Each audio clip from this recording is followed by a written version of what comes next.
one man dares to deny this angel, she literally pops his head off. This angel-like creature is evil as hell. She suddenly appears out of nowhere and drags people into an unfair game world where they're forced to fight monsters over and over again. She enjoys watching lowly humans die, smiling as they fall one after another. But there's one guy who stands out. Ryu Min easily deals with the monsters and takes first place among all the humans. Then he does something so bold it shocks everyone, even the angel herself. He demands a better reward for finishing first. That pisses her off, so she comes up with a plan to get rid of him. She's already used her power to kill a player once and can't do it again without breaking the rules. So instead, she suggests they talk privately. They head into a nearby forest. As they walk, she can't stop thinking about how much she hates greedy, stupid humans. But she still can't just kill him outright. It's against the rules and the higher-ups would punish her. So she lures him deeper into the forest, far from any witnesses, planning to later claim he tried to leave the map and was punished for it. Once they reach the right spot, she turns around and the only thing she sees is a fist.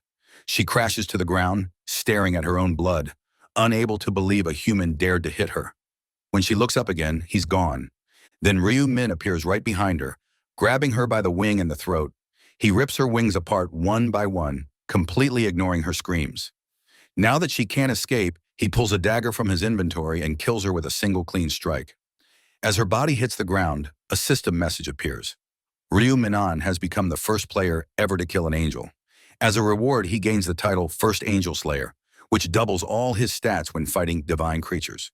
He also obtains Angel's Blood, allowing him to unlock the Grim Reaper class. And finally, he receives the Rune of Slaughter, which increases all his stats by 1% for every enemy he kills until the end of the round. You might wonder why Ryu Min is so strong and bold, enough to kill an angel right from the start. The truth is, this is his 100th regression. He already knows everything, and this is how it all began.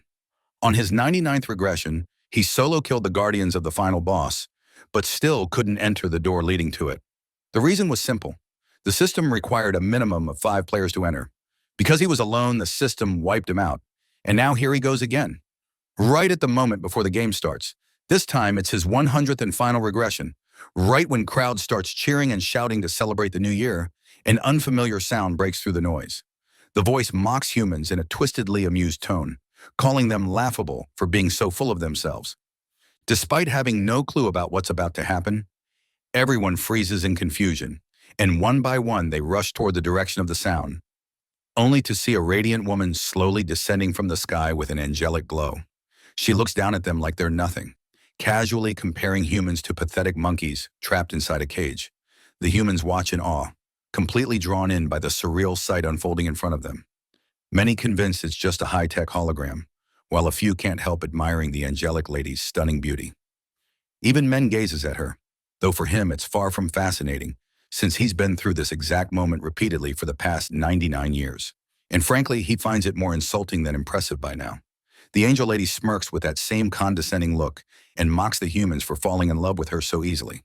One guy, clearly irritated by what he thinks is just some elaborate prank, points at her and demands to know who she is, asking if this is some ridiculous cosplay skit or a street drama with flying props.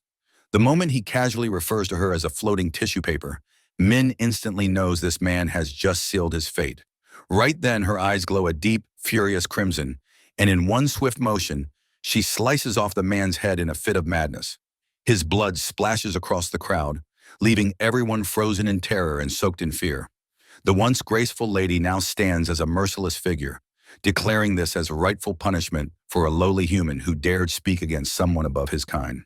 With a sharp voice and a chilling gaze, she warns the rest that if anyone else chooses to question her, they too will meet the same end without mercy. Once silence settles, she tells everyone to listen closely as she begins explaining the situation they are in. Min feels nothing but irritation listening to the same speech once again and compares it to those boring school announcements from the principal that seem to drag on forever. She tells them they're going to play a game, a total of 20 rounds, one taking place each month. Then she explains that their souls will be transported to another dimension for this. All they need to do in that dimension is complete a quest assigned to them. She adds that once they finish their quest, they'll return to reality, rewarded for their efforts. Everyone is left confused by the vague and incomplete explanation, wondering if completing the quest might actually guarantee their survival. Just as they begin thinking too much about the idea of survival, the angelic lady speaks up, clarifying that while it might sound like they could survive by completing the quest, it doesn't actually guarantee their lives. She spills the truth that only half of them would make it out alive, depending on their ranks and accomplishments. As panic begins spreading through the crowd, she calmly adds that only humans aged between 15 and 29 will be taken, leaving everyone else behind. An old geyser bursts into laughter, shouting that he's made it through alive, which instantly ticks off one of Yongmen's underlings, who grabs him by the collar and starts picking a fight. Yongmen quickly steps in and shuts his man up, telling him he should try wrapping his head around the situation unless he wants it to literally blow up. Right after that, the angel woman announces that over 18 million people are going to participate in this game and immediately begins the teleportation process. Everyone gets sent to a place where they can't see one another and are asked to create their avatar before the soul transfer begins. She warns them to be extra careful with what they choose since there won't be a second chance to do it again. Min picks the same avatar he's been choosing for the past 99 lives and names it Black Scythe once again. After confirming his choice, he finds himself standing in a grassy area. He's kept this exact body for as long as he can remember, and at this point, it feels more like his real one than anything else ever has. Right then, the rest of the participants get teleported in as well. None of them seem particularly scared, and one guy even tries acting like some hotshot, asking his friend if he looks like him. Min already knows what's going on. They've all tried to make themselves look as handsome or as cute as possible. But if anyone had half a brain, they wouldn't have done that because flashy appearances are just going to make them easier targets. And once they're dead, they're gone for good. Just as Min starts wondering where the bully is, young Min shows up flaunting a shiny, overly muscular body. The guy has once again gone Allen, creating the most jacked build he possibly could. And while everyone's still enjoying the novelty of their new bodies and the brief shift in mood, the angelic woman appears out of nowhere, commenting that everyone seems to be having a good time with their avatars. Her presence alone immediately kills the mood, tension flooding back into the air as panic sets in over what might come next. One of the humans speaks up, pointing out that the group doesn't exactly look like a million people, which makes the angelic lady frown as she sternly explains that this isn't the only location and that others are gathered in different groups with other angels. Before the first round kicks off, the big mad angelic lady gives them a quick rundown and tells them to picture a status window in their minds. Min brings up his own status panel and instantly feels annoyed, knowing he'll have to grind through all those levels from scratch again. Once everyone gets a look at their status window, the lady points out that they're basically noobs at the moment, which any gamer with basic experience could have guessed already. She tells them to start getting stronger and adds that if they somehow manage to clear all 20 levels, they won't just survive, but will also be granted a free wish. Then she instructs them to think of an inventory since she's left a little gift in there for each of them. Everyone checks and finds a single rune piece waiting inside.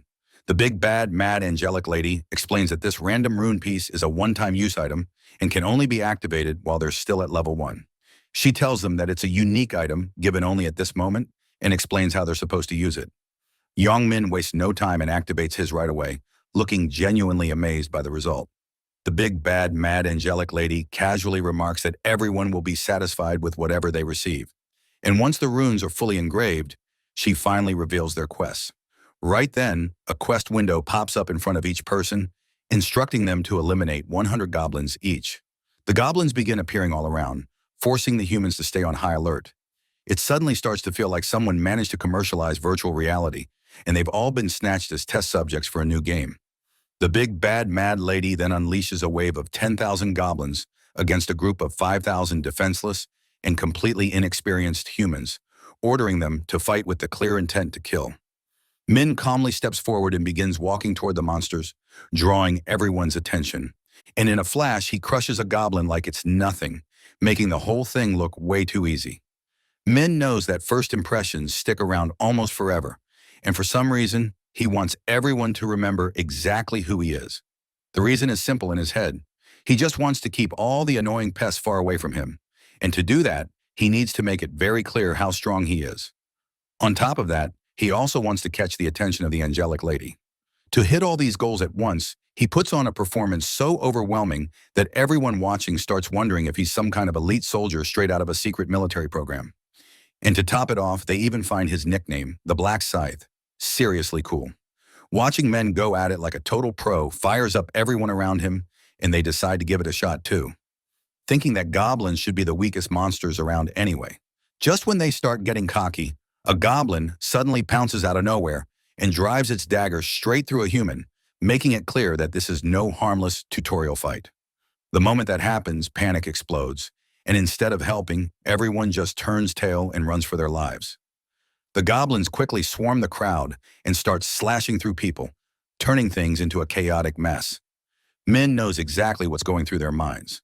Most of them probably thought this was just some kind of game, but he's sure their survival instincts will take over any second now.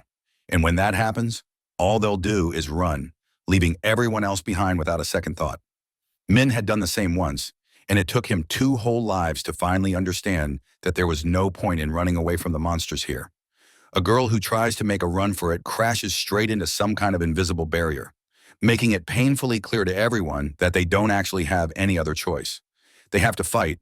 For modern humans who've never even had to kill an insect, being forced to slay goblins just to survive pushes them into a corner.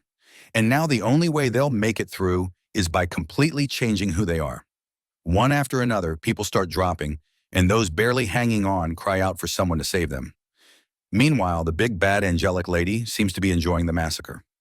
Fully aware that while goblins may be weak individually, they become terrifying when they attack in swarms and start using weapons. What's more, she finally starts to show a bit of interest in our boy, just as he had hoped. The lady finds it rather frustrating that she can't peek into the player's information beyond their quest progress, feeling it's beneath her, especially for someone of her caliber. Still, she finds watching Black Scythe quite entertaining. Min continues to cut through the goblins with ease, making it seem like a child's play. Only a quarter of his target remains, so he accelerates the pace, slaying them mercilessly until the remaining goblins start retreating, fleeing for their lives. This gives him a moment to breathe, and in that brief pause, he opens his status menu, discovering that he has reached level 4. Every time someone levels up, they gain 2 stat points, and Min allocates all his points to his speed.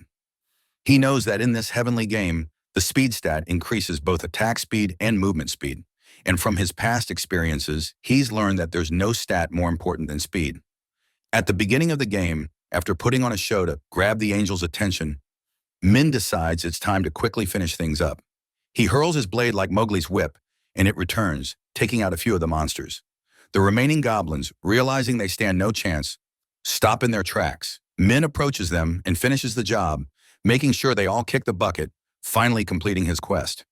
Just as he breezes through the first round with ease, Min takes a moment to reflect on his actions. He realizes that the reason he went all out on the goblins wasn't just to grab the angelic woman's attention, but also to be the first person on both the player and world map to complete the quest. A golden quest window pops up in front of him, revealing that he completed the quest in a total of 10 minutes and 21 seconds, making him the first.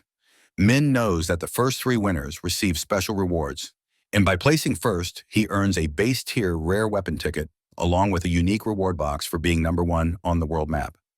Min opens up the rewards from his first place finish on the player map and is met with a variety of weapons. Out of the options, Min selects the stiletto, a beginner-level dagger, tossing aside the useless one he had used to finish the round. He decides to save the world map reward for later and checks his status menu, noticing that everyone around him is still struggling to deal with the pitiful goblins. Min then looks at the title he earned, the Last Time Traveler, one he's never received in his past 99 lives. Curious, he uses the rune he acquired and receives the rune of time reversal. Just as it begins to engrave itself onto his body, the system notifies him that there are remnants of the rune's effect on him, causing the engraving to fail. This is not surprising to men. If the rune had successfully engraved, it could have created an endless time reversal glitch, which would have been far too powerful. The system further informs Min that due to his 100 regressions, he has unlocked a new title. Min understands that titles are an upgraded form of runes in the game. Looking at the details of his new title, he discovers that it grants him the ability to fully revive once after death. Min recalls that the revival skill is usually reserved for priests, and even they can only revive someone with 30% health. His title, however, is far more powerful, offering a full recovery. Min is amazed by the power of his title and quickly uses the system's hide feature to keep it a secret. Once he's done checking everything, he wonders if anyone else has finished the quest and how Young Min, the bully, is faring. He spots young men fighting alongside his friends and knows he will survive the round as well. As the number of humans approaches that of the goblins, the angel, growing bored, decides to summon more goblins to continue the chaos. Meanwhile, the bodies of the fallen humans start to vanish, leaving their loved ones crying in despair. The massive wave of 50,000 goblins overwhelms the humans who struggle to defeat them. The target count for those who need to qualify gets closer and closer to the mark until it finally surpasses 5,000, causing the goblins to disappear. Those who haven't qualified or bid farewell as they vanish into thin air, leaving no trace behind. One guy keeps shouting to the big bad angel lady that he only needs to kill one more, but the rules of the game remain unchanged. Only half of the people in each round are meant to qualify. The survivors, who manage to make it through to the next round, are struck with terror at the sight of their fallen comrades disappearing. The big bad angel lady tells them they should be grateful for their survival and urges them to try harder if they want to make it through the second round. Before she lets them go, the system displays their rewards and the leaderboard. Everyone gets a 000 gold coins, which they can use to purchase items from the store once it unlocks at level 10. Thanks to the leaderboard, everyone now knows about our boy, just as he planned. His first place ranking catches the angel's attention, and she asks him how he's gotten so strong, wondering if he received some kind of broken rune. Our black scythe mocks her, asking if she can't see which rune he got. The lady immediately changes her tune, claiming that she knows everything, trying to maintain her reputation. Min then asks the angel if he can ask her a question too, insisting that the reward he received for being first is too little for his stomach. This infuriates the angelic lady when she's asked for a better reward. She demands that Min repeat what he just said, and without a second thought, he does, only making her angrier. The lady scowls in rage, wondering how a lowly human could be dissatisfied after taking down a bunch of goblins. In her fury, she thinks about blowing Min's head off, but then remembers she's already used that trump card and that the right to kill was only a one-time thing. She regrets wasting it on another human, but just then, a new idea hits her. She asks Min if he really needs a better reward. The angel explains that normally the rules would prevent her from doing something like that, but she might consider making an exception. She tells the other humans to wait as she needs to speak with men in private. A chaos erupts among the crowd as they wonder if bargaining is the norm in this game, and others start thinking about asking for better rewards from her as well. They all grow suspicious about how good of a reward it could be, considering she's taking Min away, and some even feel jealous of his luck. Min then follows the lady deep into the jungle, keeping a cautious distance. She notices and tells him to keep up with her. Enraged, she thinks of humans as nothing more than pests who only obey once they're shouted at, but she lets the anger go. She knows she can't interfere with the game system, which was designed by the higher beings. A smirk spreads across her face as she realizes she has something devious in mind. Once they pass a certain point, she plans to slay our boy. She knows that slaying a human for personal reasons could cause some serious problems. After all, she doesn't have the authority to do so, and she might be punished for disrupting the game. To avoid any consequences, all she needs to do is make sure there are no witnesses. When she finally arrives at a safe spot, she turns around only to be met with an unexpected surprise. A fist comes crashing through her face, completely catching her off guard. The punch sends the angel crashing to the ground, and a strange golden liquid begins to bleed from her, making her more furious than ever. Furious and determined to crush our boy, she tries to approach him, but to her shock, he vanishes without a trace. Min quietly sneaks up behind her, catching her completely off guard. With one hand gripping her wings, he uses the other to choke her, holding her in place. She screams at him to stop, but Min doesn't budge. One by one, he rips off her wings, showing her that escape is no longer an option. As he finishes tearing them apart, he taunts her, asking if it hurts. The angel, clearly confused and enraged, asks him if he's lost his mind. Min, with a smirk, calmly explains that he knew she had a dagger hidden in her wings and was planning to kill him with it. The lady still refuses completely, arguing that none of this was ever her intention. But Min calmly calls her by the name Belle and tells her that lying to him won't get her anywhere. Belle instantly panics, wondering how a mere human could possibly know who she is. Right then, Min pulls out her weapon and scares the living daylights out of her. Desperate to survive, Belle tries bluffing her way out by threatening to use that head-exploding power of hers with just a flick of her finger. But Min shuts it down immediately, saying she's already used her killing move. This sends Belle into full-blown panic, and she starts scrambling for excuses, trying to strike some kind of deal. She attempts one last threat, claiming her friends won't let him walk away alive. But Min sees right through it. He tells her plain and clear that no one's coming to help because all her so-called angel friends are just self-absorbed narcissists who wouldn't lift a finger even if she dropped dead right there.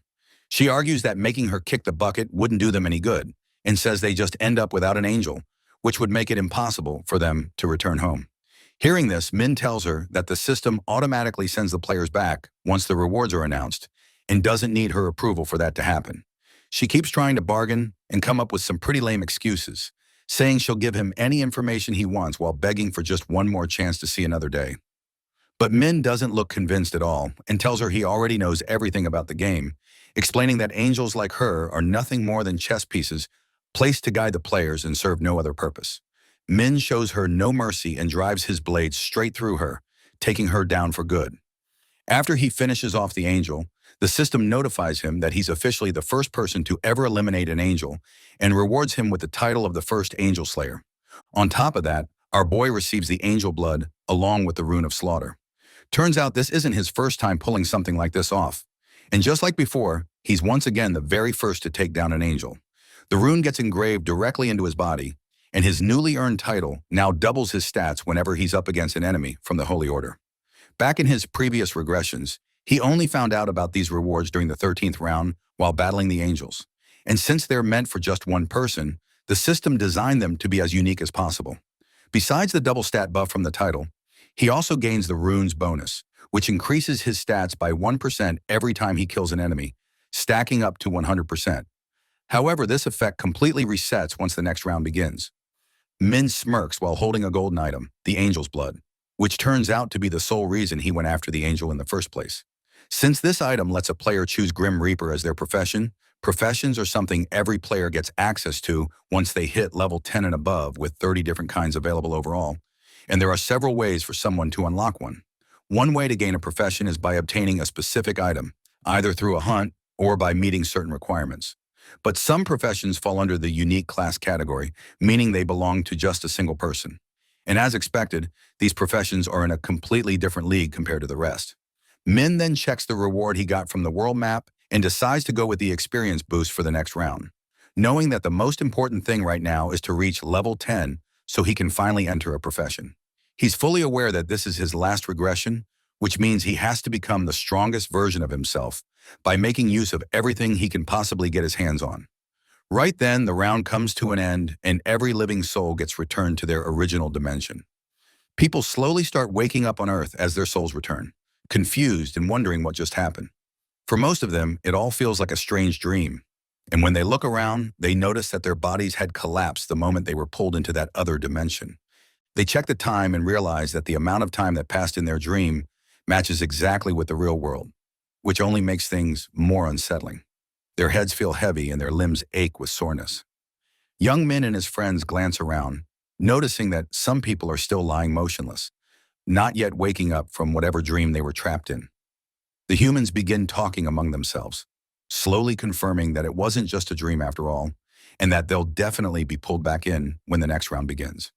They rush to wake up their friends, who are still passed out, but the moment they check on them, they realize the bodies are ice cold and not even breathing, confirming that these people have actually kicked the bucket. It's right then that the brutal truth hits everyone. This whole half the people will survive thing wasn't some twisted joke, and those who didn't make it really are gone for good. Panic spreads like wildfire, and even the bully Yong Min starts trembling, shaken to his core. The sick piece of trash genuinely feels glad that rich or poor, everyone now stands on an even playing field in this new world. So he casually tells the guy having a panic attack to chill out and just live a little. He adds that the world has always been unfair anyway and brings the freaked out kid back to reality with his casual vibe check. Baldy tells Yong Min that while his life might not be worth much, he still has goals he wants to chase. But the crazy guy ignores him and looks for someone he cannot seem to find. He wonders where Min disappeared to after getting knocked out and quietly chuckles to himself, thinking a weak little wimp like him probably croaked in a ditch somewhere without anyone noticing. Just then, his attention is stolen by a guy decked out in armor who is just minding his own business and staring into the air. The crackhead quickly realizes he can also access the system to check his own stats, and seeing his goons also shocked when they confirm it for themselves. It takes the gang a second to fully process that they can also open their own status screens and even view the items they get in real life, though no player can ever peek at someone else's. Yongmen decides to test it out by casually picking up a rock and crushing it effortlessly with one hand. Watching it crumble into powder from his sheer crushing power, the snake-eyed guy grins like a complete idiot at his newfound strength. The next day, news about the event spreads like wildfire, and it quickly becomes common knowledge that an entire crowd of citizens had fallen unconscious after a mysterious lady descended from the sky like a UFO. With rumors flying around that she has the power to pop heads like balloons or send people straight into a coma, watching the experts scramble to interpret the situation on his phone, Min figures that full-on chaos will break loose once they find out that half the unconscious players are going to pass away from heart attacks soon, including a few famous celebrities. But he knows the real game begins when the police discover that the survivors have turned into players with special powers. Though their low stats will not be much of a problem in the beginning, at the later stages, they will become way too powerful for even the military to handle properly. That is where Min plans to come in and shut them down before they get too drunk on their powers and end up destroying Earth long before the final round even begins. He has already decided that he will achieve it by dominating with his own overwhelming strength. However, this time he knows he will have to play it smart and rally the top 4 players to his side if he wants to survive the final round. Though there is something much more important he needs to take care of first. Back at his apartment, Min goes into the kitchen and feels bad that his little brother ate a single cup of ramen for dinner like always. Min quietly opens the door and peeks inside, careful not to wake the little guy up. And he feels relieved that Juan can finally sleep peacefully, even without his big brother around. After all, despite his towering height, the walking beanpole is still just a 7th grader living alone with his brother ever since their parents passed away in a car crash. Pressing down on the bandage wrapped around one's bruised hand, a wave of regret and pain crashes over Min's heart. Without wasting a second, he flips the lights on and tells his little brother they are leaving right now. One groggy asks why he's making him get up so early, but our big brother rips the blanket off and orders him to get his lazy butt up and get changed because they have something important to take care of that he will explain on the way out. Little bro grumbles that if it is just another one of Min's random morning walks, he is definitely not interested. But Min suddenly drops his voice into a serious tone and lets him know that some serious stuff is about to go down. So now is not the time to be sleeping in. His little brother frowns and asks if something happened during the New Year's celebration Min went to, and our guy says he will explain everything once they are moving. As the brothers head down a quiet alley, one wonders what could be making his big brother act so tense and serious out of nowhere. That is when our protagonist tells him to check the news since a whole lot happened while he was snoring away, and Juan's jaw drops when he sees the Looney Tunes-style headlines about some angel that kidnapped a bunch of young people into another world. With Min finally revealing that he was one of those poor souls and barely made it back alive after clearing the first mission, his little brother instantly starts panicking and demands to know if he is really all right.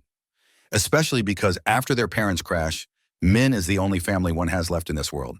He remembers how completely broken he felt back then, but somehow his big brother always stood strong and made it feel like their parents were still with them even now.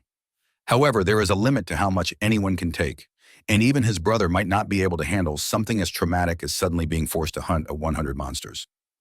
Already knowing exactly what his little brother is thinking, Min calmly reassures him that the stat system makes players stronger. So even a guy built like a stick of spaghetti like him is going to be fine.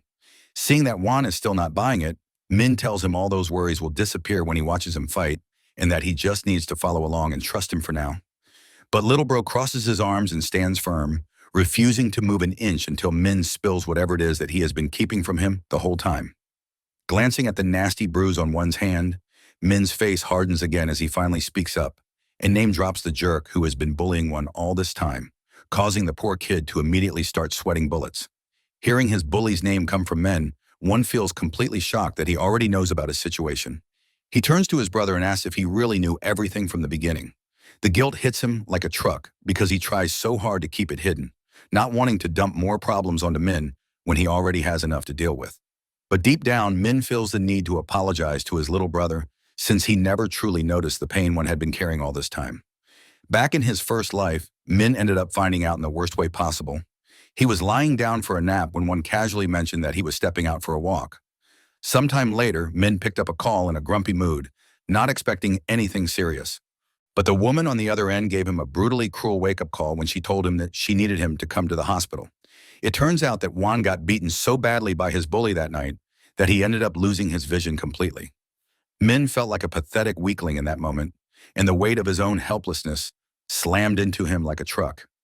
That's exactly why in this life, he wants to make sure his little brother never has to go through something like that ever again. At the same time, in a rundown alley, Tu slams a nerd into the wall with a hard kick and reminds him that he was supposed to show up with 200001. He starts yelling as the nerd just lies there like a lifeless NPC. The fat pig keeps kicking him over and over again, and even his own grunts start looking surprised at how much punishment he's dishing out. As the guys stand there frozen by his ruthless attitude, Fatty starts whining that there's no way he's getting a bike big enough to fit his massive dump truck without the nerd's money. He turns to one of his lackeys and asks who else they can squeeze cash from. They start thinking it over until Forehead Guy pipes up and tells him to call the tall toothpick with the curly hair. Just the thought of Juan's punchable face makes Tu grin, and he casually shares that his plan for ringing in the new year was to start it off by beating that kid down. While his grunts throw out the genius idea of getting money from Juan, Fatty quickly reminds them that the kid is basically a homeless bum, and that every single time he beat him up, the shack dweller never had even a penny to his name. The moment Fatty brings up that one lives with his brother, his eyes immediately lock onto a pair of visitors. And to his delight, it's none other than his favorite punching bag, along with our big brother. That sight alone makes the basketball-shaped menace and his lackey grin wide. And he jokes that usually the devil shows up when someone says his name, but he got a gift instead. Right after that, Grease Lord goes full psycho and curses at Juan, which makes him scared and begins shaking as he quickly apologizes.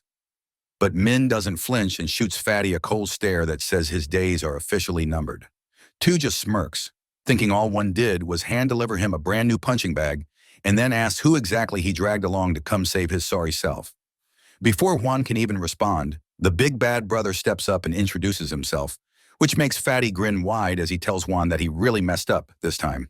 And now his brother's about to get stitches for his snitch. But then Lardman pauses for a second and decides to send his boys in first to see just how good this guy really is.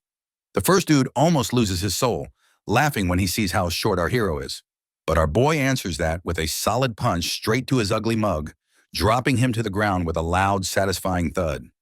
That move stuns Budget Justin Bieber so badly that he instantly throws his fist with everything he's got, tearing through the air at full speed.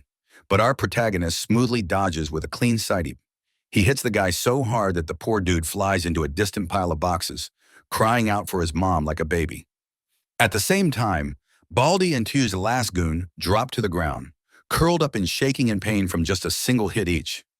Watching all this go down, the fat boy starts trembling and barely holds it together as he tries to cope that one's brother must have just picked up a bit of boxing somewhere.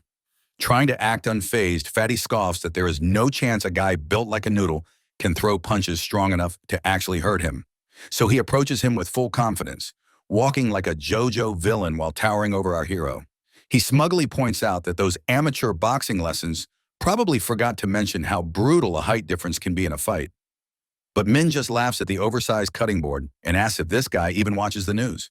Seeing Min smile to himself in that situation ticks Fatty off, and he throws his fist, ready to teach him a painful lesson.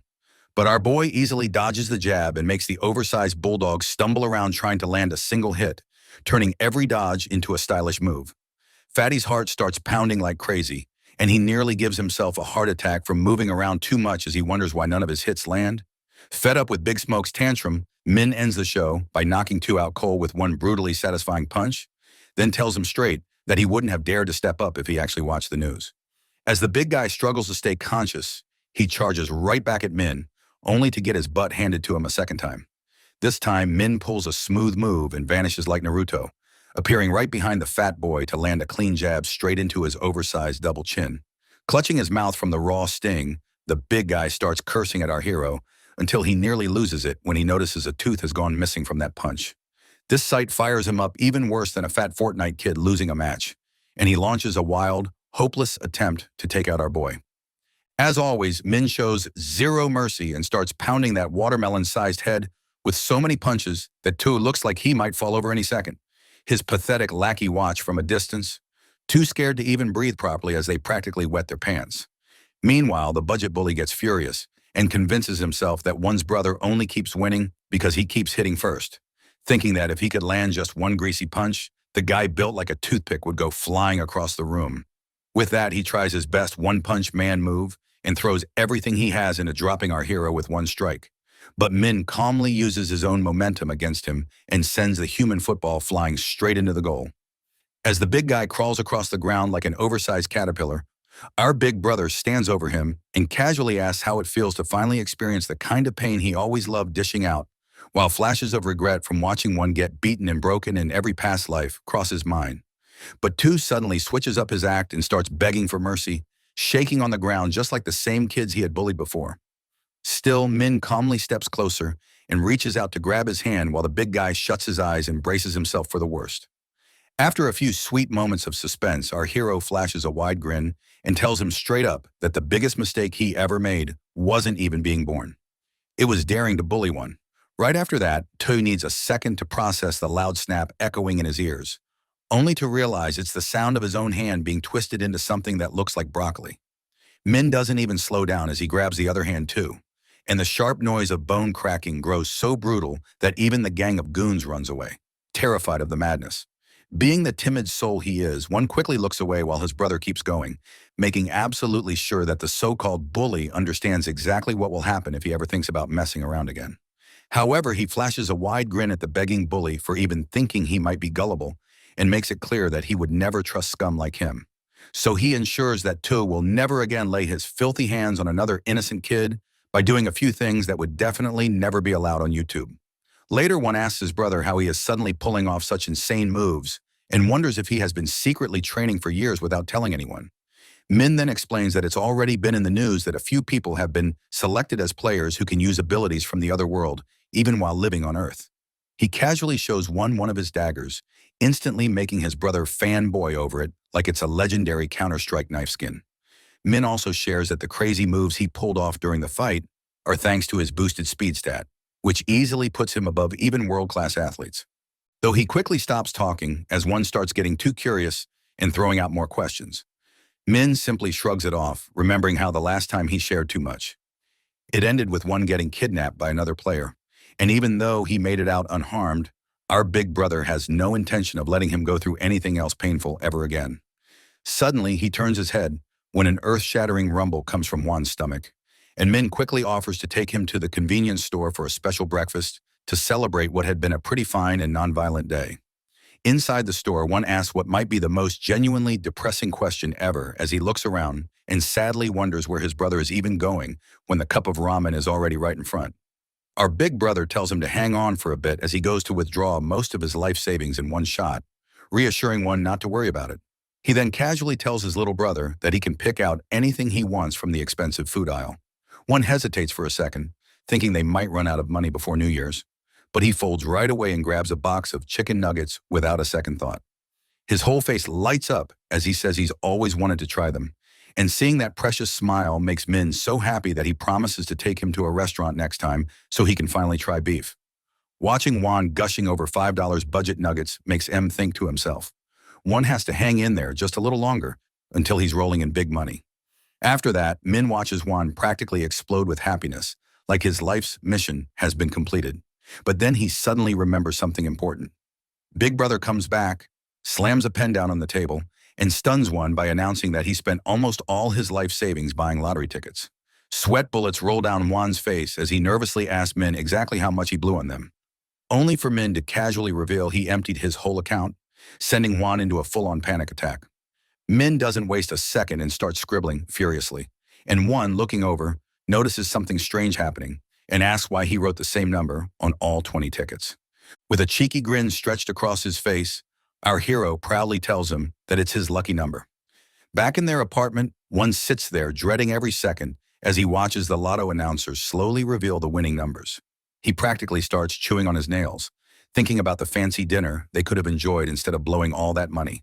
But his worry starts fading fast as the announcers call out the lucky numbers. He stares at the screen, completely stunned as he realizes they match perfectly with the numbers Min had written down. And the announcer even says they are the #1 winner. Feeling like he might be stuck in some crazy dream, he gets all teary-eyed and asks his brother to pinch his cheek just to make sure it's real. Our big brother just teases him to stop panicking like a baby and flashes a wide grin while telling him it's all real and that they are now rich beyond belief. Min casually tells one to calm down a bit and stop going crazy or else they'll disturb the neighbors, while silently laughing to himself as he remembers how he once screamed like a little girl the first time he lucky guessed the winning numbers.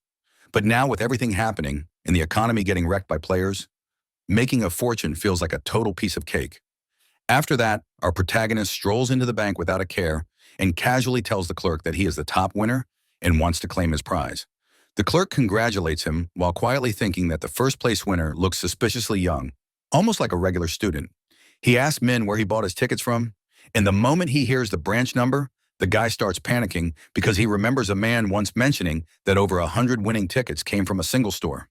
The clerk instantly realizes this could only mean that one person bought them all.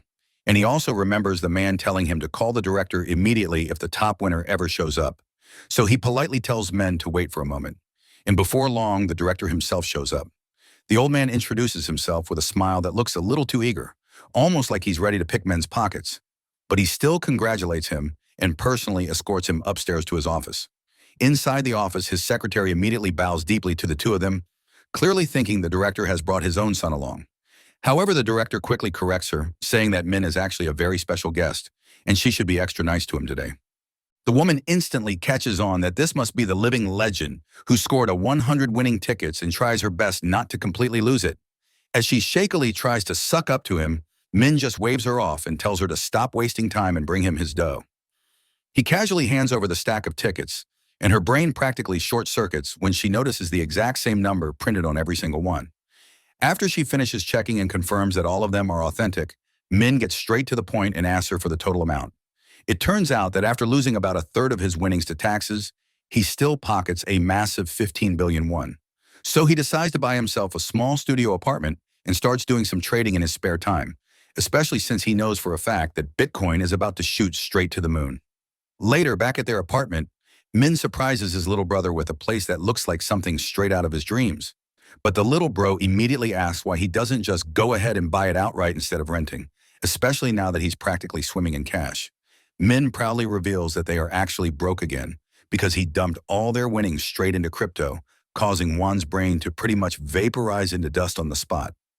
Big Bro casually places a hand on his shoulder and reassures him that he knows exactly what he's doing, telling him to calm down since the old man from his dreams also gave him the lucky numbers for the next 4 rounds of the lotto. Hearing that, one starts shaking Min like a soda can and screams at him to never forget the numbers. Not that Min could, even if he wanted to, after experiencing the same boring nonsense a million times over. Putting that aside, Min tells him to hurry up and start packing because they are moving into the new place immediately. Meanwhile, on the other side, we catch a glimpse of a player smashing a concrete wall like he's the Hulk, while the man proudly thinks there is no one smarter than him for putting every single one of his points into strength. Though he is a little different from others, since he possesses the rune of power which doubles a player's strength and gives him the kind of confidence where he believes he could probably send both Mike Tyson and Jake Paul home crying, clenching his monstrous fist tightly. He decides that it is finally time to put those big guns of his to the test once and for all. He shows up at our hero's old place and starts hammering on the door, yelling at the top of his lungs for men to stop hiding like a scared little wuss. When he gets no response, he wonders if the guy died in a ditch somewhere, and just thinking about the smug, condescending look Min once gave him makes his blood boil even more.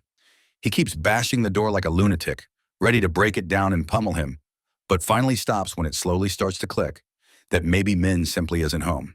The madman then shouts that if he hears even the slightest footstep from inside, he is going to bust the door down like a full-blown SWAT raid. Right at that moment, an old man appears and asks him what in the world he is doing standing outside someone else's home. But the crazy guy gives zero respect and rudely tells the old geyser to shove off since it's not like he owns the palace or anything. The old man, unimpressed, easily mogs him by saying he actually is the landlord and then politely asks if he happens to be there to meet a friend. After spending a few seconds forcing his last 2 brain cells to cooperate, the madman pretends to be Min's old buddy and asks the landlord if he can open the door because he's worried sick about his dear friend whom he hasn't seen in forever. However, the old man ends up leaving him standing there completely dumbfounded, as he explains that the student who used to live there moved out a few days ago without telling anyone where he went, pissing young men off beyond belief. Meanwhile, back at the new apartment, one is completely AE'd by all the fancy services their luxury place offers and ends up acting like a total clown who just stumbled out of some backwater village.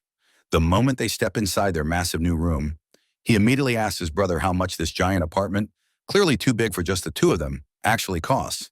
And Min casually drops that the rent is a measly 22 million won per month. One soul nearly leaves his body on the spot as he remembers how he lost his mind over a measly 5,000,001 box of chicken nuggets. He quickly advises Min not to splurge like a madman and to find somewhere cheaper. But our big brother points out that they seriously need the top-tier security this place offers, especially because players end up falling into a deep sleep on the first of every month, which leaves them completely helpless against anything from natural disasters to hitmen sent by their enemies. Min knows very well from hard-earned experience that all the strength in the other world means nothing when you are Kamiyamos in real life. After laying it all out, he asks his brother how he likes the apartment, and one is honestly pretty happy with it, though his smile quickly fades as he ends up apologizing to Min for making him waste time and energy on his sorry self when he already has enough threats to juggle in the other world. Our big brother laughs it off, gives him a hearty slap on the back, and asks the cheeky little bugger if he really thinks he won't come back after the next round. After that, he tells his little bro to relax for once and enjoy the five-star restaurant right there in their building while he goes off to check his messages. He scoffs at all the angry rants and rage messages sent by young Min, but he ignores the madman without a second thought because no matter how loud he barks, Min is practically untouchable now as Black Scythe. The next day, Min steps out of his room and finds his little brother all packed up and ready to head out somewhere. One cheerily tells him that he's going to pick up some rice cakes he ordered, which completely throws Min off because his little brother never did anything like this in even one of the 99 lives he remembers. Curious, he asks what the occasion is, and Juan explains that he wants to be nice to the neighbors since they just moved in. Thinking it's a pretty good tradition, Min feels proud of the little guy and suggests they go together just to be safe, though Juan tries to convince him to sit back and relax since he deserves it. At the first neighbor's door, they ring the bell, and one excitedly tells the sweet old lady on the speaker that he's here to drop off some rice cakes. The old woman warmly appreciates the gesture and wishes the brothers a very nice day. After that, they move on to visit the other flats one by one until they finally arrive at the very last one. On the way, Min tells his brother that everyone living in the building has a private penthouse, so they are either ultra-wealthy business owners or celebrities. One rings the last doorbell, but it seems like the owner is out. So they turn around to leave when both brothers are completely stunned to see a gorgeous woman in a golden dress walking right toward them. None other than the famous actress, Erin Seo. One finds himself completely enchanted by her radiant beauty while Min stays completely unfazed like the Sigma he is. As they attempt to hand her the cakes, her bodyguard suddenly steps in and starts interrogating the brothers to figure out if they happen to be stalkers. Min shuts down his obnoxious attitude with a cold glare and coolly explains that he is no S from the streets, saying he just moved in recently and came over to drop off a housewarming gift. Hearing this, the bodyguard finally relaxes and promptly shoots their offer down, since pretty ladies like Erin are not allowed to mess up their figure with sweets. After swinging the door open to their apartment, he politely asks the lady to head right in, although she glances back at the brothers as if apologizing for her bodyguard's terrible manners. Min remains unimpressed and tells Juan that he is not a fan of their overall attitude and suggests he should just ignore them from this point on. But Juan ends up becoming the S of the year and starts fangirling so hard that Min gets completely confused about what has him so worked up.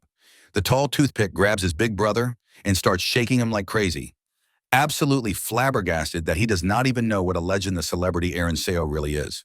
Meanwhile, Seo keeps reading headline after headline that says over half of the celebrities targeted in the other world have either been offed or now alive themselves, which makes her worry deeply about what in the world might end up happening to her.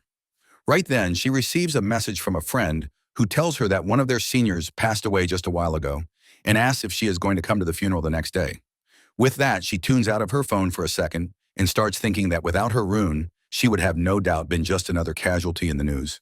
The lady then feels bad for ever being arrogant enough to think she was special enough to even get mentioned on a headline, since she is just an up-and-coming one-hit wonder whose success and even her studio apartment are all sponsored by her company.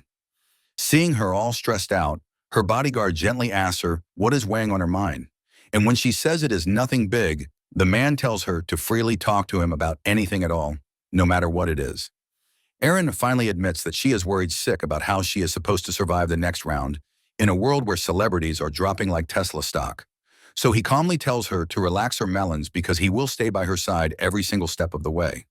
Shano gently points out that she has been overthinking way too much lately and tells her to trust him a little more. So she ends up giving him a precious smile as she remembers how suspicious she had been of him when the company first assigned him as her caretaker. But he had won her trust almost instantly since he pretty much saved her from getting eliminated right in the very first round. Seko reassures her that he will always be there for her, which lights her up on the inside. So she jokes that the rice cakes their neighbors brought were looking mighty scrumptious. But he tells her she is already getting flabby and really cannot afford to put on more weight. Even so, she says it was not very nice to turn them down so rudely since it is rare these days to see people still following old traditions. But Chiel shrugs and tells her that pleasantries are pointless because everyone nowadays is just nice to get a favor back like parasites. That does not really convince Erin, though, since she keeps remembering how cute and innocent they had looked. She even comments that one of them definitely looked older than 15 and wonders aloud if they might be a player too, thinking it is honestly amazing how kids these days can massacre a 100 goblins and then just move on with their lives like nothing ever happened. Sean Shaw laughs at her and says that anybody should be able to take out a 100 goblins. But Erin insists that no average person could ever be that talented at fighting unless they were a bodyguard like him. And even then, he had still been no match at all for the eerily scary player called Black Scythe. Seeing him go on a murder spree makes her feel genuinely bad for the goblins, and she thinks it is not even far-fetched to believe he might actually be a real-life hitman. With players like him basically guaranteed to survive the next round, Erin cannot help but worry if a weak little girl like her will even manage to make it out of the second one alive. The next day, while Juan cleans up the apartment like the good boy he is, Min finally gets back home and tells him that he did not pull as much money from the fourth round into the lottery compared to the last time. When one asks how they reacted about him winning so many times in a row, Min says he gave them the classic excuse that some old man tells him the winning numbers in his dreams. He then asks if Min is still dumping all his savings into Bitcoin, and Min proudly brags that it has more than doubled by now. The little brother warns him not to get greedy and says it is about time they cash out. But our big brother tells him not to worry his little head because he has got everything under control, and they head over to the dining hall to feast on the five-star grub like a Mexican man feasts on tacos. A few more days fly by, and it is 5 minutes until the first day of the next month. One holds on to his big brother's hand real tight and tells him that no matter what happens, he has to come back to him. Min reminds him of how badly he had crushed his bully before and pats his little brother on the head, saying there is no need to be so worried. He tells him to just sleep since they will both wake up again once the sun is shining. With that, he bids his brother farewell, and Black Scythe gets summoned to the other world along with all the other players.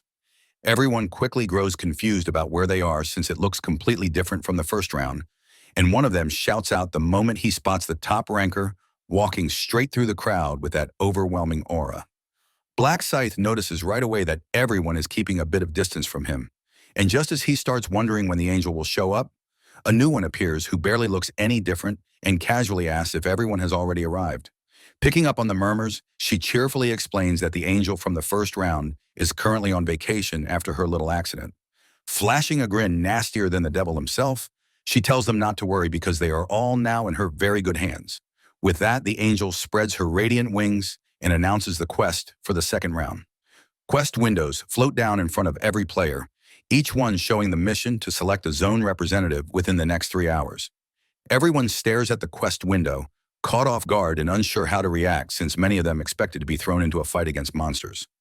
One of the players remarks that the total number of survivors will stay exactly the same after the quest, which spreads a wave of excitement through the group. The majestic angel notices their confused reactions and decides to explain the nature of the current round. She confirms what they're already starting to suspect, that there won't be any battles this time, and instead tells them they'll need to choose a leader from among themselves. The angel tempts them with the promise that the zone representative will gain the authority to command others to obey their every word, whether that means ending their own lives or crawling around like worms. She seems genuinely thrilled by the sheer weight of such power. While the others exchange confused looks, not sure how to feel about her excitement.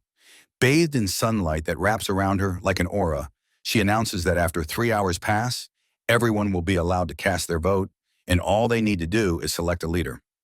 A blue-haired player speaks up and asks if there's any hidden condition they should know about. But the angel easily puts his worries to rest by confirming that nothing else is involved. She assures them that once they cast their vote, they'll all be sent home, openly calling it a simple and relaxing rest round. The players break into cheers, relieved that this time no one has to die, with some laughing about how easy the round seems. But as the others celebrate, Min stands silently and stares ahead with an unreadable expression, giving them an eerie smile. The angel then tells them to make their decision within the time limit, then vanishes in a sudden burst of radiant light, while a glowing timer takes her place. Everyone continues celebrating, thrilled that all they have to do is pick an option and even have a shot at becoming the leader themselves. Meanwhile, Yongmen clenches his teeth in frustration, already fired up and ready to start swinging. One of his lackeys tries to calm him down, but the thug keeps ranting that he dumped all his points into strength and now won't even get a chance to put that power to use, which only makes him angrier. Min catches their conversation from nearby and quickly figures out that Yongmin must have picked up the strength rune. He casually remarks to himself that all of this is playing out just like canon and nothing so far has actually changed. On top of that, he hints that while everyone is going to argue over who deserves their vote, there's something much more important that nobody is paying attention to yet. Our hero thinks to himself that if there are main missions, then there must be side missions. As well as he walks into the forest, the second round's hidden side quest is revealed to be a class selection mission. Our boy brandishes his knife as he sets his goal to reach level 10 as fast as possible. He spots the hobgoblin in the distance and makes short work of it. His skill increases both his experience points and the rewards he receives, which reassures him that choosing to hunt was the right call. He notes that if there's one goblin nearby, there are bound to be more hiding just out of sight. And right then he spots several pairs of sinister eyes glowing in the bushes. Min lets out a small grin as he gets ready to take on the approaching horde. He cuts through them with ease and the system promptly notifies him that he has leveled up. Opening his abilities window, Min sees that he has reached level 9. Though the idea of boosting strength is tempting, he chooses to allocate all his points to agility instead. He tells himself that raw power is useless if the enemy manages to land a fatal blow first. Min figures that every skill has its own value, and since the Grim Reaper class he's aiming for uses both physical and magical attacks, it makes the most sense to balance out all his stats evenly. Suddenly, he stiffens as he senses another presence nearby, realizing too late that he had been so caught up in the fight, he didn't notice them earlier. He raises his sword, pointing it directly ahead, and warns whoever is hiding to come out now or be ready to suffer the consequences, making it clear they'll pay with their lives if they choose wrong. From behind a tree, a stunning girl steps out of the rustling bushes. And Min blinks in surprise when he sees that his stalker turns out to be none other than the famous Coin. She apologizes for following him, and before he can react, another person emerges behind her. The second figure also apologizes and quickly tries to explain that they never meant any harm and that there's no reason for him to stay angry. Min recognizes the NPC instantly as An Yong-cho, who is one of Plus Ma's most loyal underlings. Ma is a major player known by the name Heavenly Demon, and Min plans to recruit him later down the line, though he's also after a priest connected to Ma for something important in the 20th round. Running into him this early throws Min off, and he can't help but wonder what he's doing with a celebrity like Aaron. After thinking it through, he figures Shang-Cho must be the same bodyguard who was assigned to her, probably under Ma's orders. Min demands to know how long they've been following him, clearly frustrated that the future seems to be shifting in unexpected ways. Ayan admits they've been tailing him since the beginning and apologizes again if they stepped out of line. When he presses further, she suddenly blurts out that she has a proposal. Since he breezed through the first round, she wants to form a gang with him. Our boy laughs at her request and points out that a deal only works when she actually has something worth offering in return. Min replies with an icy tone that he has no use for either of them and feels perfectly fine handling things on his own. So they should rethink this and return to the clearing. Our protagonist turns and walks further into the forest, repeating with a cold edge that he doesn't need them. Shan-cho mutters about Min's annoyingly smug attitude, while Aaron drops to her knees, overwhelmed just by being in his presence. She declares without hesitation that his frontline status is clearly not for show and radiates raw dominance. But Seong-cho stays completely unimpressed by any of it. Aaron feels crushed that her charm had no effect. Yet Chill takes the chance to scold her, saying he already warned her that people like him never fit well in a group. He continues tearing into her for wasting valuable time chasing after someone so obviously unwilling to join. Aaron never expected to run into monsters in such a peaceful-looking stage, and now decides to hunt them down with her bodyguard by her side. Deep in the forest, a hobgoblin scans the area in panic, completely unaware of men as he drops in from above with a silent strike straight out of Assassin's Creed. Our boy still fumes over the idea of teaming up, convinced it would only drag him down, all while casually sending the goblin into an eternal nap. The system pops up with an update on his kill count, but the brief moment of peace ends quickly as snarling hyena-like creatures begin crawling out from the bushes. Min blinks in disbelief at how many of them there are and figures luck might finally be on his side. The gnolls charge in, ready to rip him apart, but he doesn't flinch for even a second as he tears through them effortlessly like they're made of paper. Monster corpses fall like confetti around him while the system chimes, announcing that he's just hit the 10th level. Drenched in enemy blood, Min fixes his gaze on the glowing message, grinning as it confirms he has finally unlocked the profession he always wanted. System notifications keep popping up one after another as they update him on his new level and freshly unlocked skills. While Min keeps his focus steady on the quest window, he already remembers the next sub-quest from his past lives. So when the system instructs him to retrieve the class change item, he's unfazed. Where most players would feel lost and unsure about what comes next, Min stands confident, fully aware of the hidden conditions needed to claim those rare items. Warriors need to raise their strength stat to 10 and wipe out 30 monsters in under 60 minutes, while berserkers must stay in combat for a full hour, all while their wounds remain open. On the other hand, assassins have to land precise backstabs on monsters to earn the item. So the path each player takes directly shapes the class they unlock. In earlier lives, Min used to farm monsters without a plan, which always locked him into the hunter class. But ever since he discovered the broken abilities of the Grim Reaper, he never once looked back. Min uses the Angel's Blood as his class change item, and the system immediately flashes a warning, reminding him to choose wisely since this decision comes with no takebacks. Without a hint of doubt, our boy makes his choice right away, triggering a sudden explosion of bright light as the system confirms his successful class change. As a reward, our hero receives the Grim Reaper rune, which grants a stack of insane perks that instantly bind to his body. The system throws in a bonus Wicked Scythe along with a 50% discount voucher for any one item in the shop. But that's not all. He also gets bumped up to the Apprentice rank, which is the second last out of 6, and unlocks a rank-exclusive skill called Seal of Death, plus the power to wield the Grim Reaper Scythe. Min remembers that if someone fails to secure a class, they risk being stuck as a forever newbie. So in his case, charging ahead without delay definitely paid off. For being the first player to unlock a class, Min earns a hefty bag of gold along with a rare general skill called Tracking, which lets him follow anyone he wants as long as he knows who they are. Our boy decides to give the skill a test run by using it on the overly edgy bodyguard, Yong Min Huang, the one he came across earlier. The system lets out a beep as it locks on and lights up a glowing trail for Min to follow, while also displaying the exact distance between them. He finds it weird that the lady and her manager are less than 200 m away and figures they must have tailed him deeper into the forest. Min feels annoyed since this has never happened before and makes up his mind to go pay them a quick visit. Back in the forest, the odd duo is seen running from something, but Aaron suddenly drops to the ground, completely drained and unable to go any farther. She starts complaining loudly to Seong Cho, who tries his best to get her back on her feet before the goons behind them catch up. He offers some words of encouragement while helping her up, but she keeps whining that her arrow wound still hurts like hell. The bodyguard mentions that it's possible their real bodies won't be harmed as long as they manage to survive in the game. Ayin pulls herself together and agrees to keep running. But right then, a nasty voice cuts through the air calling out to them. They both freeze and turn around and panic to see the thugs chasing them, led by none other than Yongmen himself. Seong Cho silently curses the dramatic actress for wasting so much time and gets ready to fight, knowing there's no other choice now. Yongmen throws out a taunt, mocking the bodyguard and calling him a doofus boomer for even thinking he can take them all on. Seto tries pulling a talk no jutsu, claiming they're completely innocent, but Yongmin casually confirms that they actually haven't done anything wrong, which throws them both off completely. The thugs then reveal the real reason is that they want to get their filthy hands on the beautiful lady.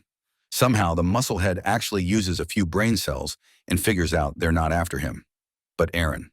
The goons begin drooling openly while ogling her body, clearly not caring whether she's the actress or just someone who looks like her, and Aaron can only stare back in pure horror. Young Men smugly offers to let the bodyguard walk away unharmed if he just turns and leaves right now. He pauses for a second, thinking that if he had known what they were really after, he could have ditched her at the very beginning, since he's not exactly rushing to die anytime soon. But one thought keeps pestering him, that he can't face his boss after abandoning her, and that fear alone is enough to push him to risk it all. Young Men keeps up his taunts, ready to fight, but the bodyguard makes one last attempt to reason, claiming what they're doing is illegal. The thugs burst into laughter, and the musclehead asks which laws apply here and who Chow is going to report to. Young Men mocks him further, questioning how he'll prove anything or track him down later. This frustrates Cho, but deep down he knows there's some truth to what Young Min says. Since threats haven't worked, he decides to face them head-on. But just before he can throw a punch, a figure in the distance catches his eye, breaking his focus. Min steps into view leaning against a tree, farming his aura. His sudden appearance catches everyone off guard. Black Scythe walks toward them slowly, demanding to know what's going on. Young Min tries to speak up, but Min shuts him down, asking the duo about their situation. Seko quickly explains that the thugs are after Aaron and begs for Min's help, promising to repay him later. Min glances at Young Min, who starts to sweat under the pressure, and asks if what they're saying is true.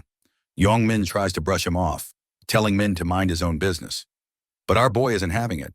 He begins to glow with an ominous aura, declaring that the duo are his friends. The thugs stare at the black fire in fear, but Young Min dares to question him. Min brandishes his scythe, coldly, stating that he will not abandon them in their time of need. Young M feels completely terrified, wondering how our protagonist plans to handle the situation with them. The duo breathes a sigh of relief and expresses their gratitude toward Black Scythe. But our boy is far from satisfied. He wants something for himself as well and does not intend to leave empty-handed from this encounter. He contemplates that by saving Ma's subordinate, he could earn some valuable favors, and that would mark the start of a strong and prosperous relationship between them. The cherry on top is that he never liked the thugs in the first place. So taking them down is just an added bonus, killing two birds with one stone. The goons panic as Min steadily advances toward them, and they threaten him to stay back. Min halts for a brief moment, smirking at them as he asks if they're all bark and no bite. Young Min quickly realizes that he has no chance against Min, recalling how he massacred those goblins and claimed first place. He knows only an absolute fool would dare to fight him after seeing what he's capable of. Min taunts them once more and demands that they be honest with him. Young Min wonders if Min will let him go, but Min replies that he will only consider it if they crawl like dogs and beg for mercy. The musclehead struggles to process what's happening, and it dawns on him that Min is simply mocking them and wants him to kneel while his friends and Aaron watch. Young Min feels the urge to back down, even though his reputation is on the line. Suddenly, a less than brilliant idea crosses his mind, and he convinces himself that his training has made him strong enough to crush our boy like a can. A surge of misplaced confidence fills him, and he insults Min openly, warning him to prepare for the beating of his life. Young Min, now fuming, moves toward Min, telling him to take his sorry self somewhere else because he's about to get cooked. The musclehead steps closer, thinking he can close the gap enough to land a hit on Min's head, believing that a well-placed strike will be enough to deal with Black Scythe. Young Min can almost taste the sweet victory, but is caught off guard when Min suddenly puts his scythe away and asks him what he plans to do now. Min teases him, mentioning that the fight would end quickly if he used a weapon, so he decided to make things fair. The musclehead grins in confusion, but his expression shifts in an instant when Min vanishes from his line of sight. Our protagonist dashes forward at full speed toward Young Min, who smirks, thinking that a bare-handed fight will be in his favor. The musclehead throws a wild haymaker, but to his surprise, Min manages to dodge it effortlessly. Before Young Min can think of anything else, he suddenly lurches forward in pain as Min connects his knee to his stomach, sending him flying backward. The brain-dead guy groans in agony, struggling to get up, but still manages to spit out a curse toward Min. Unimpressed, Black Scythe approaches the thug and punishes him for his swearing with a brutal, merciless kick to the face. The one-sided beatdown doesn't stop there, as Min lifts the goon by his collar, delivering repeated smacks that echo in the air. Young Min is left confused, unable to process how Min can hit him so hard as if he were a jackhammer. It suddenly hits him that Min is not only as strong as him, but he might even be stronger. Even though Min doesn't have the strength rune, Young M wonders how our boy got so strong as he collapses to the ground, beaten to a pulp. Min stands there staring at his handiwork, But his moment is quickly interrupted by the goons, who are preparing to launch a sneak attack. One of the thugs fires a powerful arrow, causing Aaron to scream at the top of her lungs, urging Min to dodge it. Despite his overwhelming power, our protagonist effortlessly evades the arrow, leaving the thug in a panic as he quickly loads another one. Min weaves left and right with precision, perfectly dodging each arrow. He closes the gap between them in no time. Reaching the archer, he faces him directly and commends him on his skill, but warns him to pray to whatever deity he worships because his luck ran out the moment he crossed paths with men. Without hesitation, our boy slashes with his scythe, dismembering the archer with a clean cut that sends a scream of pain into the air. The other thugs panic, but they still make the mistake of challenging him even after witnessing what happened to their comrade. One of them dares to rush at Min with a knife, swearing like a maniac that he will end his life. However, Min remains calm and collected, unbothered by the thug's words.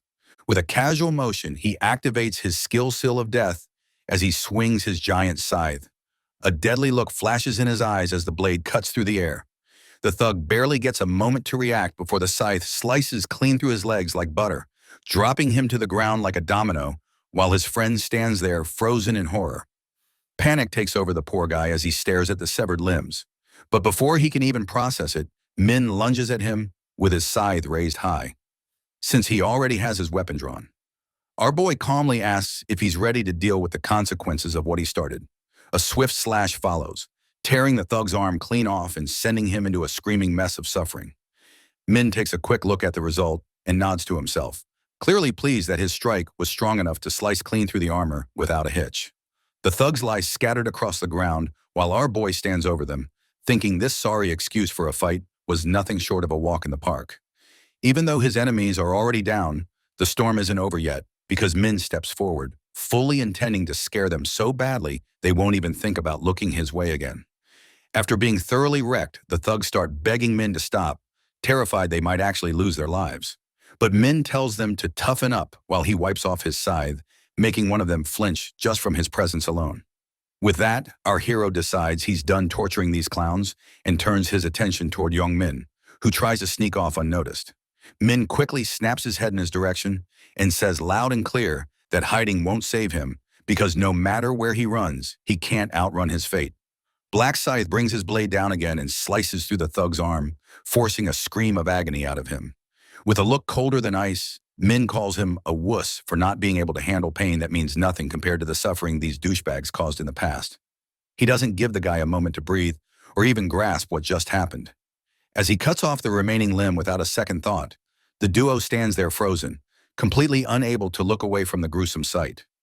In his mind, Xiongqiu struggles to accept how brutal Min is for tormenting enemies who have already given up. While others might see his actions as unhinged, but his calm and focused demeanor surprises the bodyguard and makes him think that Min stands on equal ground with his own boss. Sekal snaps back to reality as Min asks if the two of them are all right. The bodyguard thanks him once again on their behalf, and Min reassures them not to worry about the thugs anymore. He points out that they don't have the mental or physical ability to move, so the only thing left for them to do is vote when the time comes. Both of them bow their heads in gratitude, but Aaron hesitantly asks, what if the thugs bleed out all alone? Min tells her to leave it to fate while thinking she's too soft-hearted for her own good. He's curious about why she's concerned for their attackers and wonders if it's connected to her desire to maintain her nice girl image. Xiong interrupts his thoughts, raising his hand to ask something. He questions Min's decision to let the thugs live, so he repeats the thug's words that taking others' lives should have no real consequence in the world, which sends a chill down Young Min's spine. He smiles at the question, pleasantly surprised by Seongcho's big brain, and answers that eliminating them serves no purpose to him. The bodyguard tries to argue that they might come after him in the future, but Min disagrees, looking at their terrified expressions, and says they won't be causing any more trouble. He explains that finishing them off would actually be a disadvantage since reducing the number of contestants means fewer spots for players down the line. Realization hits Cho, who can't believe that Min is not just brawn, but also sharp-minded. He silently stares at him, impressed by both his strength and intellect. The bodyguard unwillingly agrees with Min to leave the pile of trash alone. Satisfied that his work is done, Min then turns to leave, but the duo stops him to ask for his account details so they can repay him for all the help. Our hero casually tells them not to worry about it as he walks away with a confident stride, leaving the two of them stunned that he didn't demand anything in return. As Xiongcho thinks he should report the incident to his boss as soon as possible, his thoughts are interrupted by Yongmen's painful groans, as if he got kicked in the nads with a bat.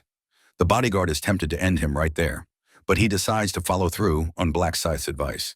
He spits on the thug and then escorts Aaron out of the area. Meanwhile, back at the clearing, the crowd is in an uproar as everyone fights to become the zone representative. The shouts quickly escalate into insults with threats of fights breaking out that cause the other onlookers to step in and try to calm things down. A few players attempt to seize the moment, claiming they would be better leaders who can actually stay calm under pressure, and one of them even brags that his daddy is a big shot in politics. But the others are skeptical since he has no proof to back up his bold claim. Amidst the chaos, a charismatic voice calls out to them to stop their fighting and draws their attention to the timer, urging them not to waste time bickering like children. Curious, the other players ask this mysterious man with mint ice cream hair if he has a way to fix the situation quickly. His confident reply leaves everyone on edge while he laughs at how gullible they are in his mind. It is clear that his powers are working just like last time thanks to the rune of persuasion.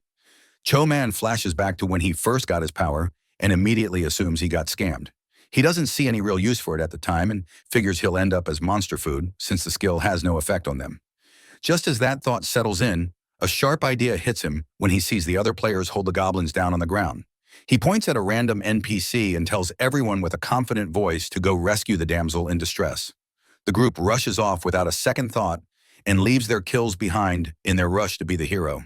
As the crowd clears out, Cho Man finishes the monsters and secures his 100 kills. A strange smile stretches across his face while he drools at the chance to take over as zone leader.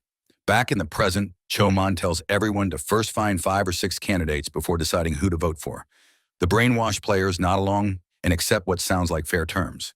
So Mint Boy starts picking out names and tells the others to nominate anyone they believe is trustworthy. A chubby noble player tries to put himself forward, but Cho Man shuts him down and trashes his logic, pointing out that if self-nominations were allowed, then everyone would do it. He brushes off the arrogant player without a second thought. Everyone agrees to the terms without question, while Cho Man laughs to himself, knowing just how easy it is to fool them. Confusion spreads through the crowd as no one knows who deserves their vote. But Min Cho Man has already counted on this and knows they'll go for whoever stands out the most. One of the players falls for the trap and nominates the blue-haired player, praising how naturally he commands a crowd with his leadership. Cho Man puts on an innocent act while the NPC stands by his decision to approve the nomination. Unaware he has walked right into Cho Man's plan, he thanks the player with a smug grin, pretending to be grateful for the easy setup. Then asks the crowd if anyone has more candidates to offer. One player suggests Black Scythe, which makes perfect sense since he topped the previous round. 2 more voices speak up, naming the second and third place winners from that same round. With 4 nominees now chosen, Cho Man asks one last time if anyone has more names to add, but the crowd stays quiet. He claps his hands to wrap up the selection and invites the nominees to step forward and give their speeches. Feeling overly pleased with himself, he takes the lead and steps up first, certain he has already made a fool out of the entire group. Mint Boy begins his speech, but barely manages a word before someone shouts at him to shut his mouth. He pauses and turns his head, confused as he tries to spot the source of the voice. Joe Young-ik, better known as Life is a Documentary, steps into view and strolls toward him with a look that says he's not here to play nice. Clearly angry, Joe questions what kind of scheme Choco Boy thinks he's running. Mint Boy steps in and tries to diffuse the tension, but Joe brushes him off and demands to know who put Choco Man in charge, asking why he gets to decide anything. Mint Chocolate feels a wave of panic as it seems Joe has seen straight through him, though he quickly tries to convince himself it might just be a lucky guess. Joe keeps pressing and calls him out for his obvious lies, but Cho Man fires back, taking shots at Joe's background and lack of basic manners. Still hoping his powers will finally take effect, Mint Boy attempts to calm the situation, but instead ends up pushing the wrong buttons. Mr. Documentary snaps and threatens to take him out, clearly past the point of holding back. He stands frozen in shock as he realizes his skill has no effect on the brute, but Joe no longer pays him any mind and shifts his focus to the crowd. With a glare, the gangster threatens the players, shouting that they'd better vote for him unless they want to regret it. Mint Boy fires back, calling him an idiot and saying no sane person would follow someone like him. He mocks Joe, telling him to run off like a good little boy. For a moment, Joe goes silent before suddenly stepping in and dragging a dagger clean across Choco Man's throat. Mint Boy tries to say something, but blood pours too fast for words to form as he clutches his neck in desperation. Joe mocks him, saying that resisting was a stupid move. While the helpless player slowly slips into unconsciousness and drops to the floor, Mr. Documentary turns to face the others and announces that this is what happens to anyone who refuses to listen. Panic spreads across the crowd as everyone stares at Cho Man's lifeless body and starts screaming at Joe, calling him a murderer. This doesn't bother him in the slightest as he lifts his blade and dares anyone bold enough to try and take him on. One NPC clearly misses the warning and keeps running his mouth, giving Mr. Documentary all the excuse he needs. With a wild grin spreading across his face, he charges forward and cuts down a few players who still have the nerve to speak out, painting the area in blood. His face twists into something completely unhinged, fully embracing the thrill of tearing through whoever he wants with no one around to stop him. To him, this chaos feels like paradise, a place where he can do whatever he pleases. With blood dripping from his blade, he raises it once more and challenges anyone to defy him. But the crowd stands frozen, too terrified to make a move. The gangster starts thinking to himself that no one in their right mind would dare challenge him now, and nothing is going to stop him from claiming the spot as representative. In his mind, the moment he takes charge, there's only one thing left to do, to fold Black Scythe into two like the iPhone 6. He figures once Min is out of the way, no one else will have the power to block his rise to the top. Meanwhile, Min is out grinding for points and wiping out monsters one after another, while squeezing every bit of advantage out of his rune and buffs. A system notification pops up congratulating him for reaching level 16. But the perfectionist isn't impressed. Progress has started to slow down, and even though he's been tearing through monsters at a rate of 100 an hour, he's only managed to climb 6 levels. At the very least, hunting the smaller critters has become much easier. He now has both the Grim Reaper and the Slaughter Rune. Min glances at the time and notices that 3 hours have already gone by, so he figures it's about time to head back. Before he can take a step, though, a golden light begins to shine above him and saves him the trouble, teleporting all the players back to the starting point. Cholo and Arn are left completely shaken by the destruction and chaos left behind by Jungkook Joe. Min tries to make sense of the situation, thinking that Joe, being the leader of the Jungkook gang, is obviously a seasoned fighter who's always managed to hold second place on the local rankings. Although his personality is absolute trash, he figures that someone this unstable needs to be dealt with at the right time. All while that maniac casually walks up to him. Our guy asks what he wants, and Joe answers with a suggestion that Black Scythe should work under him unless he wants to die. Our guy clearly takes that as an insult and fires back by telling Joe to kneel and beg for his life if survival's what he's after. Joe clearly doesn't get the hint and keeps running his mouth about becoming the representative. But our boy quickly shuts him up and pulls out his scythe, asking if he'd listen better after being sent to the afterlife. Joe stares in shock, completely dumbfounded at the sight of the weapon, and instantly realizes he picked the wrong guy to mess with. The protagonist makes his stance clear and demands an answer, but the thug stays stubborn, declaring that the leader of the Jungkook gang kneels before no one and throws down a challenge.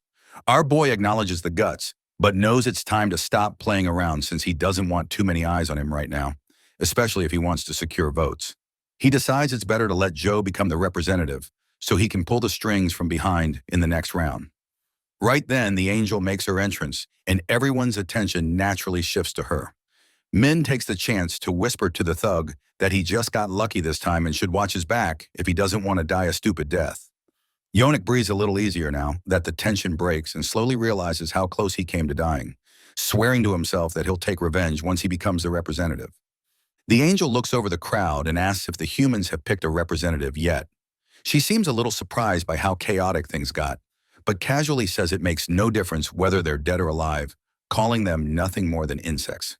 She then begins the voting process as a translucent screen pops up in front of everyone, explaining that to vote, all they have to do is stare at the person they picked and think about voting for them, warning that anyone who doesn't vote within 5 minutes will be killed on the spot. The players begin locking their gaze on someone, and Joe instantly assumes that he's the center of attention. But the moment he notices that people aren't actually looking at him, he starts throwing threats around, warning everyone that they'll die if they don't vote for him. The countdown finally hits 0, and every player manages to cast their vote, officially wrapping up the round.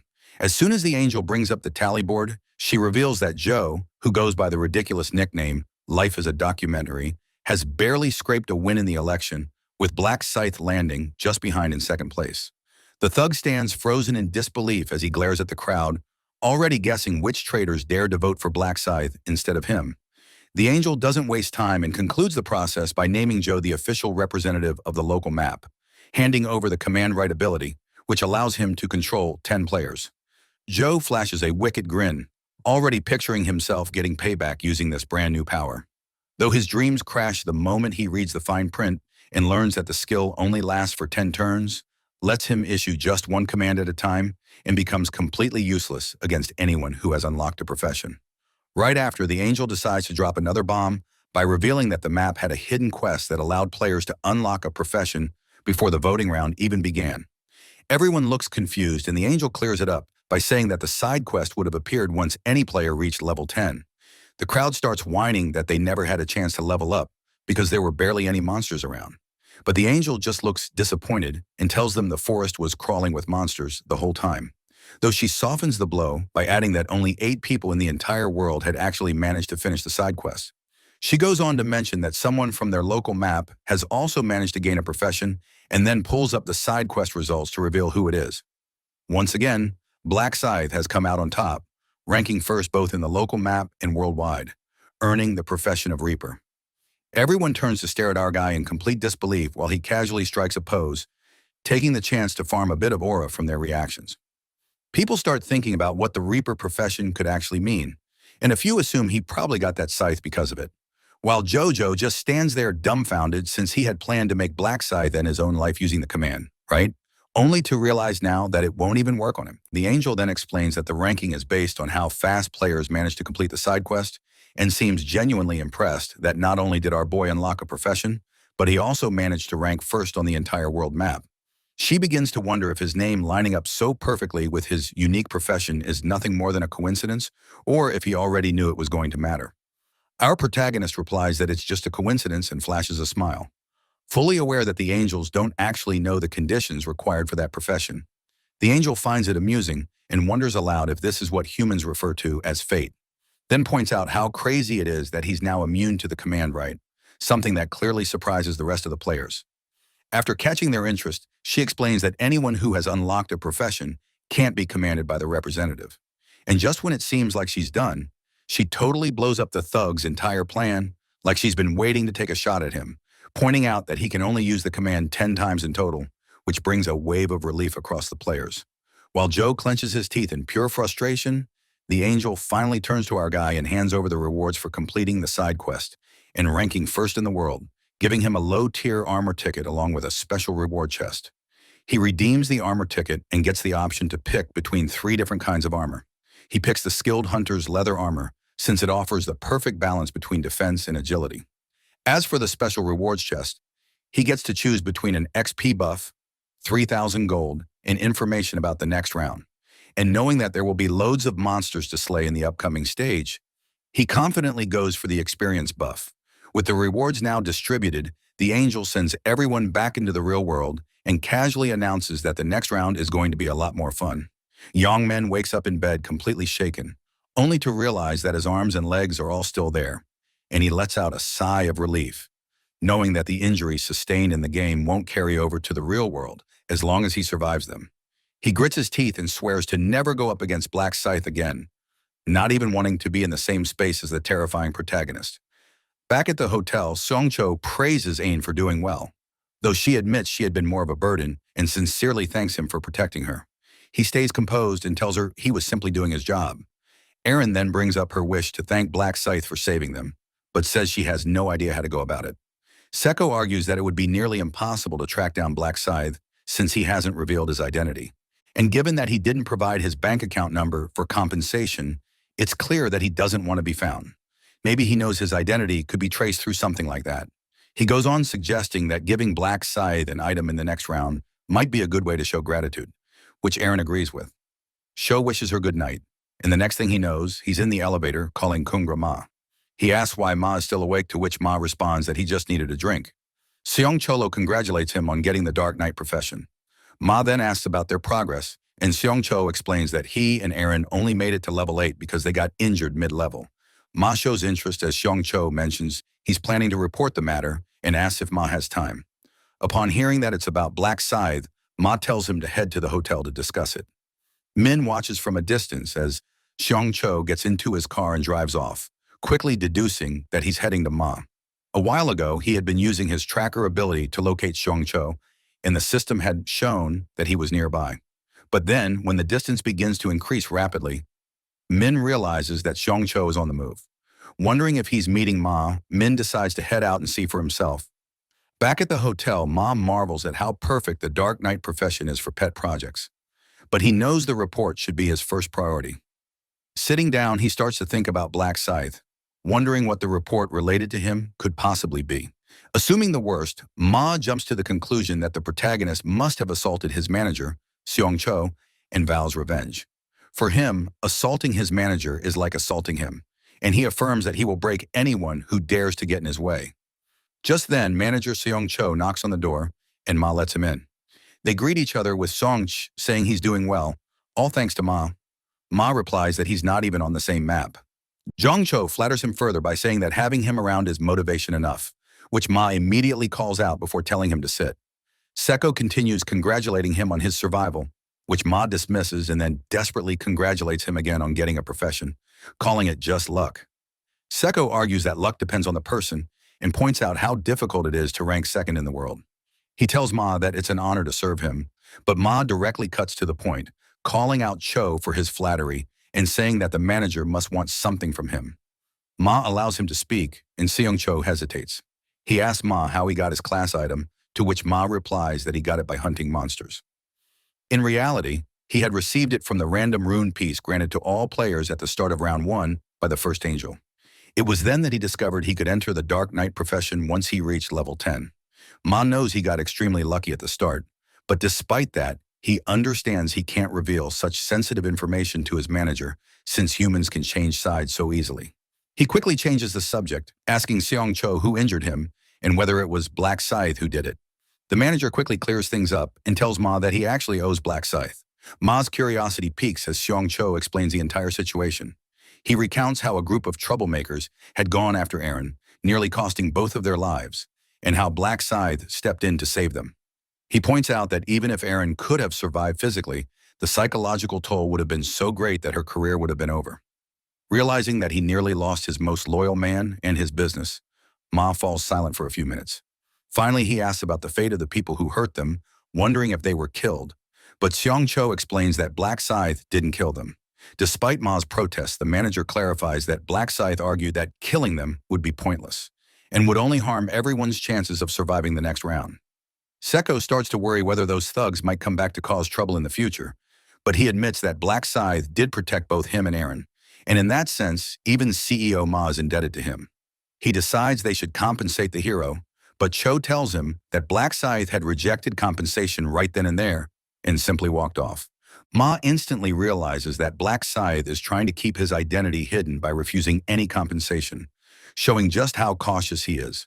He tells Seong-cho to send his regards in the next round and to keep an eye on Black Scythe, helping him out whenever he can because Ma hates owing anyone. Just as he's about to leave, Ma pauses, turns around, and asks for the names of the people who had attacked them.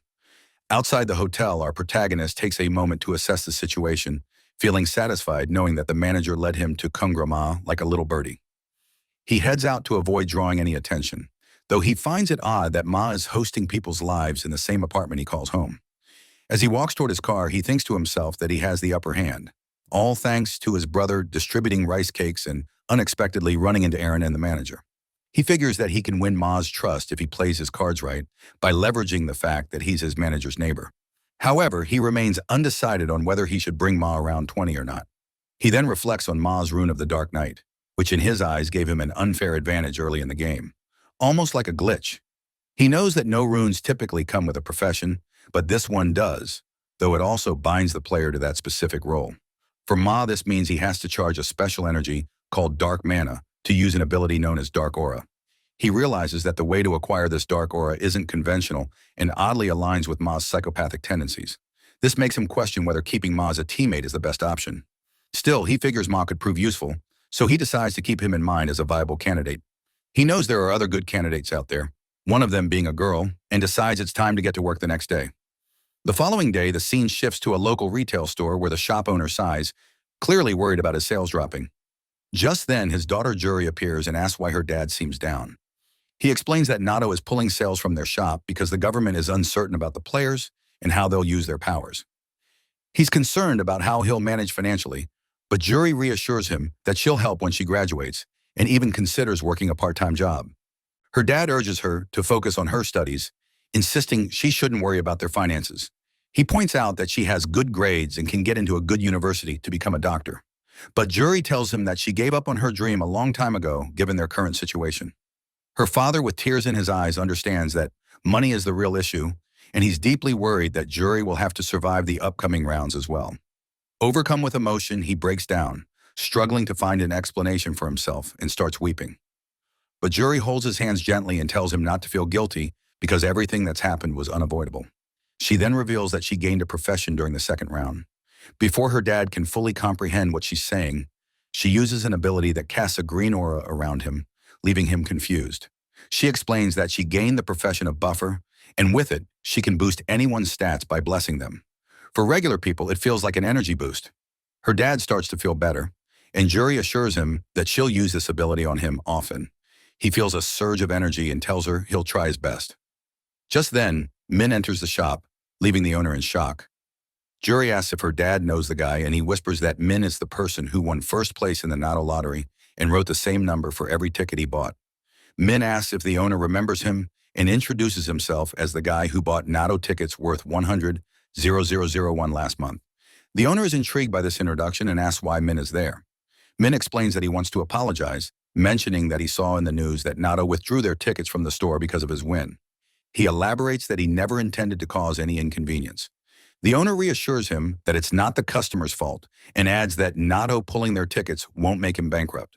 Despite this, Min pulls out an envelope containing 10 million won and hands it to the shop owner as compensation for any trouble he might have caused. The shop owner is stunned and insists Min doesn't need to pay him, but Min firmly tells him to take the money because he wants him to before leaving the store. The owner is overwhelmed by the situation and refuses to accept such a large sum. Juri volunteers to run after him and give the envelope back, and her dad agrees. She rushes after him and eventually catches up, calling out his name. However, Min doesn't recognize her. She tells him they're in the same class, but Min claims he isn't good at remembering faces and doesn't know her. In reality, he knows exactly who Juri is. She's the store owner's daughter and has the buffer profession. He recalls the first time he met her and how he discovered they were classmates, which surprised him. He had intentionally made their first meeting during this regression seem like a coincidence so that Juri would join his team without hesitation. Juri asks if they can talk somewhere and Min agrees. The scene shifts to a local park where they're sitting on a bench. Juri hands him back the envelope. Min recognizes the envelope as the one he gave to the shop owner, and Juri explains that they can't accept such a large amount. Min smiles knowing they wouldn't have taken it because Juri despises owing anyone even when she's in a difficult situation. Juri urges him to take it, but Min refuses, saying the money was meant as an apology, and his moral compass won't allow him to take it back. Juri repeats that the amount is so large it's uncomfortable to accept, which Min knows all too well. He counters by saying the amount isn't big for him, so there's no need for them to worry. While Juri wonders why Min is being so stubborn, he stands up and begins to walk away. She stops him and negotiates, asking if it would be okay to return 9 million and keep 1 million instead. Min challenges her, asking how she can decide that without the shop owner's approval. Juri reveals that the owner is her father. Min pretends to be surprised and calls it a coincidence. Juri also finds it strange that the Nato winner turned out to be her classmate, and he doesn't recognize her while she recognized him the moment he walked into the shop. Min again pretends he's not good at remembering faces and says it's the first time she's talking to him face to face. Juri understands this means he must have heard her name for the first time that day as well. She stands up, walks toward him, and introduces herself again, asking him to remember her face. Min assures her that he will. The girl is then overtaken by the sadness of having to introduce herself to her classmates, even though they're about to graduate. Min consoles her, telling her that he'll stay in touch after graduation. After saying this, he asks for her phone number. Juri hesitates at first, but eventually types it into his phone. Min suggests they should be friends and then begins to walk away. Just then, Jury realized she didn't return the envelope and calls out to him. Min simply waves and leaves.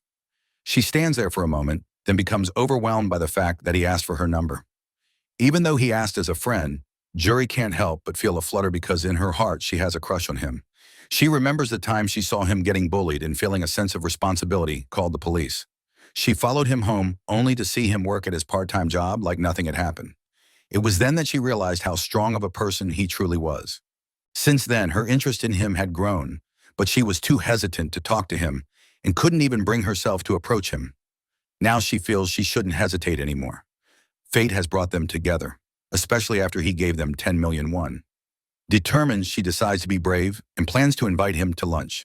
The scene shifts to our hero sitting in bed at home when he gets a text from Jury, asking if he's available for lunch because she has something to talk about. Min tries to pay for the meal, but Jury insists it's on her. He smiles, knowing his plan is working perfectly. Jury doesn't want to feel indebted and is more likely to help him when he needs it. He gets up to get ready, thinking to himself that he'll keep Jury alive until the 20th round this time. As he's about to leave, one asks where he's headed. Min replies that he's going to meet a friend. One then asks if the friend is a girl, and Min agrees, telling his brother that he'll be eating out, so one should have something without him. This leaves Juan in a confused, amusing state, thinking his brother is in a relationship. The scene shifts to a restaurant where Min and Jury are having steaks for lunch. Jury still can't believe she's having one-on-one lunch with him and hesitates to speak for a while. Finally, she gathers the courage to ask how he managed to win Natto 4 times in a row. Min casually replies that the numbers were revealed to him in a dream. She then asks how much he earned from the cards, and Min confidently tells her that he doesn't have to worry about money for the rest of his life. Jury remembers something and asks Min how his first round went. Min tells her that he had a hard time catching all the goblins. She gets curious about his player map location, and he mentions that he doesn't remember the exact number, but that the last digit is 5. She laments that her map number ends in 7, so they won't be able to meet in the other world. But Min knows that they will meet when the maps merge, once fewer players are left. Jury then asks about his level, to which Min lies, saying he's at level 10. She's ecstatic, revealing that she's level 10 too. When she asks about his profession, he replies that he doesn't have one yet. Jury claims she's been lucky, having gotten the profession of buffer. Min asks her if it works like a game character, although he already knows what it does. Jury explains that her ability is called Bless, and it can raise anyone's stats. She then asks if he wants her to use it on him.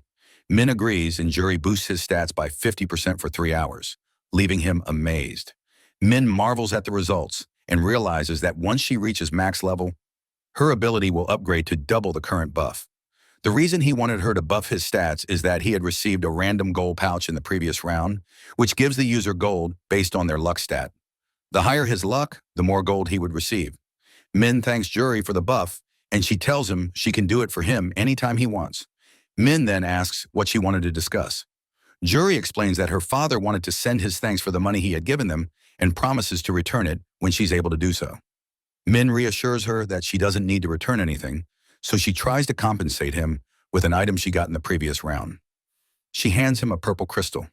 After leaving the restaurant, they both wish each other good luck for the next round. Later, Min goes to a local park and opens his inventory. To his surprise, the crystal Jury had given him is a mana crystal, which turns out to be an A-tier item. This was unexpected for him. He judges that the item's description doesn't do it justice, and players will only truly understand its importance when they reach level 20. The crystal allows players to combine it with their weapons, granting them different enhancements.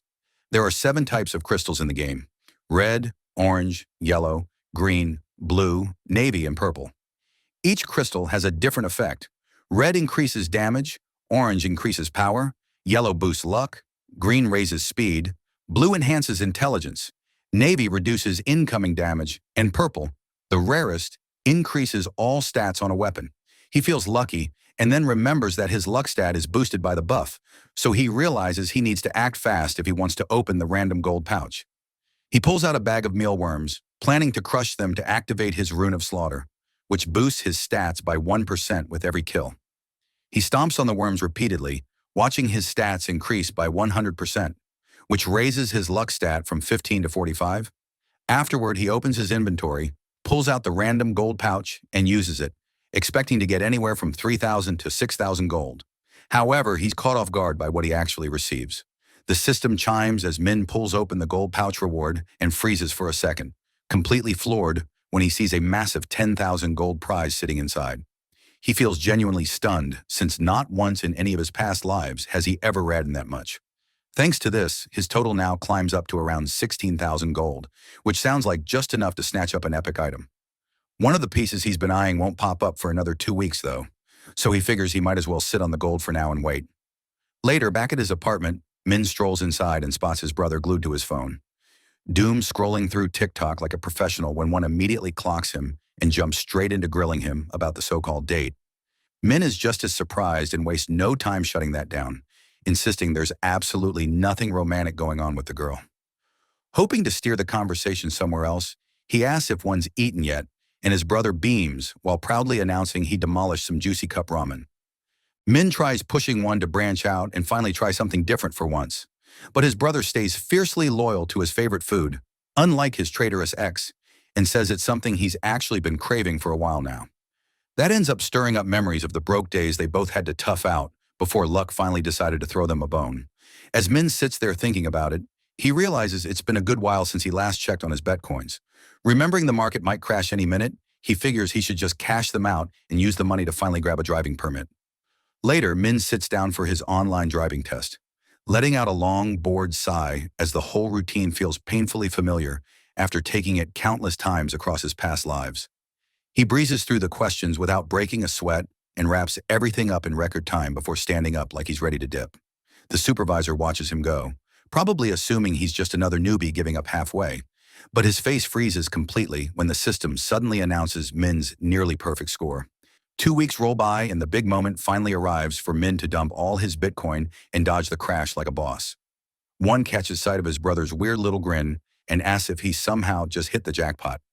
Staying cool as ever, Min casually says he sold off all his crypto for a mind-blowing 300 billion, nearly making Juan spit his coffee everywhere in pure shock.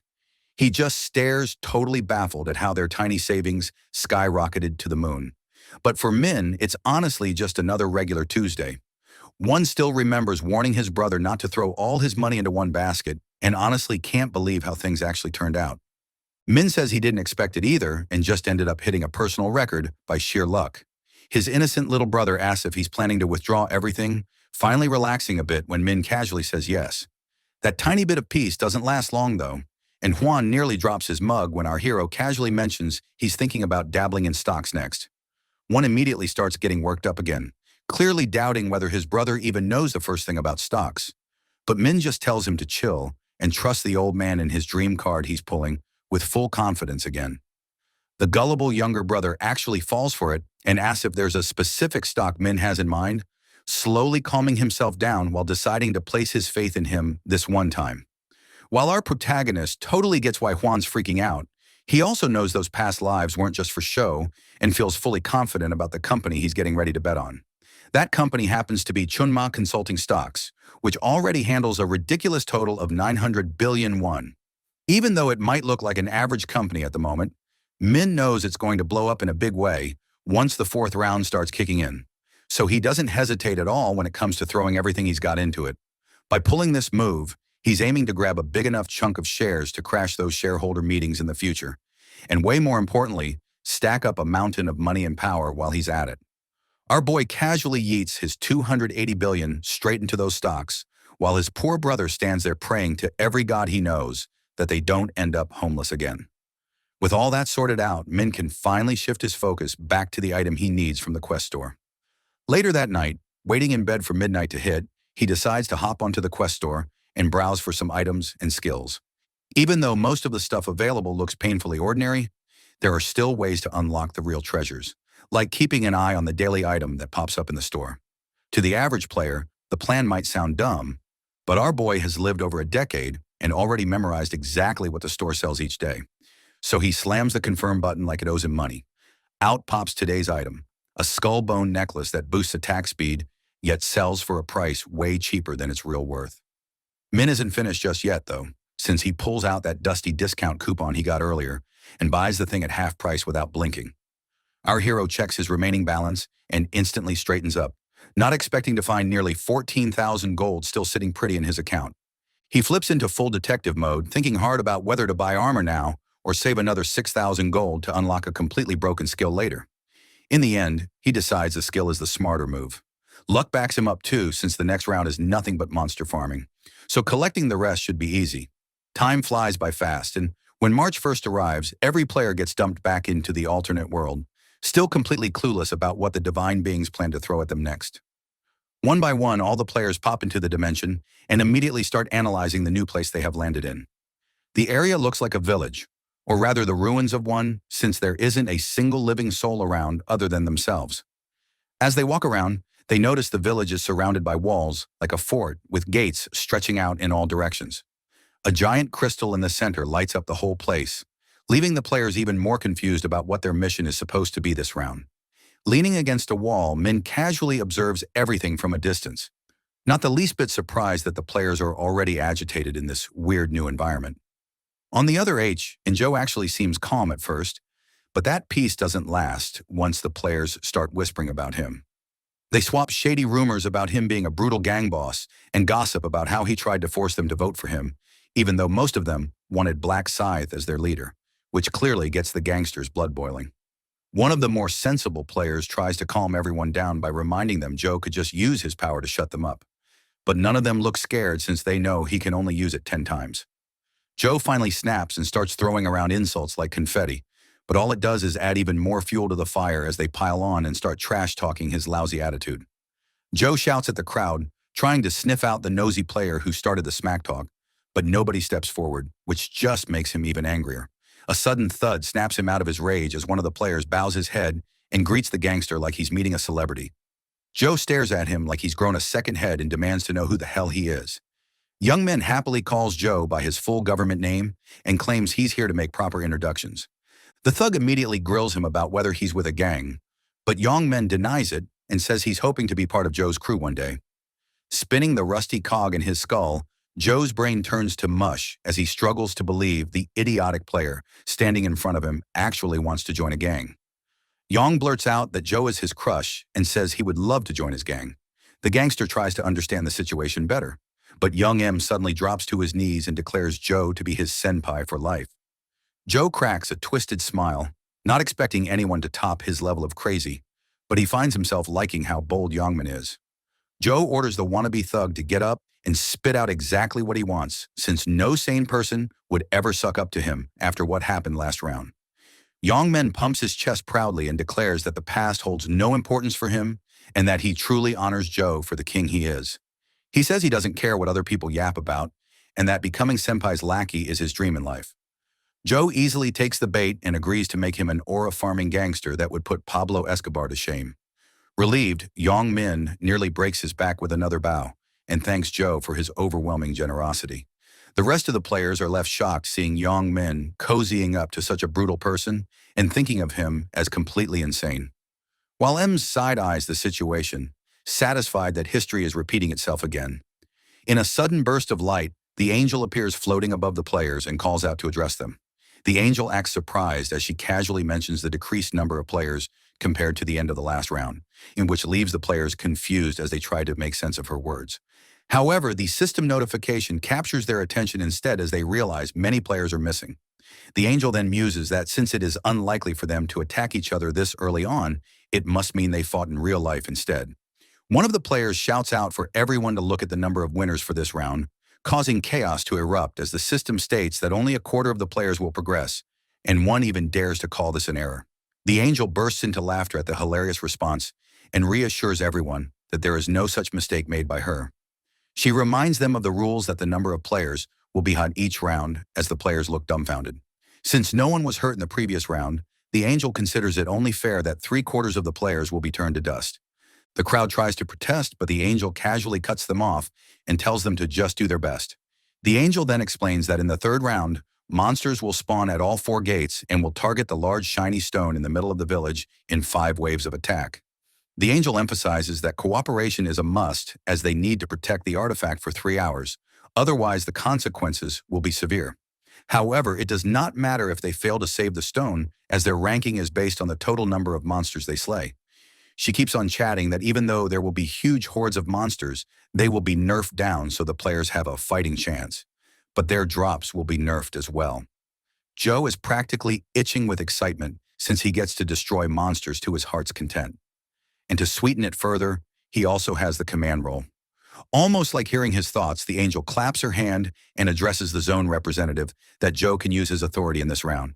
At the same time, she satisfies all the curious glances thrown her way as she drops the bomb on what actually happens when the zone representative gets wiped out. An eerie smile slowly stretches across her face as she explains that if the leader ends up dying from a monster attack, the authority itself gets erased from existence. But if a player is the one who kills him, then that player takes his place as the new representative and also gains full command powers. Everyone immediately starts eyeballing Joe like he is the last cookie left in a jar, while the angel casually announces that the monsters will arrive in 10 minutes. Flashing a nasty grin, she throws in a suggestion for the players to be good buddies with each other before she vanishes into thin air. Understandably, Joe cannot help but curse at the sky with his foul mouth, but he quickly shuts up the moment he hears the unmistakable sound of blades being drawn around him. The gangster immediately summons his own dagger and dares the chumps to come at him if they think they can. The players start taunting him and get ready to pounce, completely blinded by the greedy dream of snatching his power. However, Min seems to have other ideas as he casually steps out from the crowd with not a single player daring to move a muscle. Joe demands to know what Black Scythe thinks he is doing, but our boy calmly reassures him that he is just there to have a little chat. Mr. Documentary tries his best to act like he is not rattled by our hero and demands to know what he is planning. But Min smoothly cuts him off as he casually brings up a trade offer, spotting that Joe has gotten himself stuck between a rock and a hard place. Min swings his scythe lazily over his shoulder and throws out an offer to protect the gangster. Joe can only stare at him in confusion, while Min calmly repeats his offer to protect him from the other players, and the crowd looks on in shock and disbelief at the idea they might have to throw hands with Black Scythe. The other players immediately start whispering among themselves about their survival chances, while Joe struggles to believe that our boy's name carries that much weight and actually considers taking the deal. Using his non-existent brain for once, he realizes there has to be a catch and decides to confront Min about it. Our protagonist casually lays it out that in exchange, Joe will have to obey his every single command without a shred of complaint.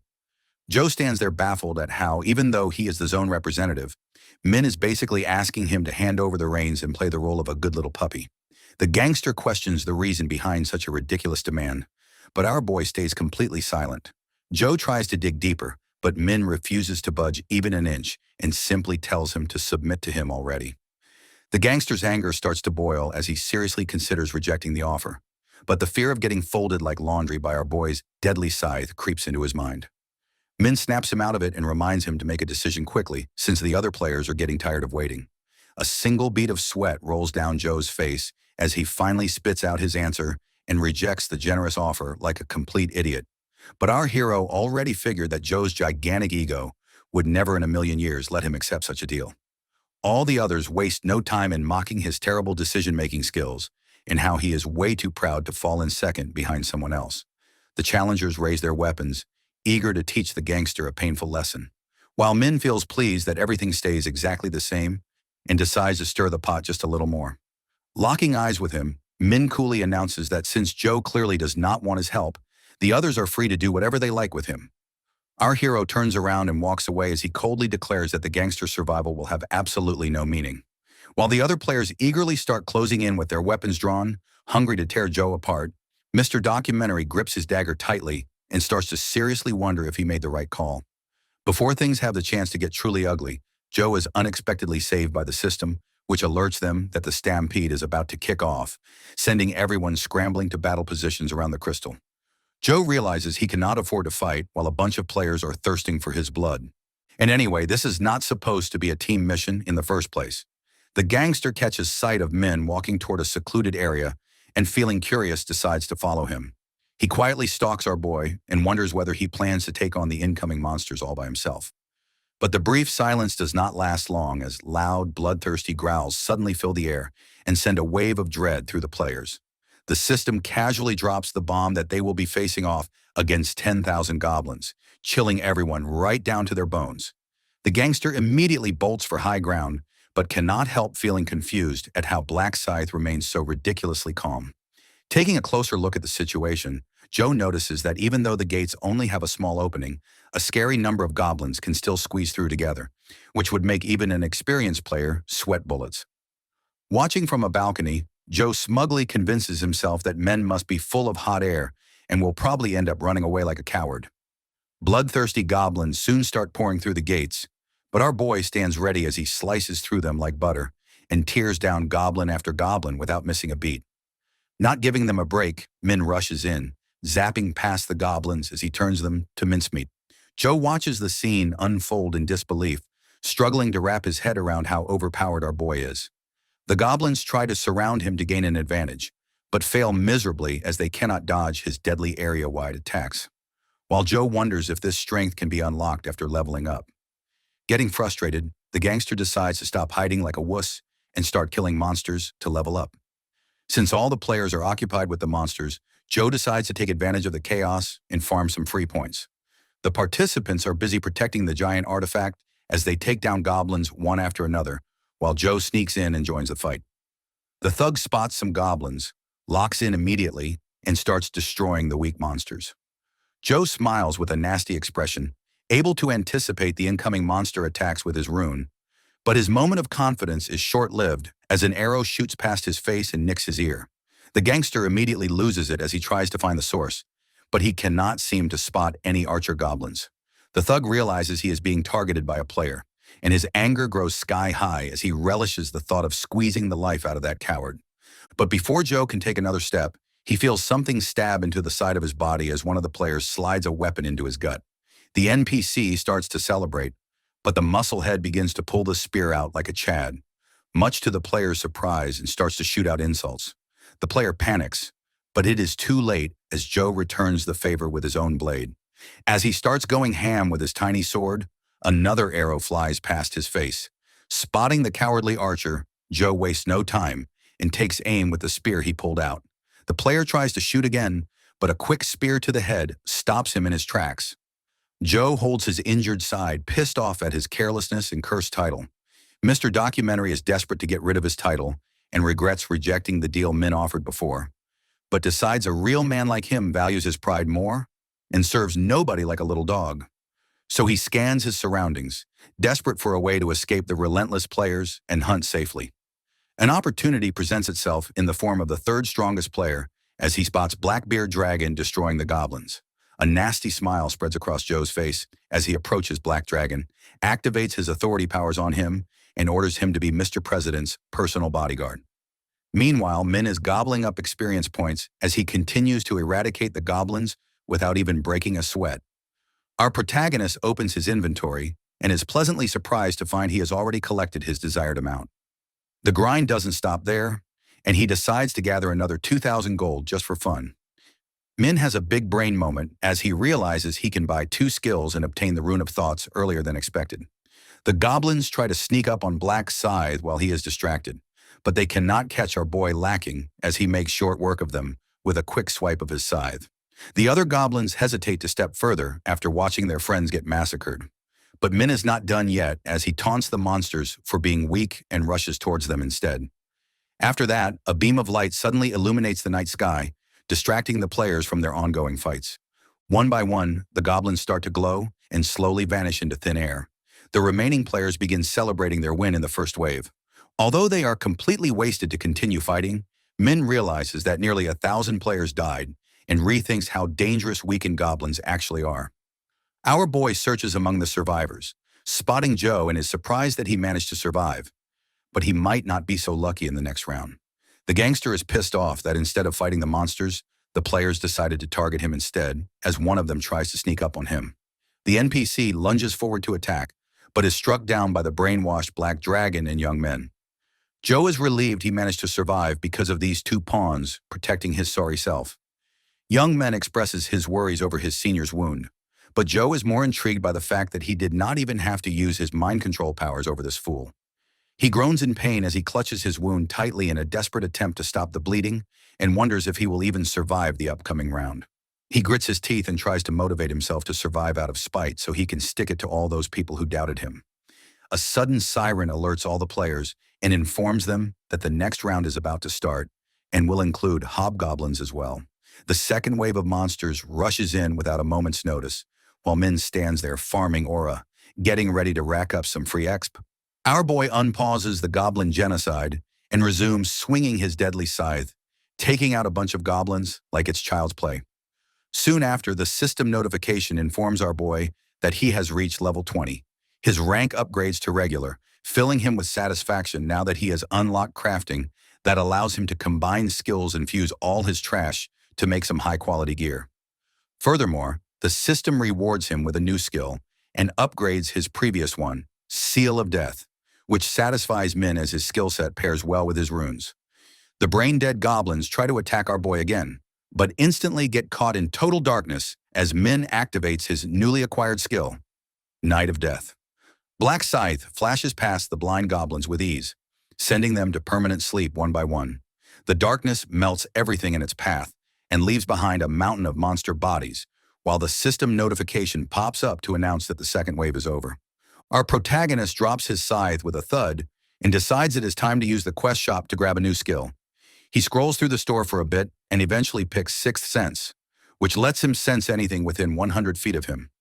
Min activates the skill and only picks up the dead goblins around him, which reminds him that he still needs to gather another 20,000 gold. The third wave kicks off with Min slaying goblins like usual, while Black Dragon continues running around under Joe's mind control. After the third wave wraps up, the players find themselves facing gnolls in the fourth attack. Joe makes full use of his mind control powers and shamelessly uses his fellow humans as meat shields to save his own skin. After a long and brutal fight, the system notification dings again to signal the end of the fourth round. Joe barely stays standing with sweat pouring down his face as he wonders just how deep in a hole he has managed to dig himself. The gangster has already burned through all 10 charges of his power and convinces himself that he is safe for now as long as his brainwashed players stay alive. The system announces that the final wave is about to begin, and the players will have to take on almost 11,000 big boys, which makes them freeze up in pure shock. Fast forwarding into the madness, the players and monsters are busy stabbing each other, while Joe desperately tries to take advantage of the walking bags of experience and finally snatch the #1 spot. His little delusional fantasy ends when he spins his head around and sees 2 of his henchmen get skewered. A few players who are still hungry for the representative spot charge at Joe. Hell-bent on putting him out of commission, he panics and shoves 2 of the brainwashed players in front of him while shouting at them to do their job right and cursing the cowards for coming after him when the round is almost over. A few well-placed arrows take the zombies down, and the players move in with weapons raised, so he panics harder and decides to bail out of there to survive and fight another day. The players chase after him, refusing to let the thugs slip away while Joe runs as fast as his legs will carry him. At one of the gates, Mr. Documentary spots our hero, who catches his breath from the chaos. The gangster runs to him in a desperate move and begs to serve under him if it means getting protection. Min stays silent, and when Joe repeats himself, Min shoots him a death glare and refuses without a second thought. Joe's face turns pale as Min reminds him that rejecting his offer once means there is no next time, then walks away without hesitation. Joe tries to follow, not understanding the situation, but Min coldly says he has no use for someone who has already used all his commands. Joe curses himself for not accepting the offer when he had the chance and knows there is no way out now. The players quickly notice he has no protection anymore, and Joe flinches in fear. Mr. Documentary watches with dread as the players roast him by saying his life will be a documentary from now on. Thinking all hope is lost, Joe braces himself as the players close in to end his misery, but a voice suddenly calls out to him. Young Men shows up offering support for his seniors. Joe feels surprised to see him there and lowers his guard for a moment, only for his junior to fold him with a brutal right uppercut. The blow sends Joe crashing to the ground like a sack of potatoes.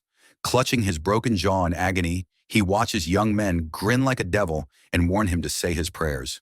The gangster tries to spit out an insult, but Young Men silences him with another punch.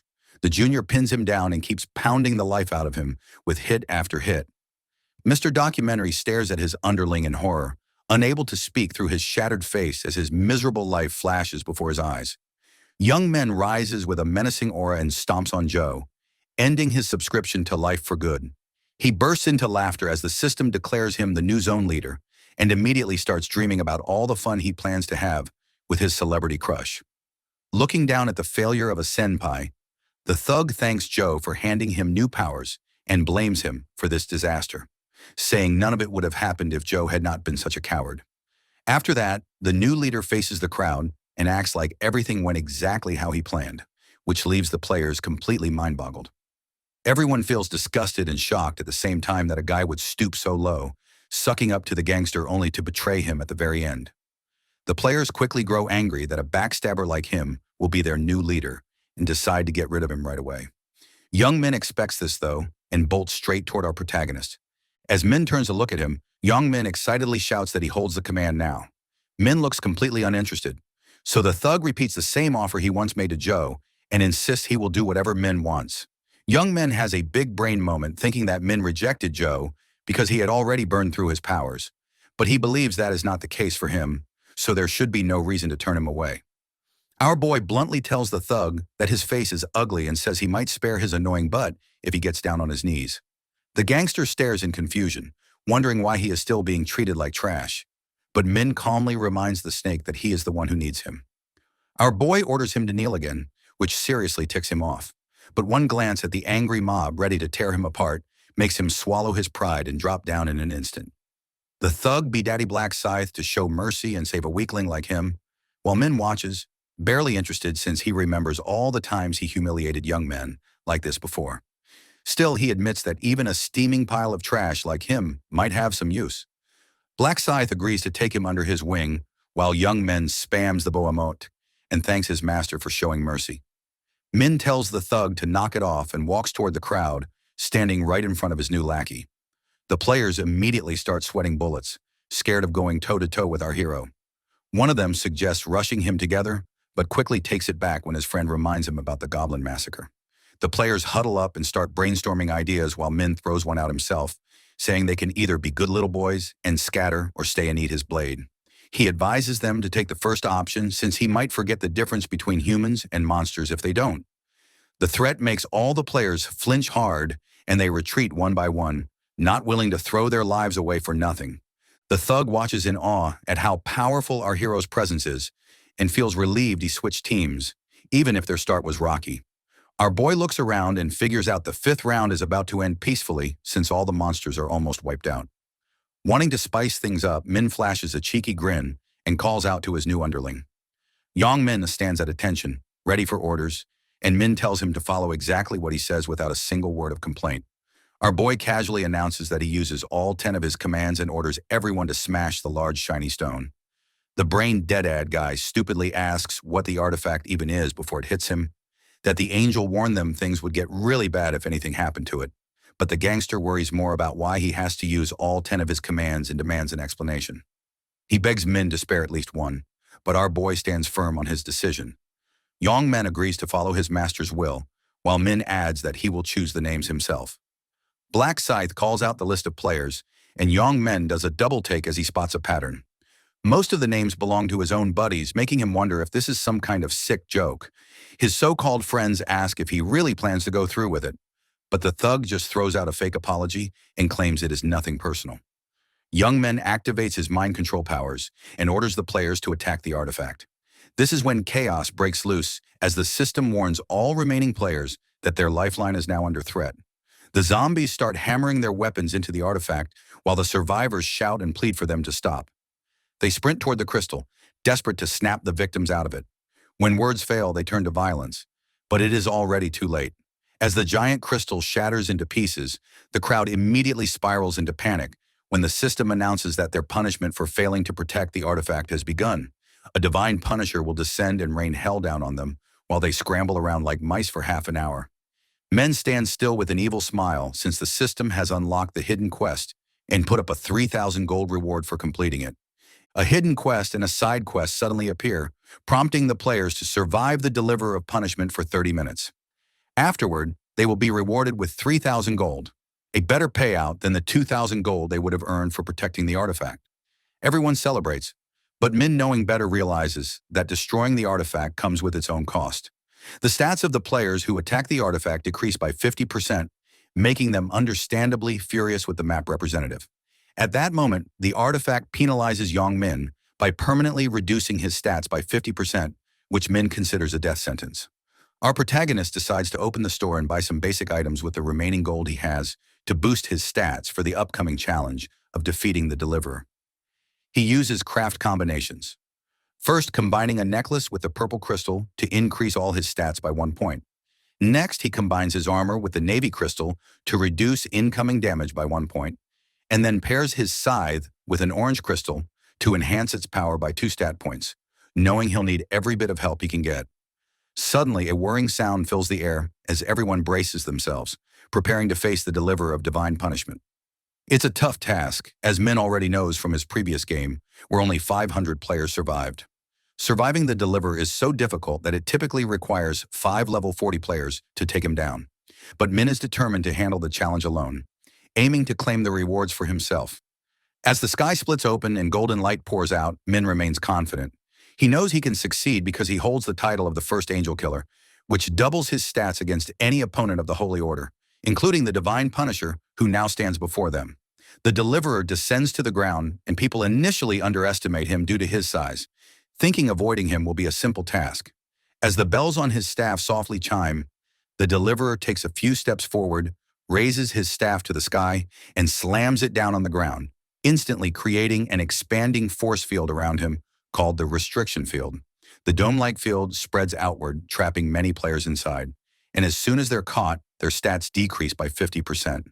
The hero estimates that at least 300 players are now trapped, doomed by their fate. As the deliverer begins his attack with a majestic aura of blue light, millions of arrows of light shoot out from the deliverer staff in all directions, annihilating everything and everyone in their path. The players try to flee, but they're unable to avoid the arrows while stuck in the restriction field, just as Min had predicted. He sees his opening, dashes behind the deliverer, and waits for the field to dissipate. Once it does, he charges forward without worrying about being heard, knowing the deliverer doesn't have ears. He closes the gap, gets within 16 feet of the level boss, and places a seal of death on him. But it's too late. The deliverer turns around, but Min's scythe pierces his eye, and he quickly retreats to safety. The seal of death informs him that the deliverer is now down to 60% health after just 1 strike. As predicted, the deliverer activates his restriction field again to trap Black's scythe, but Min is nowhere near. The field lowers, and Min doesn't waste a second. He charges at the deliverer again, aiming for his other eye.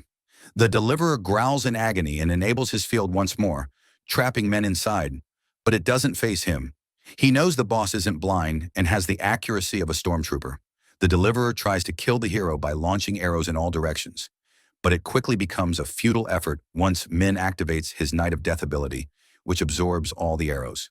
Since light can't escape darkness, the arrows are consumed without a trace. Black's scythe then takes a massive leap forward, swinging his scythe with deadly precision to finish the job. With a swift slash of his scythe, Min takes off one of the deliverer's wings.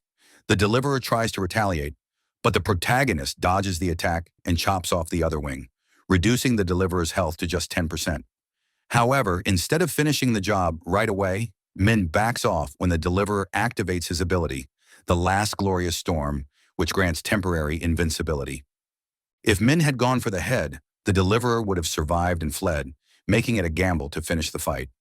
During his invincibility, the deliverer launches a desperate barrage of attacks, hoping to wipe out Black Scythe. Min, however, watches the spectacle with amusement from a distance. Once the invincibility fades, Min wastes no time. With a single clean swing, he sends the deliverer's head flying. His level spikes, and he earns a substantial amount of gold from the achievement, becoming the first player to kill the deliverer of divine punishment. In addition, he unlocks the title The One Who Goes Against Divine Punishment, which reduces incoming damage by 80% when facing enemies from the Holy Order. He also gains a condensed ether and the Rune of the Glorious Storm. The ether can be used to craft divine-level items, while the rune enhances divine-level skill effects and boosts intelligence depending on the player's rank. For completing the side quest, every player is rewarded with 3,000 gold, leaving them relieved and happy. As they whisper among themselves, unease lingers over Black Scythe's overwhelming strength. Even the angel seems impressed and is eager to interview him. She asks him why he chose to kill the deliverer of divine punishment, when all he had to do was survive to be rewarded. He answers that he doesn't like seeing people die, surprising everyone as they realize the hero actually has a moral compass. The angel, puzzled, wonders how humans can so easily switch between killing and protecting one another. while the hero smirks, knowing the narcissistic angels wouldn't understand compassion. The angel then reminds the players that their lives still depend on their ranks and displays the results. Once again, our hero, Black Scythe, takes first place on both maps, having killed 3,600 monsters alone and reached level 30, all thanks to an experience buff. He receives a unique reward box and a mid-tier rare ring ticket for taking first place. For the ring ticket, he chooses the Ring of Resistance, knowing that despite its seemingly weak description, it helps resist status effects that could kill a player. For the unique reward, he opts for gold because he knows the next round won't be about killing monsters. The angel announces that the top 1,225 players will survive the round, sending the lower-ranking players into a panic as they scramble to negotiate their way out, but to no avail.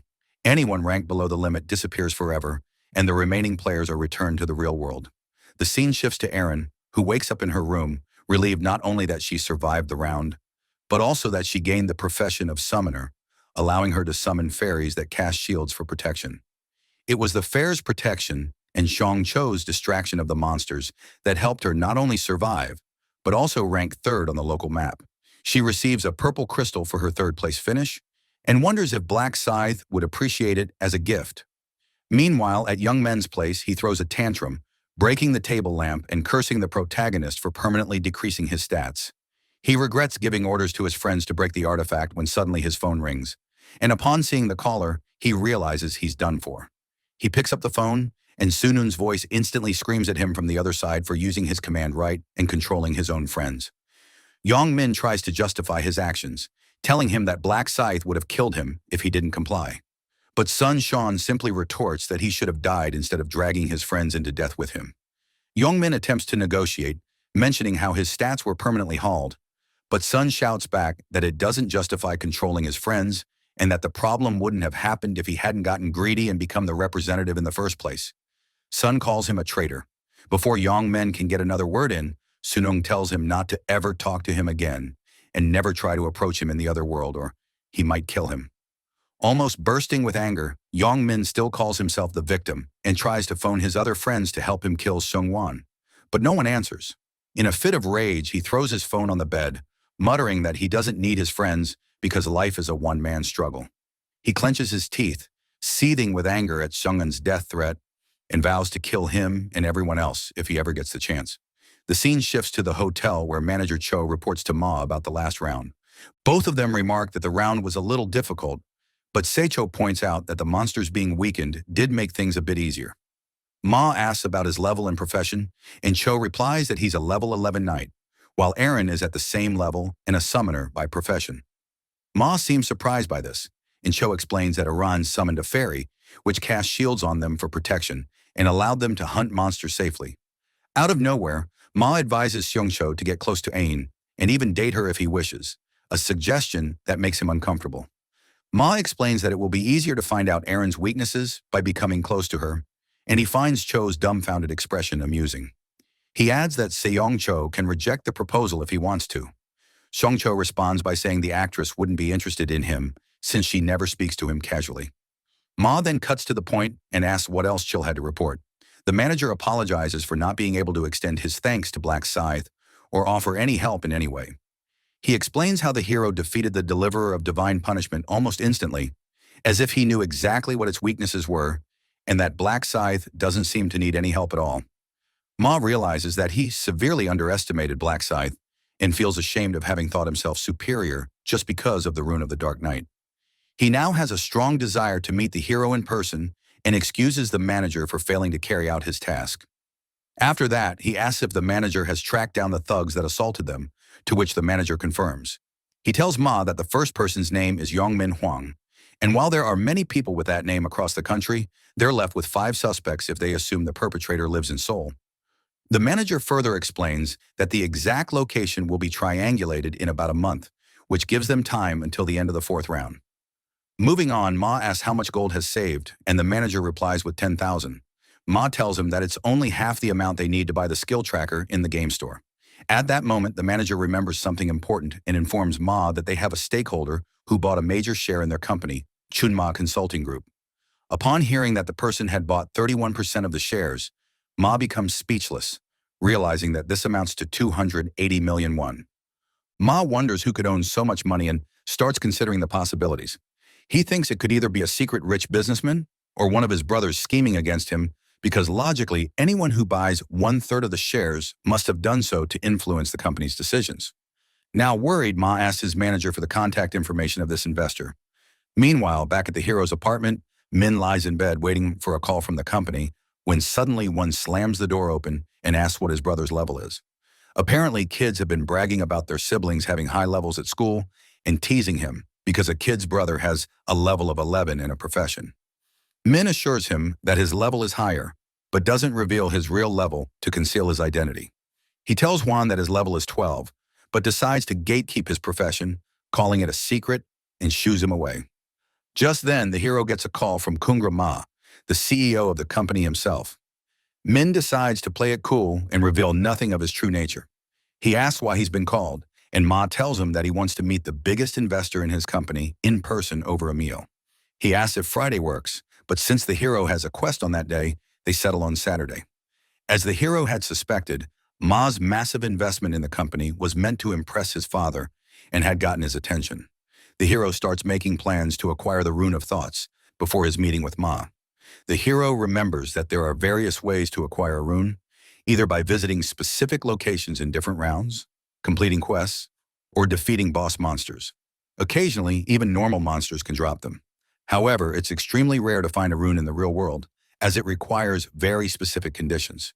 He recalls this as he enters an abandoned warehouse and waits for someone named Sukyun Jang. Jang's nickname happens to be the same as his real name, something the hero remembers clearly. He was the criminal who kidnapped his brother in a previous regression, seeking critical information about future events. Janang knew the hero was a time traveler because he had obtained the Rune of Thoughts and could read both Min and his brother's minds. Since that incident, Min has made it a point to take revenge on Jang in every subsequent regression. Although the hero claims not to hold a grudge against him anymore, he still heads to the warehouse, intending to acquire the Rune of Thoughts before Yang does. To conceal his identity, he puts on a mask. Suddenly, the door slams open and Jang walks in, carrying a lady over his shoulder. Without hesitation, he throws her onto the ground, mercilessly, ripping the tape from her mouth. He warns her not to scream, but as soon as her mouth is free, she immediately yells for help. The thug is visibly irritated and tells her not to waste her time with typical pleasing for mercy, claiming she has a kid, or negotiating money for freedom. However, the woman surprises him by asking for forgiveness, which leaves him momentarily confused. Janang frowns and asks why she's apologizing, and she nervously explains that the previous night she had stared at him, which made him angry. The thug, being the jerk that he is, scoffs and demands to know why she did something she now regrets. He tells her it ruined his mood. The thug then recalls the events from 2 days ago. He had been wandering the streets looking for a victim when he spotted a woman he found attractive. Quietly, he followed her from a distance, waiting for the right moment. When she entered an alleyway and was alone, he seized the opportunity, jumping in front of her and activating an ability that made his body glow like a solar flare, reminiscent of something from Dragon Ball. The woman, temporarily blinded by the intense light, couldn't see anything, leaving her vulnerable. The thug savored the power he had over her. Thrilled by the fact that he could do whatever he wanted and get away with it, he couldn't help but reflect on how worthless his life used to be, with nothing interesting to fill his days. But after acquiring the Rune of Radiance, he could temporarily blind others, giving him control to exploit them as he pleased. In another incident, the thug walks into a coffee shop, his eyes immediately locking onto the pretty barista behind the counter. He orders an iced Americano, and she tells him it will be 50001. After paying, he casually asks where the usual part-time worker is, explaining that he's a regular customer. She responds that all the part-timers have quit because of the dangerous nature of the world now, with the constant risk of dying during any game round. Curious, he asks if she's the boss, and she confirms. Then, without missing a beat, he asks her age, commenting that she looks young. She tells him she's 32, which he dismisses as a good thing because she's not a player. However, in reality, he's aware that she's vulnerable due to the lack of abilities. Then, without any hesitation, he asks for her number, bluntly admitting that he likes her. This catches her off guard, and she stands there awkwardly, unsure how to respond. The thug, misreading the situation entirely, interprets her silence as an insult. He accuses her of thinking he's ugly and uses this as an excuse to demand a refund. He snatches his money back and storms out of the shop, grinding his teeth in frustration. As he leaves, he mutters to himself about how it's always the pretty people who judge others, unaware of how perverted his approach had been. Determined to get his revenge, he decides to ambush her later, planning to catch her off guard in an alleyway. In the warehouse, the woman pleads for forgiveness, vowing never to judge anyone again, but the thug remains unsatisfied with her answer. Zhang shoves her back onto the floor and grabs her wrists, telling her she doesn't sound sincere, so she'll have to face the consequences. She fights to break free, but he tells her to stay still while he continues his attempt to humiliate her. Suddenly, the hero shouts from behind, ordering the thug to stop, which sends a wave of fear through Zheneng. Thinking it's a detective, Zhang demands to know who's there, only to be shocked by the sight of a figure standing tall with a massive scythe in hand, his face hidden behind a white mask. The hero calls him an idiot and tells the woman to run while she still can. Zhang attempts to threaten her, but the protagonist is faster, lunging forward and slamming the handle of his scythe into the thug's groin, instantly paralyzing him with excruciating pain. Min tells the woman to leave, and once she's gone, he turns to the thug and coldly states that the real game has just begun. The thug starts cursing at Min and tries putting on a tough act, but the hero just finds the whole thing amusing. He comes at the masked hero with repeated dagger thrusts, trying to land a hit, but Min easily dodges every single attempt without breaking a sweat.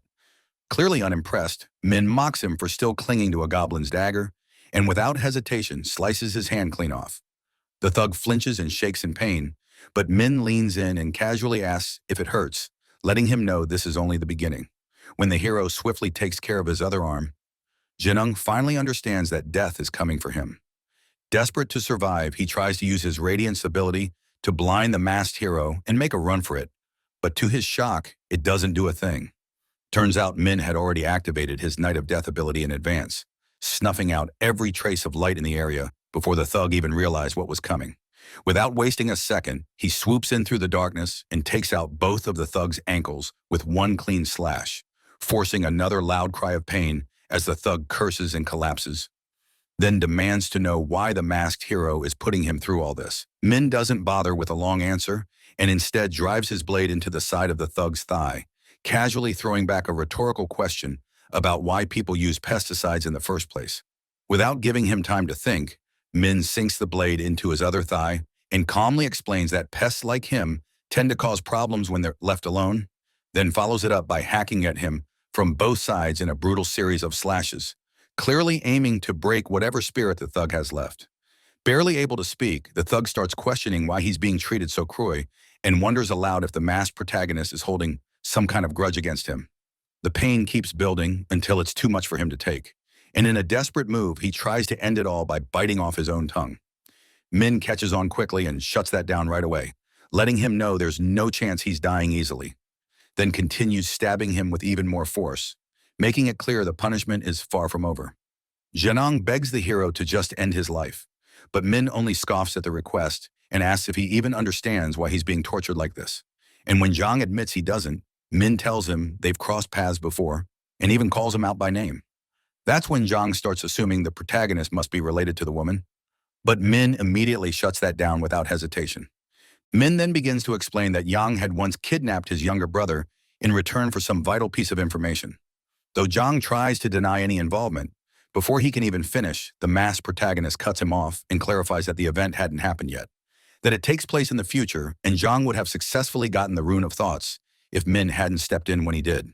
Still lost in confusion, the thug struggles to process what's happening. But Min doesn't stop and tells him that the rune can only be activated by hearing the voice of honesty from another person. So if Jen had gone through with violating the woman, her cries and genuine pleas for mercy would have fulfilled the condition, allowing him to gain the Rune of Thoughts and go on to commit even more vile acts using its power. Min adds that he confirmed everything across his many regressions and says the thug fully deserves to die after racking up 12 offenses, each worse than the last. Hearing this, the thug begs once more to be killed, but the hero refuses and instead jams the handle of his scythe straight into Jen's mouth to shut him up, then calmly explains that he had been stalling on purpose, waiting for him to die naturally while he rambled on. Now gagged and unable to speak, Zhang desperately wishes in his mind for Min to kill him, just to put an end to the unbearable pain, and he starts to wonder why the hero is even gagging him when the Rune of Thoughts requires genuine honesty from someone to activate. If that's the case, Then what's the point of keeping him silent? But Min casually responds to the thought, revealing that the rune already activated the moment Yang pleaded for death from the bottom of his heart. It's revealed that the rune of thoughts only works within a 30 range, allowing the user to hear the target's truest inner voice. Min tells Zhang he mainly wanted to test if the rune actually worked, and now that it has, he's satisfied. But when Janong pleads for death yet again, the hero denies the request once more, saying it's only fair that someone who's hurt so many people should get a taste of what real suffering feels like. Eventually, the thug breezes last, and our hero calmly activates an ability known as Trace Erase, wiping out every shred of forensic evidence from the scene, including the corpse itself. Min takes a moment to admire how thorough the cleanup really is, and feels pretty satisfied knowing he's finally secured the Rune of Thoughts. So now he sets his sights on meeting Kyungrama the following day. Back at the apartment, our boy gets all suited up while his brother teases him and asks who the lucky girl is. One keeps poking at him, but Min explains he has a serious business meeting to attend. That makes Juan's anxiety spike since he starts thinking about what if the business fails and they end up homeless again. Our hero gives his innocent brother a warm smile once he sees that it all comes from worry. Min flashes a confident grin and promises to spill all the juicy details if things go well. He asks if his brother doubts his skills, which gets Juan a little riled up, but Min cools him down and tells him to be a good boy and stay inside. One gets chills as he remembers the messed up players abusing power in real life, and that some thugs even broke out of prison. Our protagonist confirms his suspicion that the system does not care whether players are criminals or not. He figures it makes no sense for things to stay normal forever and recalls how in past lives the players tried to enslave regular humans and take over the world. Black Scythe makes up his mind not to let history repeat itself and decides to lock in. Before heading out, Min tells his sweet brother to stay safe, but one seems more interested in this shady business deal. Our hero tells him to wait for the right time and scolds him to eat a real meal instead of store-bought junk again. Later, our hero stands before a huge hotel, not surprised that the CEO picked this place. The building belongs to Kyungrama, but that remains a well-kept secret only family members would know. Our boy walks up to the front desk, ready to use this hidden info to his advantage. And for that, he needs to play dumb and act like a supreme lover-struck fool. Right after that, he throws on the whole act of a low IQ rich kid living off daddy's credit card and awkwardly asks about his meeting. The receptionist confirms everything and leads him to the lounge while saying the CEO will join him soon. Min keeps up the clueless act and gazes at the ceiling with his mouth wide open like he's just seen magic. When a voice suddenly speaks up, he stands and gets hit with surprise, seeing Cho show up instead of the actual boss.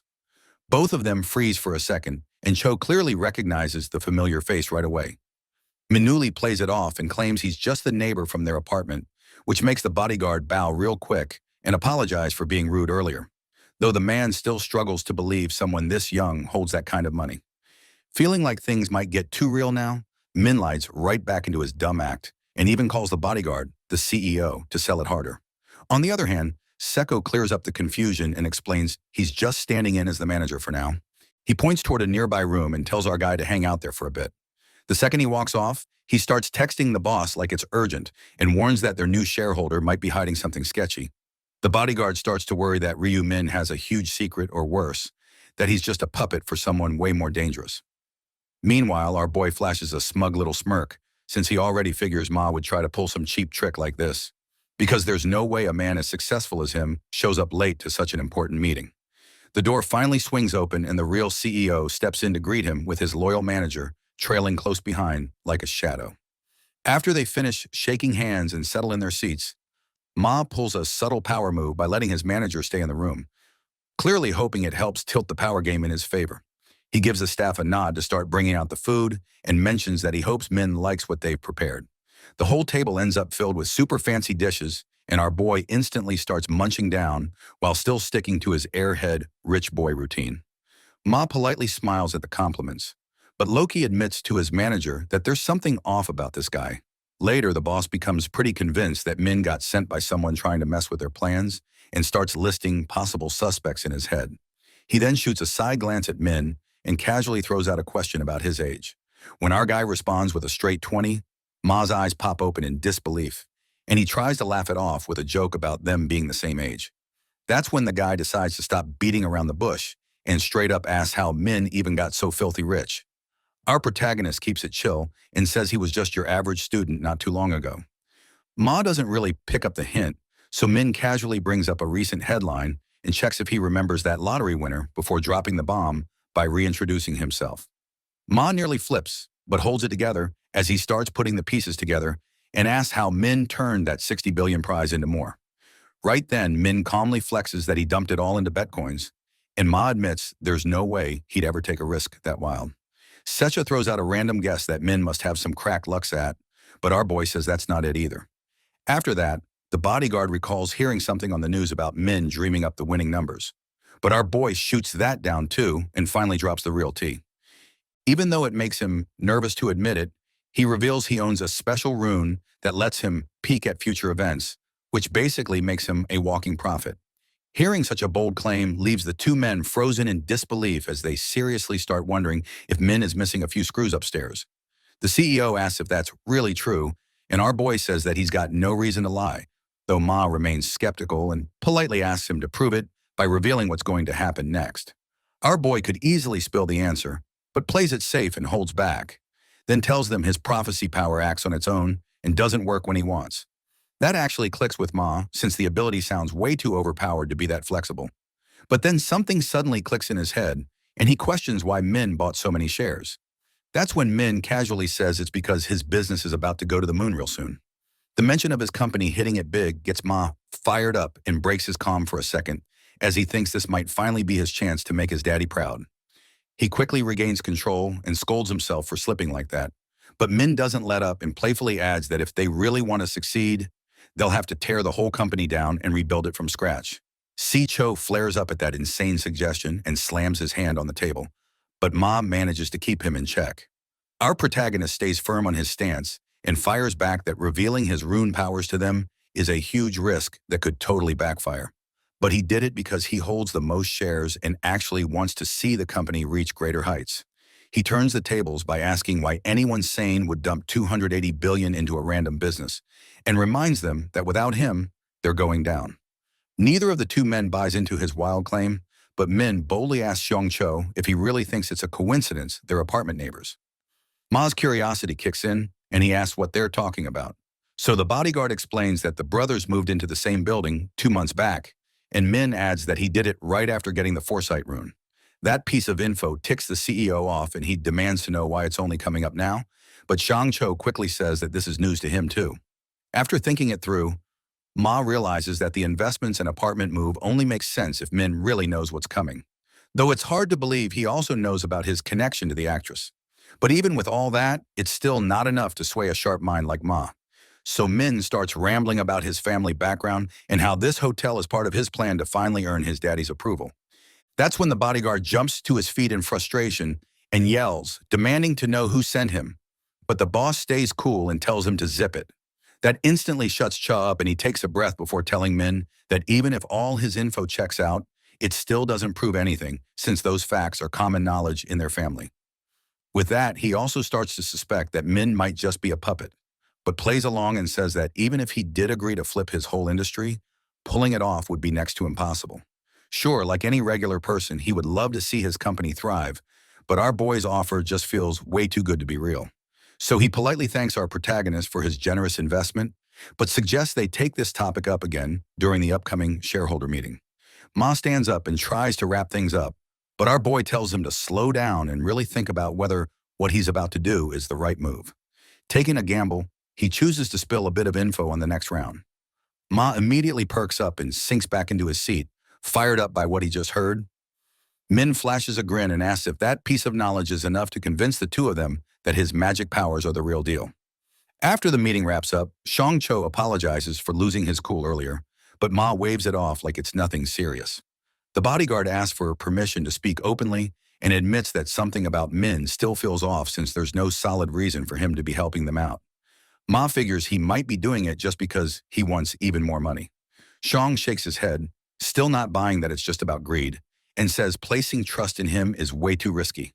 Even so, Ma doesn't want to miss out if Min is actually being truthful and figures it might be smarter to have him as an ally, since keeping someone like that close might just be their ticket to surviving the quests. He tells his still worried right-hand man that they'll just have to wait and find out. Later, Min walks off while thinking there's no way they won't believe him once they witness the fourth round. Even though he didn't share any of the exciting details and only mentioned that the round will pit players against each other, he's fully confident that when it's over, they'll treat him like some kind of saint and wouldn't even think about making an enemy out of a prophet. With that handled, he figures it's time to take full advantage of his new image and go meet a certain someone. Meanwhile, a girl rushes toward the crosswalk, growing impatient as she waits for the light to change.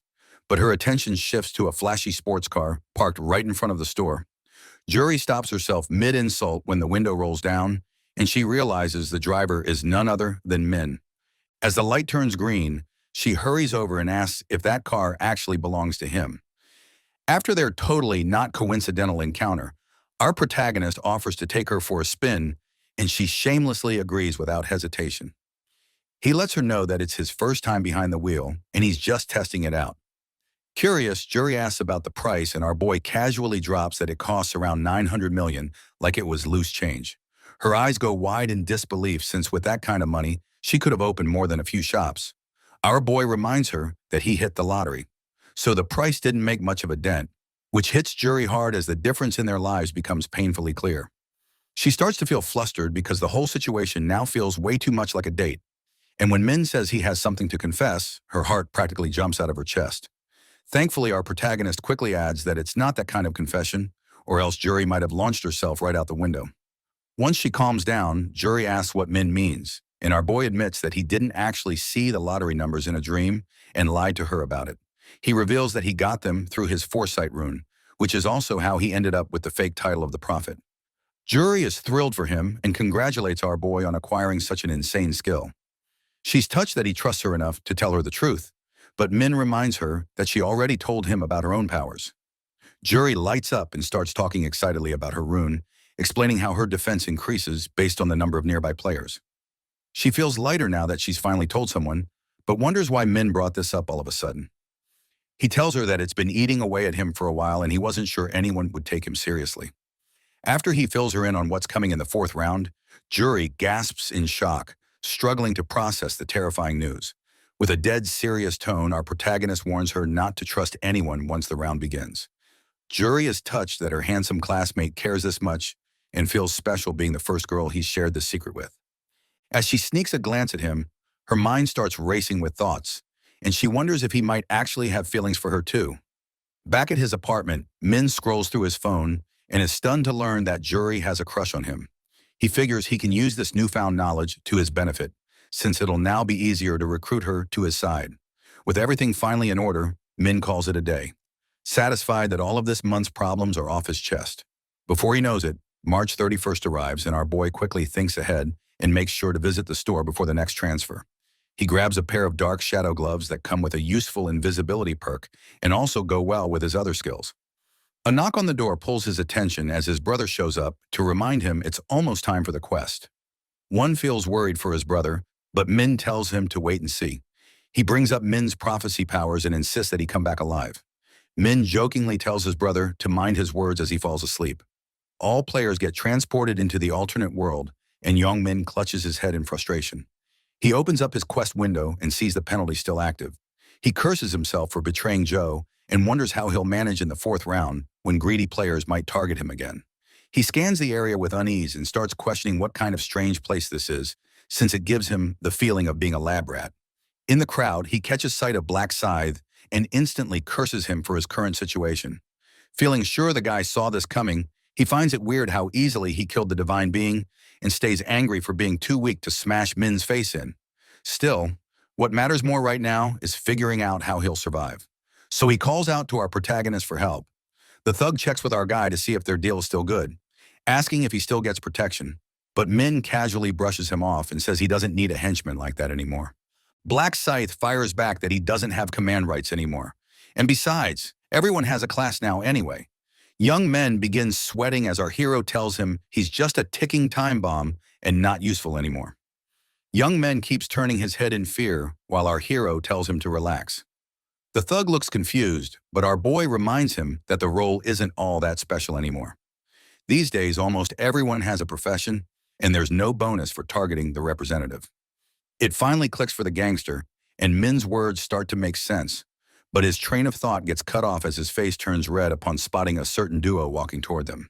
An walks up to Min and greets him, while the bodyguard checks if our hero remembers them, prompting Min to ask what they're doing here. Seko thanks him again for saving them from the brute, but Yongmen takes offense and steps up, ready to throw hands. Min holds him back with a hand and tells the pair that helping once was enough. The bodyguard tries again, offering a reward and wanting to introduce his CEO, but Black Scythe waves it off without interest. Left with no better option, Eren quickly presents a purple crystal and pleads with our hero to accept it.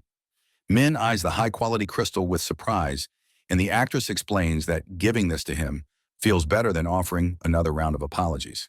He accepts her thoughtful gift and decides he'll craft something useful with it once he's back.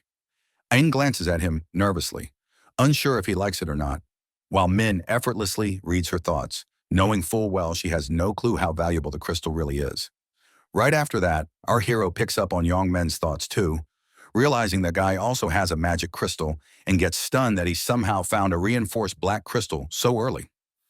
It's a super rare find and the gangster just gave away that he owns one. Ain tries to follow up and offers to protect our boy, excitedly talking about her class and how she can summon fairies. But Min politely turns her down since he doesn't need any help. Although this makes Eren a little sad, both sides say their goodbyes. But our hero stops the gangster just as he tries to leave.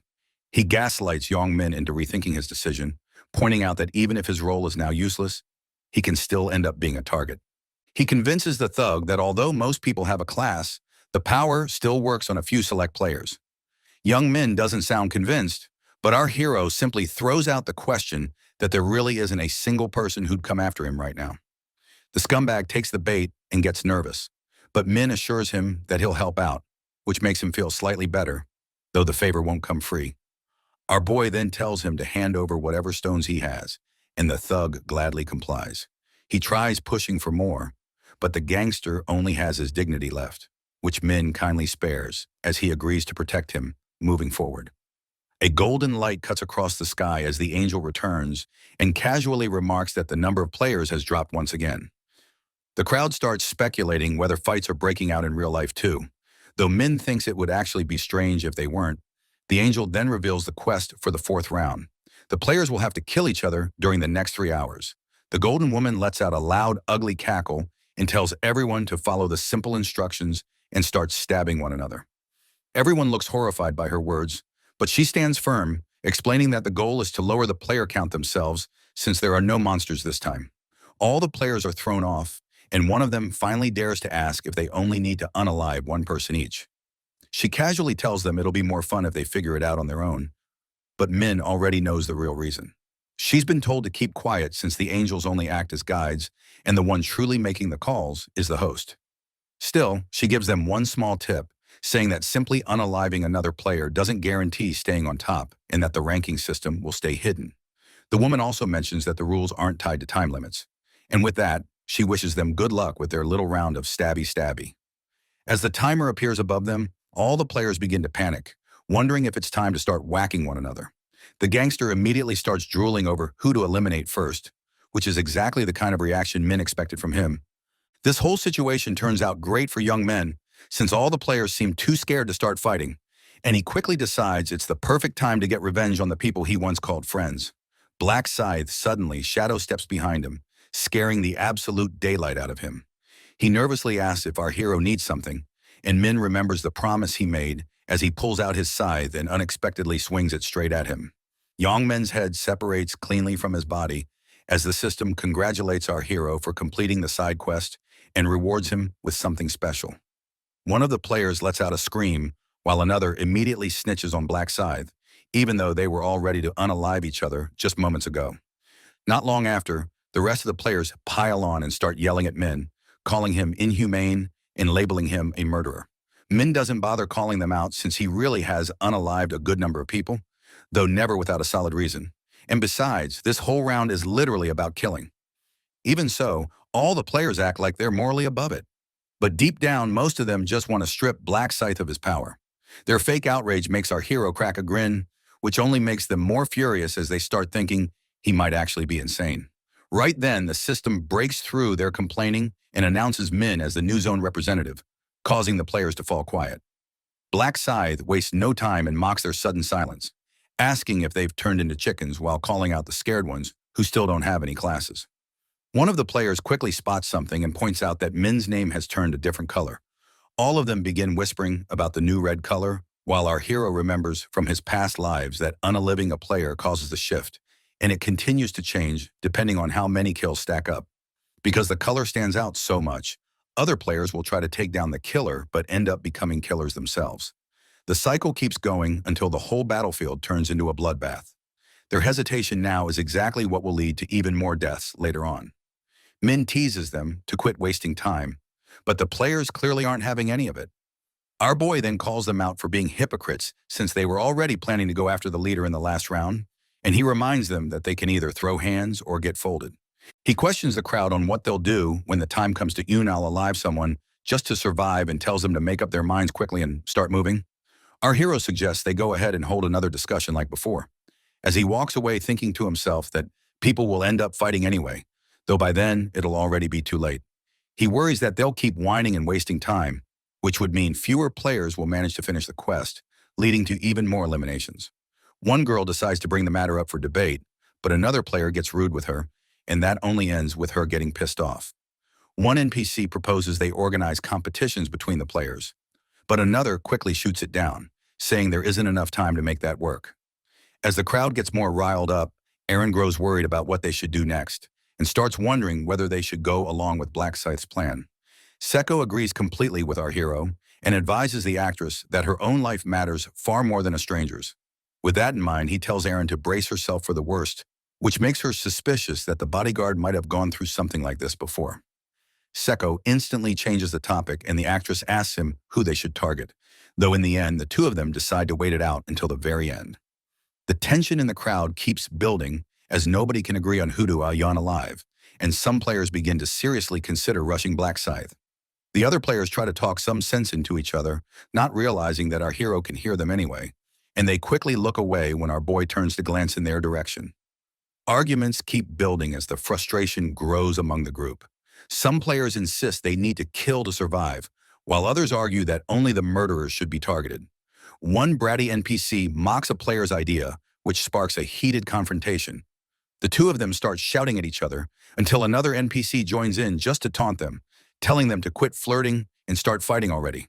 That backfires fast as the arguing pair turn their focus to the instigator, and suddenly all three of them pull out their weapons. Min just shakes his head in disappointment, thinking everyone here is just full of bark with no real bite. Amid the chaos, one player finally notices something weird when Yongmin suddenly sits up looking strangely unaffected by the whole missing head situation. The players all stop arguing and stare at the gangster like he's just come back from the dead. But Black Scythe already knows the system is designed to bring back the dead 10 minutes after they're taken out. Yongmin looks around in confusion, wondering why everyone's staring at him like he's some kind of science experiment, and how he even ended up in that spot. The revelation throws the crowd into even more chaos as they realize the system actually revives players after death. Now that the truth is out, the players start grabbing their weapons and slowly warming up to the idea of unaliving each other. One player with a bit of sense tries to calm them down and explains that nobody knows exactly how this revival system works yet, but it's already too late. As another player silently walks up behind her and strikes her down without hesitation, the attacker shouts for her to die as he drives his Wolverine claws into her from behind, then demands that she revive. The crowd watches in stunned silence, horrified by what they've just witnessed. Anxiety begins to spread when the woman doesn't revive right away. But someone in the crowd recalls how young men had revived after 10 minutes. So they decide to wait and see what happens next. After 10 minutes, the woman's injuries begin to heal, and she wakes up as if from a nap. But as soon as she realizes what's happened, she screams, demanding to know who attacked her. The killer attempts to strike again from behind, but before he can land the blow, someone twice his size swings a battle axe, taking him down with a powerful strike. And rejoicing in the fact that revival is possible, the crowd falls into an uneasy silence. Unsure of what to make of the situation, Black Scythe understands that while revival is possible, murder is still seen as unforgivable by most. But he also expects that some psychopaths will inevitably reveal their true nature under these circumstances. Chaos erupts when some players begin attacking others, and what started as small skirmishes quickly escalates into a full-fledged battlefield. 1,000 players start unleashing havoc on one another. Black Scythe decides to dive into the war zone, starting by sweeping through 3 unsuspecting players before they even realize what's happening. Some players, seeing him on the move, decide to take him on all at once, but they are quickly dispatched with a single strike. The protagonist glances over his shoulder and notices Blackbeard Dragon, the player who ranked 3rd in the previous rounds, enjoying the carnage. He comments that the rune of absorption is giving him an advantage in this round.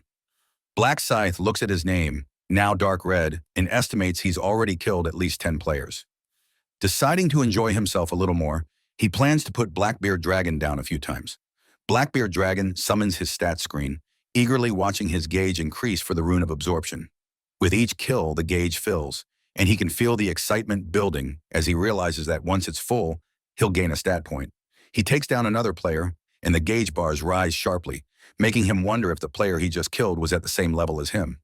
His greed takes hold, and he daydreams about killing Black Scythe to fill his gauge instantly and secure that stat upgrade. But as quickly as the thought forms, he realizes he's no match for the hero and decides it's better to stick to killing weaker opponents. With sadistic glee, Blackbeard Dragon continues to kill a few more players, savoring the fear in their eyes. He recalls how in the previous round, he couldn't hunt because the gang leader had used his command right to make him his personal bodyguard. This round, however, feels like it's tailor-made for him, as he can level up by killing others, while the majority of players are stuck in the same place, unable to level up as he can. He's thrilled to see his victims revive, only to be killed again, and wonders if he should expand his hunting grounds to cover more area.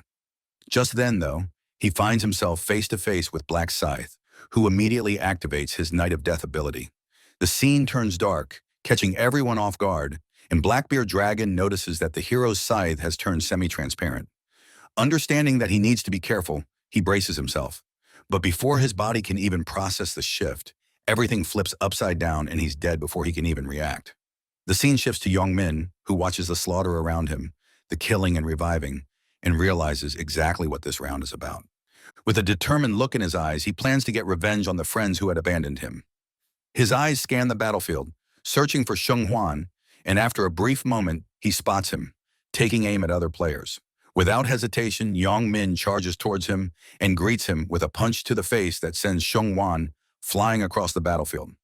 Yong Min approaches, his eyes cold, and grabs Sheng Huan by the collar, daring him to kill him if he's so bold. Then, without waiting for a response, he starts pounding Sheng Huan with a brutal barrage of punches, each one landing harder than the last until he finally ends the fight, leaving Sheng Huan lying motionless on the ground. After brutally murdering his friend with his bare hands, Young Min stands over the lifeless body. He scans the battlefield, searching for his other 2 friends. They're out there somewhere, and he won't stop until they face the consequences of their abandonment. Eren is lost in deep thought, contemplating that if hell were real, it would look exactly like the battlefield around her, a place where all anyone desires is to kill and destroy. Shancho notices her distress and calls out her name, asking if she's okay. She responds by sharing the mental turmoil she's feeling. Pyongcho realizes that if Eren loses her grip on her sanity, it could harm her career and he would fail in his responsibility to CEO Ma of keeping her safe. At that moment, a player sneaks up behind Eren, grabs her hair, and pulls out a dagger to end her. Sekko reacts instantly, intercepting the dagger with his sword and sending it flying.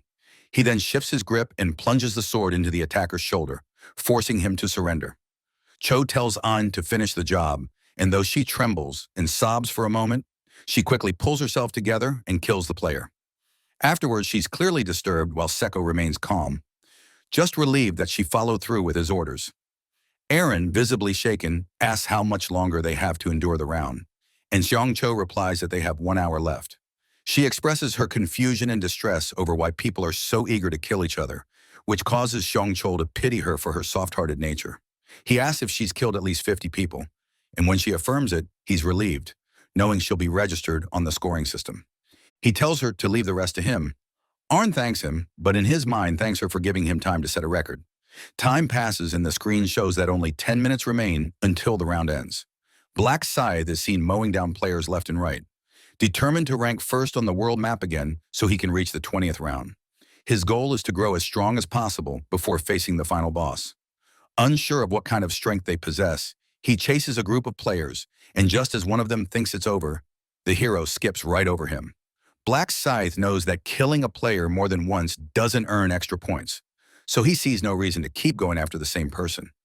He notices Yongman, who doesn't know about this hidden rule, relentlessly killing his three friends over and over, only reducing both their chances of survival and his own. With just 1 minute left, the hero searches desperately for players he hasn't killed yet, but is finding it difficult. He finally spots two unfamiliar players and attempts to take them both down at once, but the time runs out. A force field surrounds all the players and the angel appears, announcing the end of the round. Seeming rather amused, she comments on how the players must have enjoyed killing each other, making the white floor all dirty with blood. The angel tells them she'll revive the dead players now that the round is over, which the protagonist knows is a lie, as the system revives players automatically. The dead players rise and are encased in force fields. But Yongmen's friends don't look too pleased and begin yelling at him for the brutal beatdown he gave them. The angel overhears the commotion and warns them to stay quiet or she'll make their heads explode. They quickly go silent as she proceeds to display the results. The angel begins by revealing the side quest, catching the players off guard. The quest was to kill the map representative within the countdown. She informs them that only one player managed to complete the quest, and that player was Black Scythe. The other players murmur among themselves while Blackbeard Dragon grits his teeth, realizing he missed the opportunity. Yongmin, struggling to recall what had happened, checks his stats for the command ability, but finds it's not there. He feels betrayed by the protagonist who had promised to help him stay alive. Once the side quest is announced, the angel reveals another key detail. Killing the most diverse people earned more points, meaning that repeatedly killing the same individuals was a pointless effort. The rankings are then displayed, and Black Scythe emerges at the top of both the world map and local map once again with 722 kills. Much to the angel's delight, the players are stunned by the sheer number of people Black Scythe has killed, almost as if it were a massacre. The angel proceeds to grant him his rewards, a mid-tier rare armor ticket and a unique reward box. For the armor, he selects the blood-stained assassin suit, and for the unique reward, he picks the 50% buff on stats for the next round. The angel then announces that anyone ranked below 521 will disappear, prompting the players to beg and plead for mercy. But it's all in vain. Young Men manages to survive the round, and Aaron seems deeply distressed by the disappearance of so many people. The hero closes his eyes in a moment of silence before being transported back into the real world. Meanwhile, at the hotel, manager Seong Chil hurries through the halls and bursts into Ma's room, where Ma, who had been sleeping, is startled by his sudden arrival. The manager apologizes for the intrusion, explaining that he was worried, but Ma reassures him and reminds him of his rank in the round. Both of them agree that the round was chaotic and exhausting. Ma recalls that he managed to kill just over 430 people and wonders what kind of beast Black Scythe must be to have killed over 700. The manager theorizes that the protagonist could be a special operations service commando or someone with similar skills, given the type of abilities he displayed. Ma is deep in thought about Black Scythe's remarkable achievements and decides that regardless of his unknown identity, he wants him as a comrade. He plans to ask the prophet Min about the hero. Seko points out that the round unfolded exactly as Min had predicted, initially casting doubt on it, which was cleared once the round progressed. Ma agrees, recalling their meeting and what Min had told him. The manager asks Ma how to proceed with the prophet, to which Ma responds that the company's future will depend on him, even if it means changing markets. He adds that there are stronger reasons to keep Min on their side and warns Seong Cho not to offend Min, advising him to agree with everything Min says in order to earn his trust and gain fortune. Seong Chil agrees to this. Ma then requests to call Min and invite him and his family to a party along with actress Arn Seo. The scene shifts to a local cafe where the hero Min is waiting for Jury, having invited her to lunch. When she arrives, they greet each other and get into his car. Jury tells him that she survived the fourth round thanks to his predictions, and Min asks how she trusted him so blindly. She replies that she knew he had nothing to gain from lying and thanks him for the information he provided about round 4. Min understands that Jury, with her rune of protection, would have been capable of surviving the round on her own. Unlike Aaron, who he compares to a delicate flower blooming in the safety of a greenhouse, Jury, on the other hand, had to grow in the harshness of the outside world. They arrive at a restaurant where the table is filled with a variety of dishes. She thanks Min for the lunch and they begin eating. However, she hesitates, her thoughts consumed by the guilt of the lives she had taken during the round. Min, sensing her distress through his rune of thoughts, tells her not to blame herself for killing other players. He reminds her that everyone, including himself, had to do whatever it took to survive. Juri breaks down in tears, but Min, with a firm voice, tells her to stop emphasizing that she has a family who waits for her to return from every game world. Imagining the grief her father would feel if she died, Juri clenches her fists, her resolve hardening. She thanks Min for comforting her, and Min explains that he wanted her to feel better by sharing a delicious meal. They continue eating, and Min notices that Juri is becoming more relaxed and casual around him. After a while, Min waits for her to calm down before getting to the point. He tells her that he has some important information about the next round he needs to share with her. Min tells Juri that round 5 will be the toughest one yet, as the player maps will merge into larger ones. Juri, concerned, wonders if they'll get to meet in the other world. Min, however, lies and tells her that it won't happen anytime soon. Knowing that she would waste precious time looking for him otherwise, he wants to help her while keeping his identity hidden. So he advises her that in order to increase her chances of survival, she'll need to ask Black Scythe for help. Juri is taken aback by Min's suggestion and confirms that they're talking about Black Scythe, the player who ranked first on the world map. Min reassures her that it won't just be about asking for help, but forming an alliance with the infamous hero. Juri wonders why someone so high-ranking would even consider helping her, but Min tells her that she can cast buffs on him in exchange for his assistance. Though Juri understands the value of Black Scythe's help, she remains hesitant. Min assures her that he's seen the future and the protagonist will continue to assist her in the upcoming rounds. Relieved, Juri thanks Min by casting a buff on him in return, as she doesn't like feeling indebted. Afterward, Min returns home with a buff increasing his stats by 50%. Min heads out to kill mealworms, raising his rune of slaughter stats by another 100%. His luck increases to 84 stat points. He then pulls a base-tier magic crystal ticket from his inventory and contemplates how any normal human would pray to God for good results, but not him. He believes God must have created this horrific survival game just to mess with humans and vows to wish something terrible upon God once he finishes the final round, revealing that he plans to wish for God's death. Min uses the base-tier magic crystal ticket and receives 5 base-tier magic crystals. 2 red, 1 yellow, 1 green, and 1 purple, which is the maximum number of crystals a player can receive. He's amused by the irony of having just spoken badly about God. Yet his luck remains so favorable. He combines the 2 base-tier red crystals into a low-tier red crystal, a higher-level crystal. Next, he combines the purple crystal with the one Aaron gave him, creating a low-tier magic crystal. Afterward, he combines the red crystal with his hood, enhancing his damage output, and the purple crystal with his gloves of dark shadow, raising all his stats by 2 points.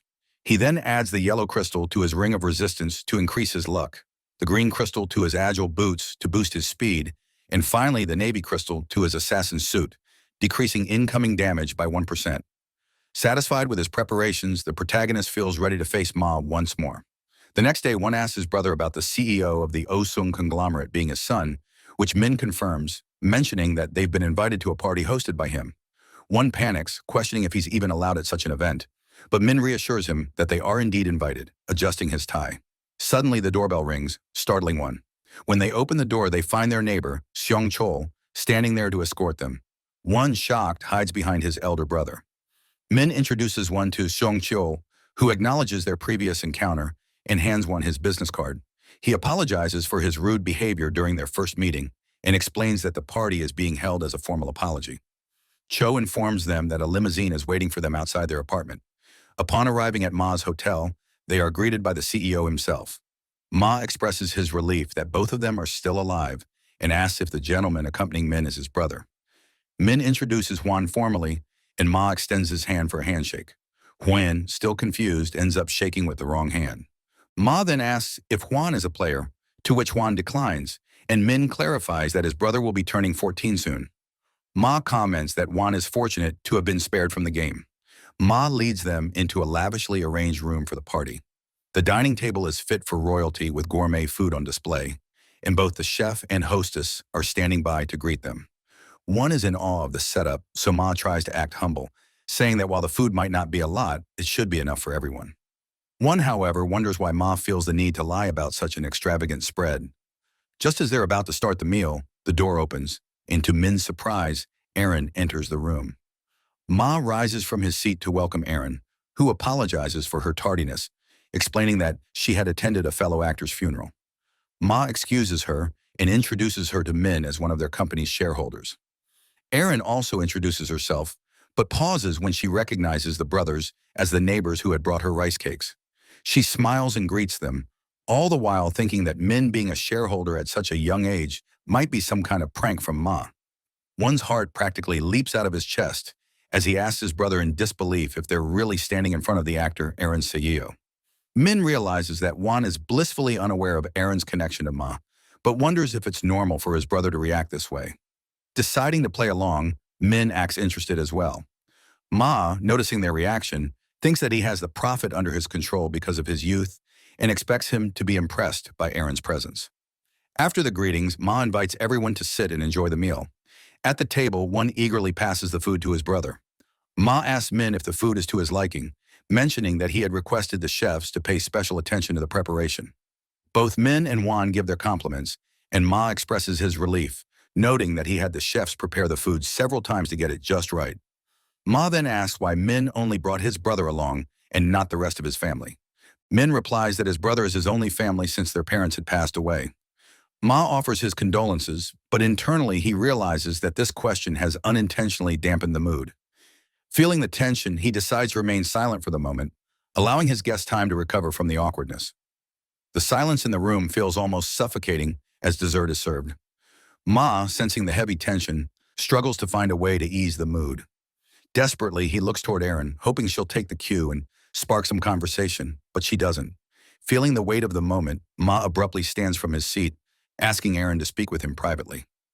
He leads her to a hallway and asks if she enjoyed the meal.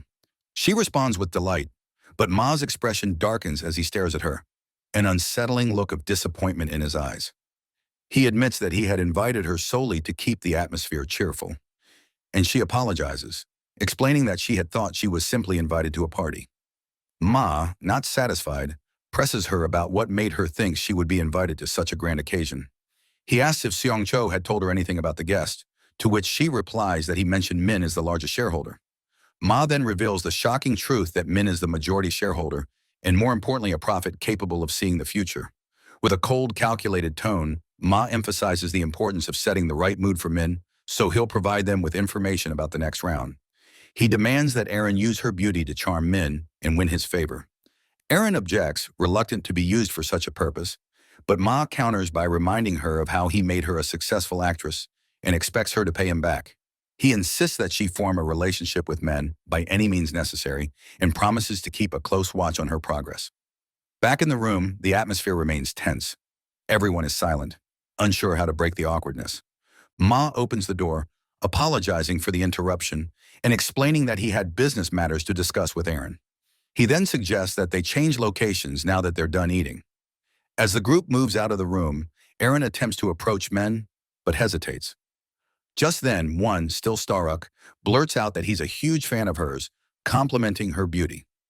He asks if he can take pictures with her, to which she agrees with a warm smile, momentarily easing the tension in the air.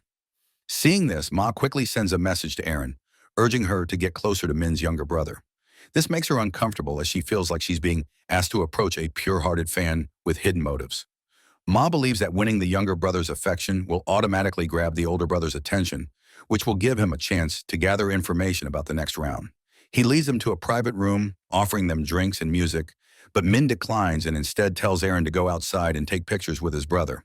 Once they're alone, Min looks at Ma and asks him if he really thinks the hero's an idiot. Ma tries to play it off, but Min reminds him that as a prophet, he already knows about his conversation with An. After leaving Ma completely stunned, the protagonist firmly tells him that there's no need to hide anything from a prophet.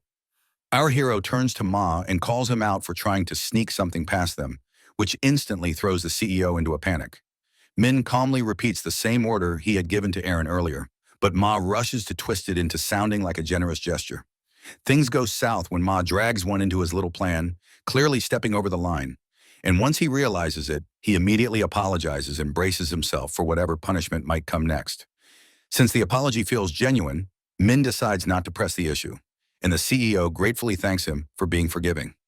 Right then, Seong-cho bursts in, and Ma quickly scrambles to hide everything that just happened. He turns to his manager and tells him to lead the group into the next room so he can have a private chat about something urgent.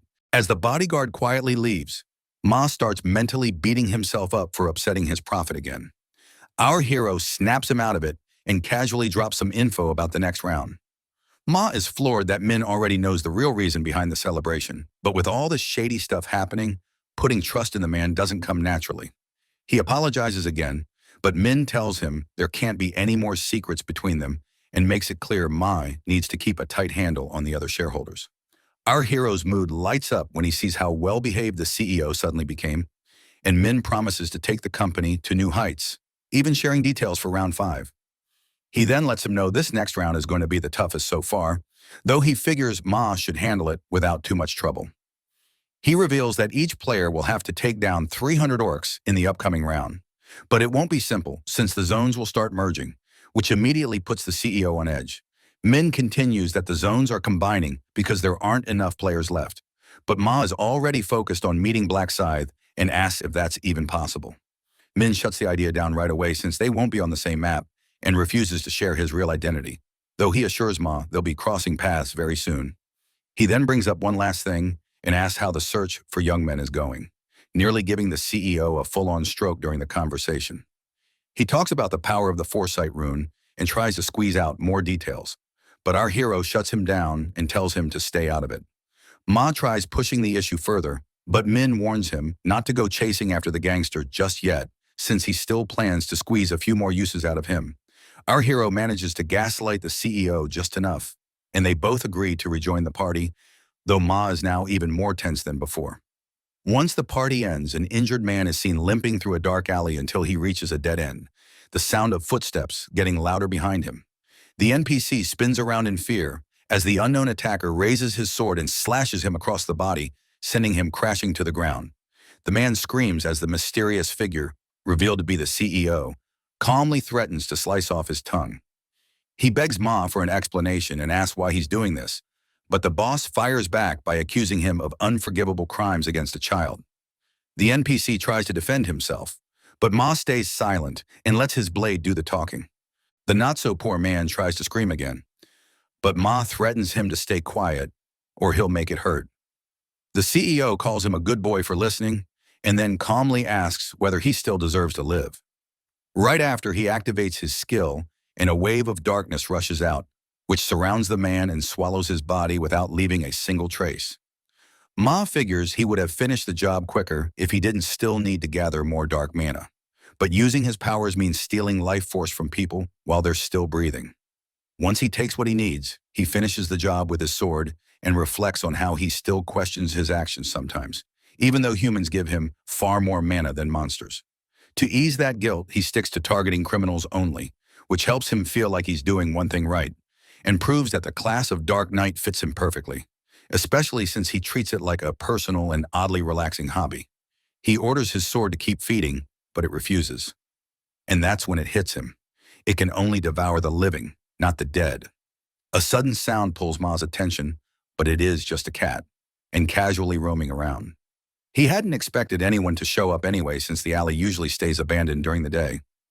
Though he is quite sure our hero already knows what happened here. The fact that Min came to him, despite knowing all, that makes Ma crack a nasty grin, and he casually tells his little puppy to hurry over and clean up the mess right away. Later, our hero relaxes in his apartment with nothing going on as he quietly reviews his current situation. He decides it's finally time to stop waiting around and start taking action. Min subscribes to a channel he instantly recognizes, already thinking ahead as he sets his sights on one of the 5 legendary runes that can be found in the real world, the rune of cloning. The scene shifts to reports after reports about more players dying, but a greasy fat school kid is unimpressed as he labels them a bunch of noobs. He feels no remorse for the countless crimes committed by the players and thinks humans would have acted the same way. The ugly Oompa Loompa gets angry about all the restrictions imposed on him and uses them as an excuse to vent his frustration as he slams his axe into the ground. He realizes that none of this holds any importance anymore, since he is a player after all and possesses the ability to destroy anyone he chooses. The classroom is filled with his victims, yet he feels no remorse for them whatsoever and decides to blame it on what happened in the 4th round. However, he did not earn much XP from these ordinary humans, and recalls just how much better the 4th round was for stacking up points. The student who is revealed to be Black Dragon decides to hunt players instead and immediately recalls the shady forum that connects them. He gets the devious idea of joining the group to use the players to farm his skills. The forum requests his personal information, and while he hesitates to provide it, he ultimately gives in to his greed. Black Dragon fills out the form and drools at the thought that the others will never catch on to his plan.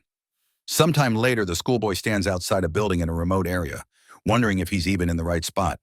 He checks the address on his phone, but panic hits him over how far out this place is. He decides he'll totally flex on the interviewer if they get off on the wrong foot, but he's shook by how modern the restaurant looks on the inside. A middle-aged man gets up from his seat, greets the chubby kid, and asks for his name. He introduces himself as a player and reveals that he's recently turned 29 years old, which blows Black Dragon's mind, given the geyser's looks. The interviewer then introduces the fruity-looking player, pink hoodie, dressed in pink, as the other applicant, and urges them to spill the tea about themselves. The chubby schoolboy sizes up the rainbow kid as they exchange greetings and wonders why this place feels so empty. The interviewer mentions this is exactly why he chose this spot, adding that the owner is whipping up some food for them in the kitchen. Black Dragon scans the shop and notices the absence of cameras. He thinks about whether to start his murder spree with these two, but decides against it, believing he can snag more players later, and instead asks why they haven't kicked things off yet. The interviewer explains that another candidate is running late. But just then, the speak of the devil comes true as the last applicant walks into the cafe and introduces himself as Black Scythe, nearly making the interviewer froth on sight. A few days ago, the forum president held a meeting with his members to talk about their new recruits. Nearly 2,000 players joined, even though the player count had taken a hit, as one member admires the article that brought them so much attention. One of the executives, Yami, claims it was her idea, and the president happily sings her praises, then asks how many skilled newbies are on board. He further asks to narrow the list down to useful players, which leads to Black Dragon's name popping up. Despite being ordinary, he always finishes in the top 3. The others find him a little sketchy, but ultimately decide to recruit him anyway. The forum members discuss some more promising players, and the president gets pumped seeing the number of recruits, only to realize that interviewing all of them will be a lot of hard work. The forum leader spots one of his members, named 30, dozing off and gives him a proper earful. The overworked worker tries to excuse himself, but the president is having none of it, assigning him 50 interviews as punishment, which he reluctantly accepts. After that, the president asks his trusted executive, Lost York, if Black Scythe has contacted them yet. However, our hero hasn't done so, which leaves him feeling disappointed. With that, the executive turns back to Yami and asks her to get more articles, to which he readily agrees, but requests some cash in return. The president gives her the green light without a moment's hesitation. But just then, out of nowhere, an alert of a new recruit pops up. The president nonchalantly asks who it is, but as soon as Black Scythe's name is mentioned, everyone sits up in surprise. Back in the present, 30 immediately starts to suck up to the supposed #1 player and says he nearly turned gay by just seeing him. The imposter takes a seat while Black Dragon stares at him like he punched his grandma. The pink player greets the applicant as they all introduce themselves. The imposter's confidence amuses Pink Hoodie, who is actually the real Black Scythe in disguise. Black Dragon sweats buckets as he finally meets the top player and itches to ask why he bullied him so much during the previous quests. Mr. 30 asks the schoolboy why he is so quiet, which breaks him out of his thoughts, and he shyly introduces himself too. The player doesn't even give him a little bit of attention, which really ticks off Black Dragon. While the real Slim Shady wonders if he truly acts as arrogant as his imposter makes him out to be. You see, the imposter is actually a pro scammer who loves to con others, and if he manages to get his hands on the rune clone, he would cause some serious trouble. Min is relieved that he managed to catch up to him in time, so he can snag the rune instead. Mr. 30 then starts the interview and asks them to confirm their personal information. Pink Hoodie begins with his details and lays it on thick, as he claims to be a topple assassin, even though it's all a lie. His username is the only real part since he copied it from an NPC. However, this fake identity is crucial for obtaining the rune, as he must murder someone with it. After that, Black Dragon introduces himself as Sim Hung and is the youngest player among them, which pleasantly surprises the interviewer. But Min wonders if he would still be impressed if he knew what horrible things the schoolboy did to his classmates. Mr. 30 then asks if the achievements he listed are actually true, which slightly annoys Black Dragon. Next, the imposter, Kim In-hong, introduces himself as a 28-year-old fund manager and swipes all of our heroes' achievements. The interviewer doesn't dare question his credibility, while Black Dragon knows his true scheme is to force other players to give him money. With that, their identities are confirmed, and Mr. 30 moves on with the actual interview, asking them their reasons for joining.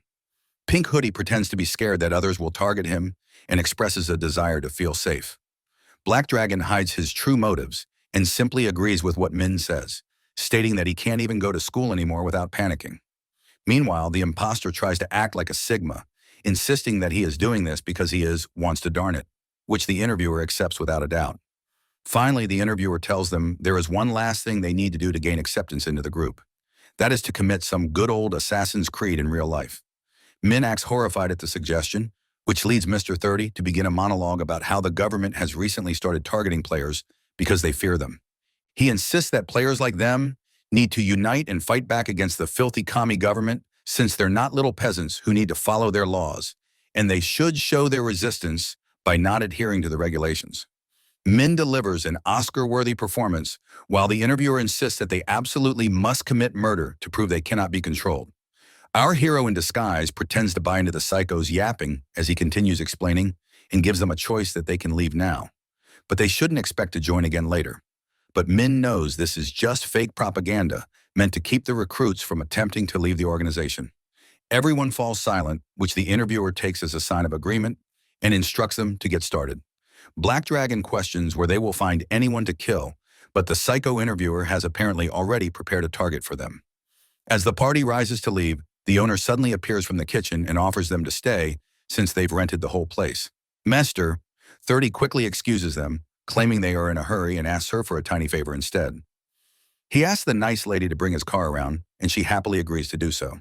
The boss takes an umbrella into the rain and drives his car to the front of the cafe when suddenly a pair of greasy hands wrap around her neck. She tries to fight back, but the unknown attacker quickly chokes her into unconsciousness. The players stare at the interviewer in horror, who tells them to quickly get inside and stop complaining, while Pink Hoodie realizes they are about to unalive the nice cafe owner. Old Man 30 drives them to an abandoned warehouse to complete the final steps of their interview. He leads them inside and drops the owner on the ground and asks who wants to go first. He looks at the fake black scythe, seeming like the natural choice, but our hero suddenly stops him and innocently asks if he can take a turn instead. Mr. 30 is amazed at the little pipsqueak for having this much courage and turns to Black Scythe, asking if he can pass this opportunity on to the little guy. Black Scythe agrees and steps back before calling out to the pink player and telling him he better be grateful for his generosity. Min thanks the imposter and assures him that he will make good use of the cloning rune. The guy stares at Min in confusion, but has no time to react as Min suddenly grabs his face with both hands and twists his neck, which sends him into permanent sleep mode. The imposter's body hits the ground with a heavy thud as Mr. 30 stares in disbelief and completely loses it, gripping his head tightly while screaming at our hero. Min shoots him a death glare that immediately shuts him up, making him wonder how the little twink possibly managed to max out his aura all the way to Sigma levels. The system chimes in to congratulate him on unlocking the hidden rune from this location, which will now be automatically sealed onto his body. And that little detail makes him feel glad his ridiculous disguise didn't end up being a waste. The wrinkly 30-year-old demands an explanation, while our boy calmly puts on a mask and says he only got rid of a hot steaming pile of imposter trash. The interviewer still doesn't get it and keeps shouting at him to explain why he went and destroyed Black Scythe. Min crouches down to remove the lady's blindfold and repeats what he said before, throwing in a casual roast to make sure the guy feels it. The interviewer asks him to repeat what he just said while pulling out his weapon. But his confidence vanishes the moment Min draws his scythe and fills the room with a crushing aura. Our hero casually throws another insult, his way. While Mr. 30 tries to make sense of the moment, noticing that the weapon seems oddly familiar, it finally clicks for Captain Obvious that only one type of player wields a blade like that, and he suddenly recalls Pink Hood's warning from earlier. With that, our hero turns to the confused interviewer and asks if his last two brain cells have finally caught on to what's really happening, and then offers a half-hearted apology for lying to him before. Mr. 30 immediately drops his weapon in fear, falls to his knees, and starts begging Daddy Min for mercy. Min rejects the apology and swings his scythe, cutting off his subscription to having a head. The severed football rolls to Black Dragon's feet, who lets out a scream as he realizes our hero is way out of his league. Our hero turns and points his sighty at the last man still standing, then asks Hung if he has any final wishes. The schoolboy refuses to beg for his life like a coward and instead brings up something that's been bothering him for a while. Black Scythe instantly guesses it's about the last round, specifically why he completely wiped the floor with him, and explains that he did it because he sees Black Dragon as his rival. Min admits that the player is indeed strong, and he wants to get rid of him while he is still weak. After that, Black Scythe asks if he has anything else to say, but Black Dragon is too scared to speak. Hung barely manages to ask one more question.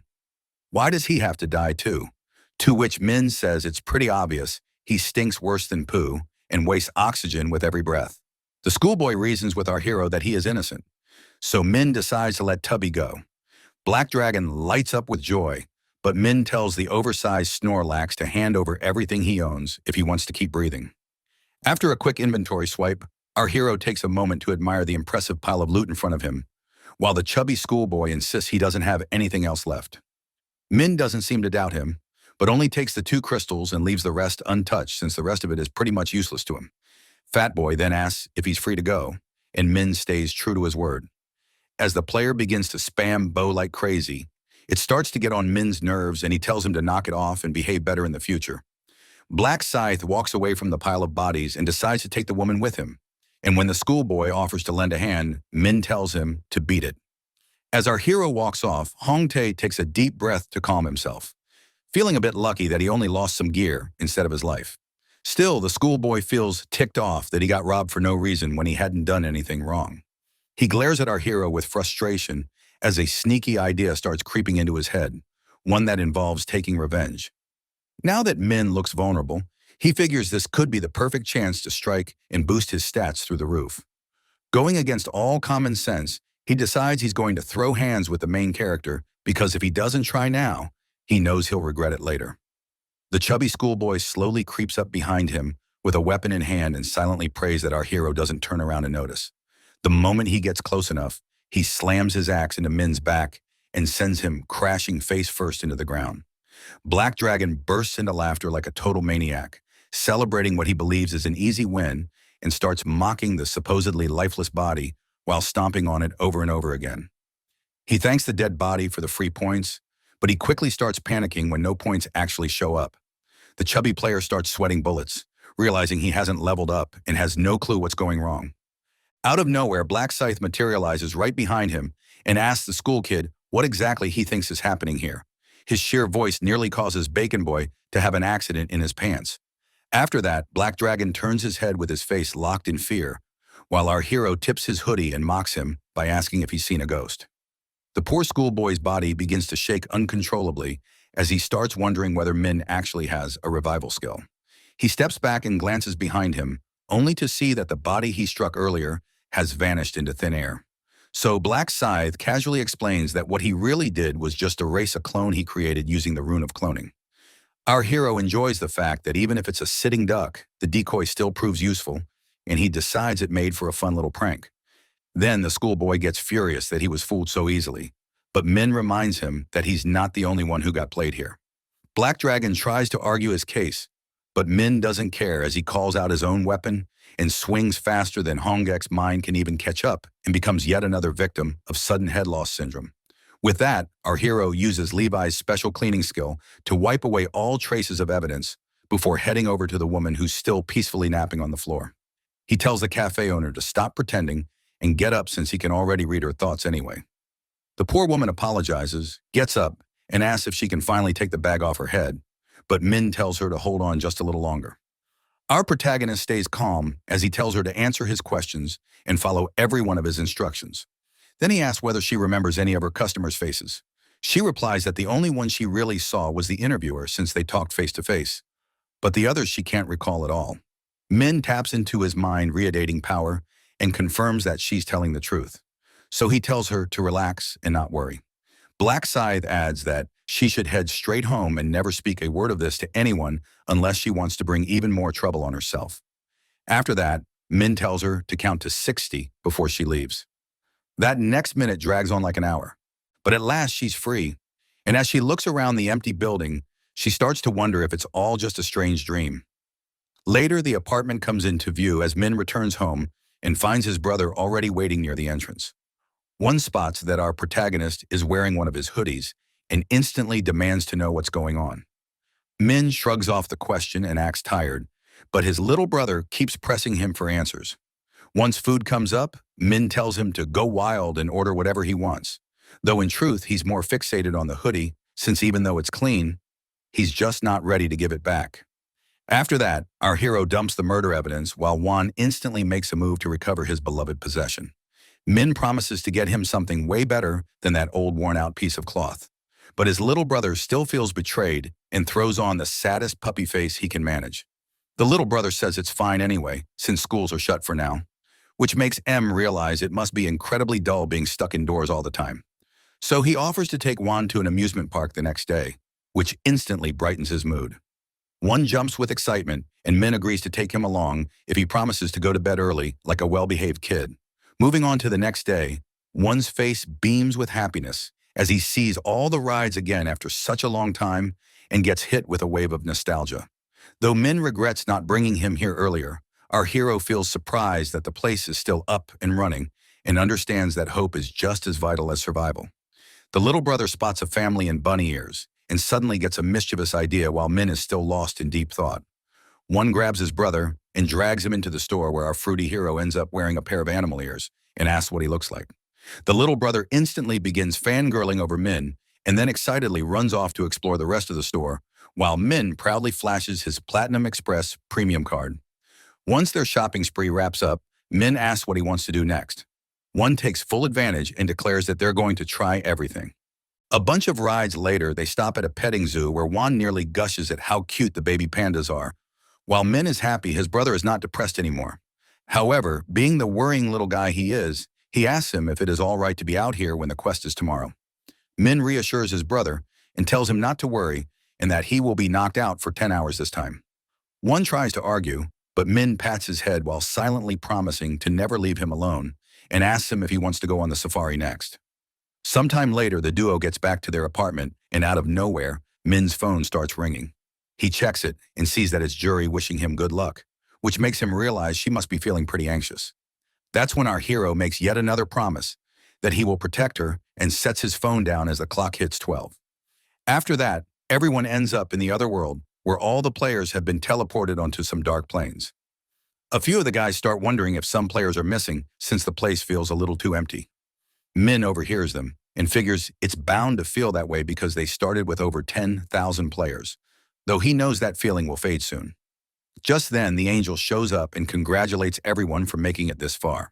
While the players shoot her annoyed looks, she notices all the gloomy faces and starts mocking them, asking where all that murdering passion from the last round disappeared to. The angel doesn't get any decent answer and decides to quit joking around, then points out that out of 520 players, 80 are gone due to real-life conflicts. That makes the angel admit she doesn't care what the humans are doing in real life. But to keep the show exciting, they clearly needed more people. She flashes a nasty grin and with eager eyes tells them she has a surprise lined up just for them. A player asks Olive, the angel, what the integration means, which annoys her. She explains that there are 875 maps in their nation alone, which catches everyone off guard. She continues saying that other nations have even more maps, and people rationalize this considering their populations. The players then ask if there's one angel for each map, which she confirms. One player then assumes that the game wasn't created by the angels, leaving Olive stunned. She asks why he thinks that, and he responds that it would be impossible for thousands of angels to work together on a single game. Olive swoops down like a falcon, telling him that he's wrong and warning him not to ask unnecessary questions, or else he'll be killed. After intimidating the guy, Olive rises, and our hero realizes there must be a rule preventing the angels from speaking about the creator. He speculates that an angel who can be killed by players wouldn't have the power to create a game like this. Olive announces that she won't be answering any more questions and the players should focus on surviving instead of wasting her time. She then declares that the integration is about to begin because the number of players is too small. Suddenly, the ground starts shaking and a blinding yellow light floods square-shaped areas, causing the players to panic. Finally, new players from other maps begin to spawn in those areas, and the players stare in awe as 10 different angels appear in the same map. The angels explain that 10 smaller maps with fewer players have now merged into one larger map, which now has 4,844 players. The new map is named CSK 00007, and it contains players from all over Korea. The players feel relieved that they can now communicate with other Korean players, and one person suggests that they might get merged with players from other nations later on. The hero knows that whenever the player count falls below 500, maps will merge and eventually they'll have to face players from other nations as well. He realizes that competing against foreign players is inevitable, but for now he decides to focus on the present since the Angels are about to announce a bonus game. The Angels explain that every map had a representative, and now the new map needs one. Olive declares that the 10 previous representatives will have to fight until only one remains alive, who will become the new representative. Some players find this cruel, while others think it will be an entertaining spectacle. The representatives of each map are worried about losing their lives. Black Scythe knows that being a representative will bring greater rewards in the upcoming rounds. The Angel reassures everyone that losing in the bonus round won't result in death, and that they'll be respawned afterward, which gives the players some comfort. Olive goes on to explain that the new representative will have the ruler ability instead of the command ability. This ability will allow them to rule over any player with a rank lower than theirs, regardless of their profession. However, the ability can only be used 10 times, and any player can kill them to become the new representative.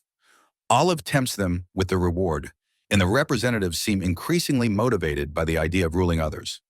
Meanwhile, the Angels realize that after the maps merge, they'll need to choose a representative among themselves as well.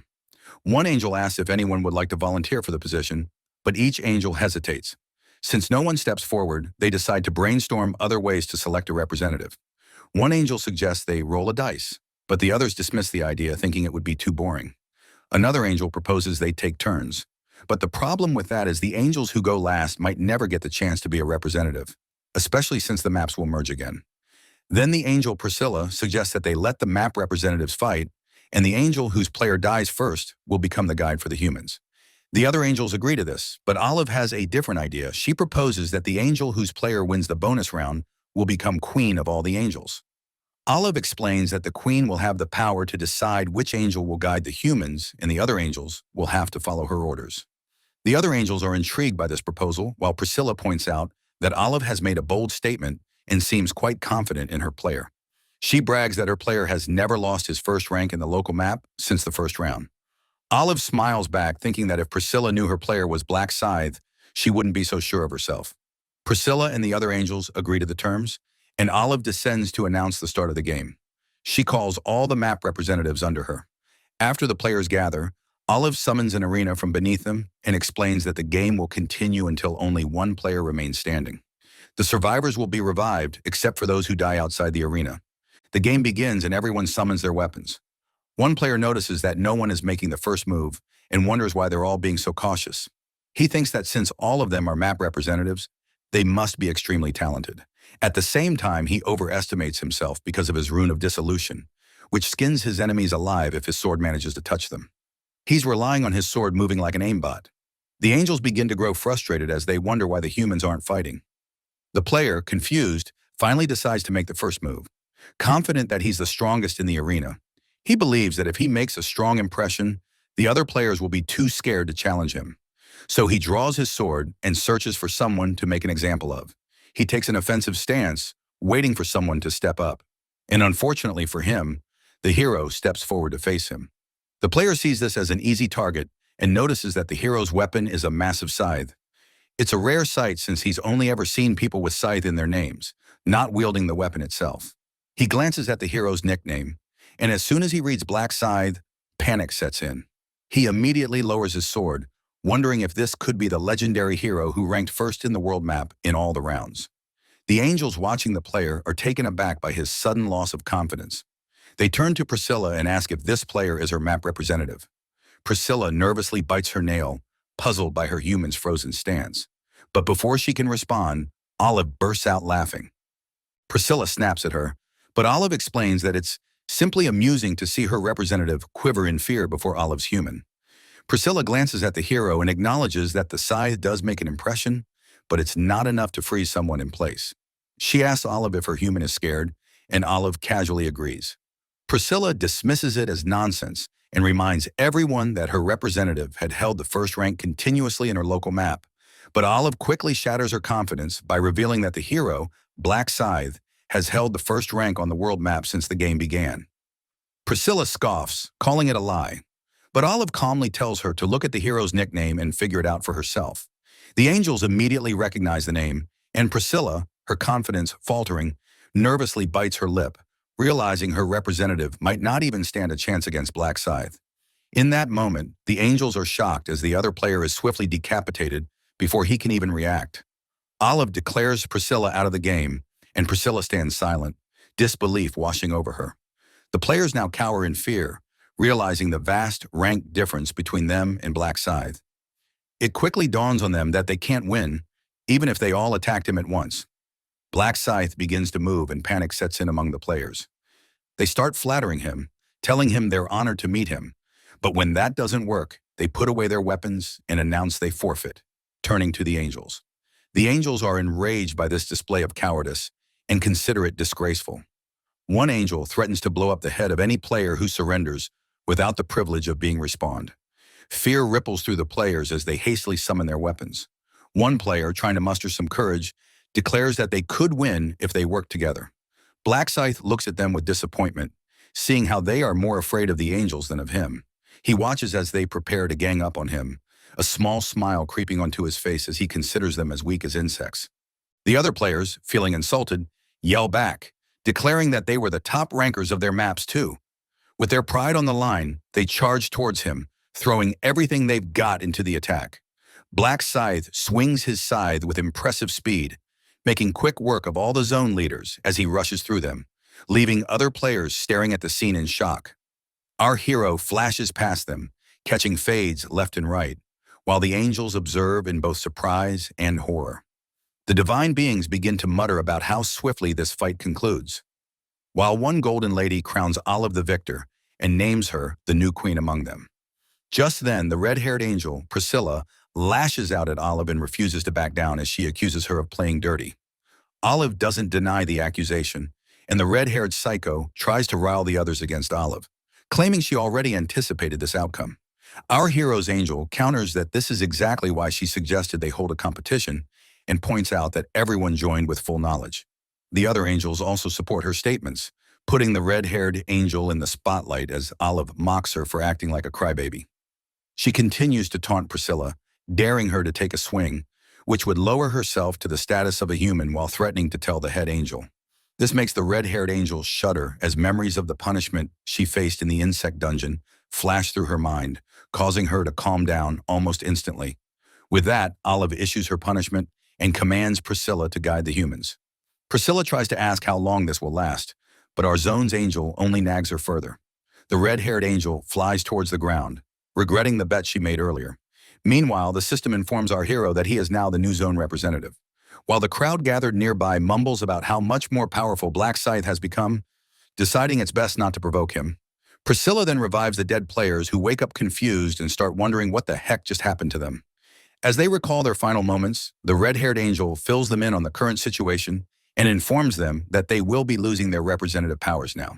She advises them not to feel too sad since they know how to get it back. As the bonus round concludes, the angel goes on to explain the main quest. Suddenly, quest windows pop up in front of each player, revealing that they need to kill 300 orcs each, and the passing rate has been severely decreased, which leads to complaints from the crowd. Infuriated, Priscilla lashes out at them for their constant whining and threatens to lower the passing rate even more, effectively silencing all the players. She adds that since the previous rounds have been too easy, the difficulty level has now been set to legendary. Some players question how tough this quest could possibly be, while the angel simply tells them to wait and see. Another NPC asks about the subquest and its reward, to which Priscilla replies that the hidden quest has been revealed this time, but the reward will remain a secret. Min looks at the winged creature in disgust for always withholding information and recalls that the reward for this round is the Rune of Balance, an incredibly important power-up, which only one person per zone can actually obtain. Of course, it's possible for other players to earn this rune too, but achieving that is nearly impossible. Even if a player manages to clear the subquest, meeting the conditions to earn it remains quite challenging. The angel then reveals to the crowd the hidden quest that they need to collect all balance stones. However, only one person can actually receive the reward. This means that if one person fails to find all 4 stones, then no one gets the reward. Priscilla cracks a wicked smile and reminds them that it's always possible to steal the stones from others. The players keep pestering her with questions, and she clarifies that they can only steal the balance stones and nothing else. She also lets them know that they have used up all their free revives for this round. With that, Priscilla encourages them to give it their all before vanishing into the sky as a timer appears above the players. Our hero is still irritated with the bothersome angels, but decides to start farming the orcs and aims to set a new record. After which, he plans to assist Jury with her kills. He then descends from the platform into the crowd and walks through them, almost sending the guys into a full-on panic. The players feel a sense of relief as he passes by peacefully and wonder whether they should follow him or not. Some players hesitate, but others argue that Min consistently stays 10 steps ahead, so there must be a method to his madness. Many of them feel anxious about getting caught, while one NPC suggests keeping a safe distance at all times. One of the previous zone representatives gets pumped up and tells them they can either step up or eat dust as he walks away from the clearing. Meanwhile, the rest of the group seriously questions if this is the best idea, but they push aside their fears and decide to go after Black Scythe anyway, beginning to trust that the pro actually knows what he is doing. After that, our hero makes it to what looks like a small orc village tucked deep in the woods, and the gang of losers chasing after him act like they're impressed by this scrappy little backwater place while they watch Black Scythe take on the first orc and wipe it out like it's nothing more than small fry. The giant pig of a thing collapses like a sack of potatoes, and he heads straight into the center of the village, where it seriously looks like they're all getting ready to grill up some juicy barbecued meat. The moment they spot him, every orc around goes absolutely crazy and pulls out their weapons. The ground starts shaking hard as three massive monsters charge straight at our hero, but he stands his ground without a hint of fear and slices off the first one's head like he's already collected 3 heads on his scythe. Then the other 2 try smashing him into a pancake for dessert, but Min swings his scythe again and clears out every house in the village until not a single orc remains. Seeing this, the others think that orcs are not that threatening. Even though the homeless guys suggest that Black Scythe isn't an average scrub like them and says they should look for another village and follow in Black Scythe's footsteps. As expected, the useless scum are already scheming to use the close combat classes as cannon fodder while they hang back and steal the last hits for themselves. Either way, they stumble across another village that's way bigger this time and even has a proper lookout. The orc standing up on the tower doesn't waste a second before blowing his battle horn, which echoes loudly across the massive village. That sound throws the whole party into chaos, and the panic only escalates when a crapload of hulking monsters pour out of the houses like a raging swarm of bees. It takes almost no time at all for them to surround the dozen or so players, and that's when everyone finally realizes the village didn't look big just for decoration. The cowardly sorcerer nervously asks what they're supposed to do, and the swordsman tells him it's pretty damn obvious they've got to fight if they want to keep their skin. As the orcs rush in to attack, the guys charge full throttle, assuming they're only dealing with oversized goblins. And when one dude manages to knock aside the orc's massive club, his confidence instantly skyrockets as he gets all hyped. Thinking these things are actually pretty bad at fighting, he thrusts his sword right into the monster's chest with a smug grin. But that fades fast when he realizes the blade's stuck like his sister in the washing machine. The orc responds with a filthy smack across his face using its club, sending him into permanent sleep mode. And after that, the rest of the party gets picked off slowly one at a time. Only this time, there's no respawn button to save them. Meanwhile, Min feels pretty satisfied knowing those annoying bugs who thought they were sneaky, invisible ninjas have finally lost his trail. He figures they should be fine anyway, since there were like 20 of them. But the thought hits him hard that even those numbers would get clapped if they ever messed with the big villages that hold over 200 orcs. On top of everything else, orcs are packed with thick, beefy muscle that grabs onto weapons and makes it nearly impossible to yank them back out, which is why players are better off aiming at the neck, since that's the thinnest part. That said, it doesn't matter for our guy who can just stroll right up to an orc and knock it out with a clean one shot using the back of his scythe. After that, Min opens the system window to check that he's gotten 300 of them in an hour and is the first in all regions to do so. Having claimed the top spot, he figures it's time to go check in on Jury next.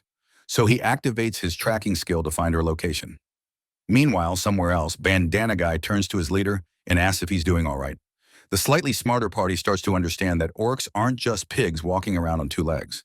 Their leader, Cho Young-ho, then asks Bandana Guy for a status update, and he replies that they've taken down 50 so far. Young-ho runs some quick math and realizes they're moving way too slow for 5 people to qualify. And one of his members reminds him this isn't just disqualification, so it's basically game over. The boss lets out a sigh and tells his team they've got no choice now but to throw hands with a larger orc village, which makes his men nervous since they barely survive fighting just 3 at once. Their tank suggests it would be safer to keep farming the smaller villages, but Yong-ho tells them they're crawling along at a snail's pace. And even if they'll be fighting with their lives on the line, it's a risk they've got to take. He pulls out a quote from Lionheart and tells his men there's no point in staying aboard a sinking boat. They then move quietly through the eerie, shadow-filled forest until one of the guys points out a village he swears he's seen before. He quickly warns their leader that he can spot a scout posted near the entrance. So Young-ho suggests they loop around the area to avoid getting spotted. The gang slips past the orcs like they're playing Assassin's Creed on the lowest difficulty and eventually come across a fence with a noticeable gap in it. One of the NPCs takes a quick look through the opening and reports back that he doesn't think there are any guards patrolling the area. With that cue, they begin squeezing through the gap one by one and quietly spread out to get a better look at the enemy setup. A scout mentions that there should be about 5 orcs holed up in each hut, which ends up being way more than their leader was expecting. So the blonde guy suggests they try to ambush each hut separately instead of rushing in all at once.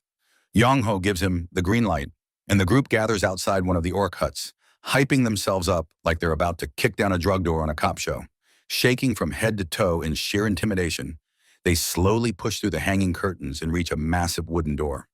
The moment their leader signals them, the gang bursts in, only to immediately regret all their life choices when they realize there's nearly double the number of orcs lounging around like bored cavemen. Seeing them arrive, one of the jacked orcs blurts out Unabanga and instantly puts all of them on high alert.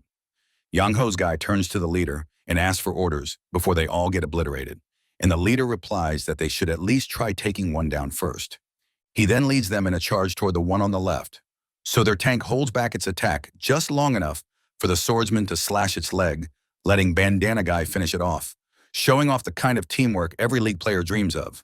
Watching one of their comrades slam into the floor like a sack of potatoes sends the rest of the orcs into a frenzy as they dive straight at the gang, roaring like they're saying, "Everyone's about to be pancakes in a few seconds." One orc throws a bone-crushing punch at Bandana Guy's shoulder, which makes him drop to his knees in pain and leaves him totally exposed. But Yong-ho shows who's boss and refuses to let that slide, stabbing his sword right into the orc's thick, girthy black neck and dropping it to the floor in an instant. As the other orcs begin grunting with rage, the party pulls together back to back. Yong-ho eyes the 8 remaining walking hulks and starts to wonder if his crew can really take them when the tank suddenly gives up and yells at everyone to just run for it. With no hesitation, they all take off running while the orcs come charging right after them. After a few moments, they find themselves completely surrounded, which makes the injured Bandana Guy think their time's officially up. But Yong-ho gathers up some aura and tells his pathetic teammates to man up, while the ones who've clearly given up already start saying their goodbyes. Their leader points out that the orcs didn't finish them off fast and tells them to look at those smug faces full of cocky grins and pride dripping from their ugly mugs. Yong-ho says they're being laughed at for acting like a bunch of sissies and asks if they don't feel even the slightest bit of shame.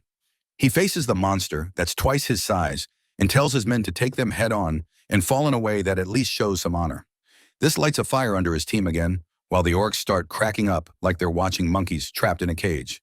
Still, Yong-ho tells his crew to strike the one he points at, once he gives the signal. But right after they brace for it, all of the orcs suddenly scatter like ants in a storm. Their attention snaps toward a fire in the distance, and the guys wonder what could be out there that even sends orcs running like terrified prey. Seeing the opportunity, Yong-ho tells them to stay focused, because they finally have a shot now that only 8 orcs are left. After several brutal minutes pass, the men manage to bring down every last one of the monsters, and they thank their leader for giving them hope right when they were about to give up. Playing it cool as always, Yong-ho says he couldn't have done any of it without his homies and checks on his injured guy, who honestly looks like a total crack addict. Yong-ho takes command again and tells the squad to stash their busted-up buddy somewhere safe while he goes ahead to check the path. With that, he starts moving toward the place that was burning not long ago. As he rounds the corner, he starts to think it's weird how everything suddenly went quiet and how not a single monster has shown up. The man walks through the village and glances around when something appears that completely stuns him. Scattered around the ground are battered orc corpses that give off a strange aura. As he steps through the scene, he wonders who could have caused all this chaos when his eyes land on a man dressed in all black. It doesn't take long for him to realize it's Black Scythe, who looks a little surprised that anyone else is still in the village. But the real shock hits when he reads the player name and realizes the man is Cho Yongho, better known as the Mercenary King. It gets explained that Mercenary is a close combat class able to wield various weapons like warriors. But their real edge comes from forming contracts with allies or the Mercenary King himself. As the only guy with this class at the time, Yongho holds a unique power where both sides earn bonus rewards through contracts, making it a clean win-win deal. Mink hardly believes he's meeting this guy by pure chance and starts walking over like a shy girl. He catches himself and tries to plan how to talk to the top-ranked player, while our boy throws him a harsh glare without meaning to, all while thinking the man truly looks like someone who deserves the class with that natural leader aura. Yongho asks if he's the one who wrecked all those orcs, and the man says yes. The leader starts sweating and bows quickly to show his thanks for saving the party from a certain wipe, though our boy admits he didn't even know they were there. Still, Yongho thanks him again for the help, and Min tells him he should get his men out before more orcs show up. The Mercenary King starts to sweat as he asks how the man knows about his allies. Min casually glances behind him at the goofy bunch who came running after their kind-hearted leader out of pure concern. Our hero quietly takes in the mercenaries Yongho probably formed contracts with and finds it impressive that the Mercenary King managed to gather loyal teammates so early in the game. As they all stare at the top-ranked player, Shilgai and the others start freaking out over what Black Scythe could be doing way out here. And he replies that he's been farming the balance stones, knowing the mid-boss will show up once the village gets wiped. Our hero tells them to clear out, and the group of fanboys happily obeys his word. Just as they turn to leave, Shilgai says he heard something off. After a few seconds, the noise grows loud enough that everyone hears it, and our hero tells them to run now because the mid-boss is on its way. Yongho doesn't catch the warning over the thunderous sound, but all voices go quiet when a massive orc with a terrifying aura begins to march right toward them. The mercenaries freeze in fear when they see the mid-boss charge at them far too fast for something that size, while Min feels nothing but excitement as he thinks about claiming the first balance stone. With the creature closing in fast, Yongho's jaw practically hits the ground, and he shouts at his men to run while his own legs refuse to listen. Inching closer with every second, the boss swings its weapon straight down at the spot he just left behind. Once the dust settles, it looks like he barely got out of the way at the last moment, even though he was scared out of his mind. So our hero swoops in to save the day and not so gently hurls him aside. He asks Yongho why he froze like that, then tells the rest of them to stand the hell back if they still want to see their loved ones. The giant warrior orc steps forward like it's staring at its next meal and starts laughing at the loser lying next to him. So Min rushes the ugly beast to shut it up and drives his scythe straight into the middle of its foot. That sends the beast screaming in pain, and it tries to stomp him flat. But Min just leaps back and builds aura while flipping through a second attack midair.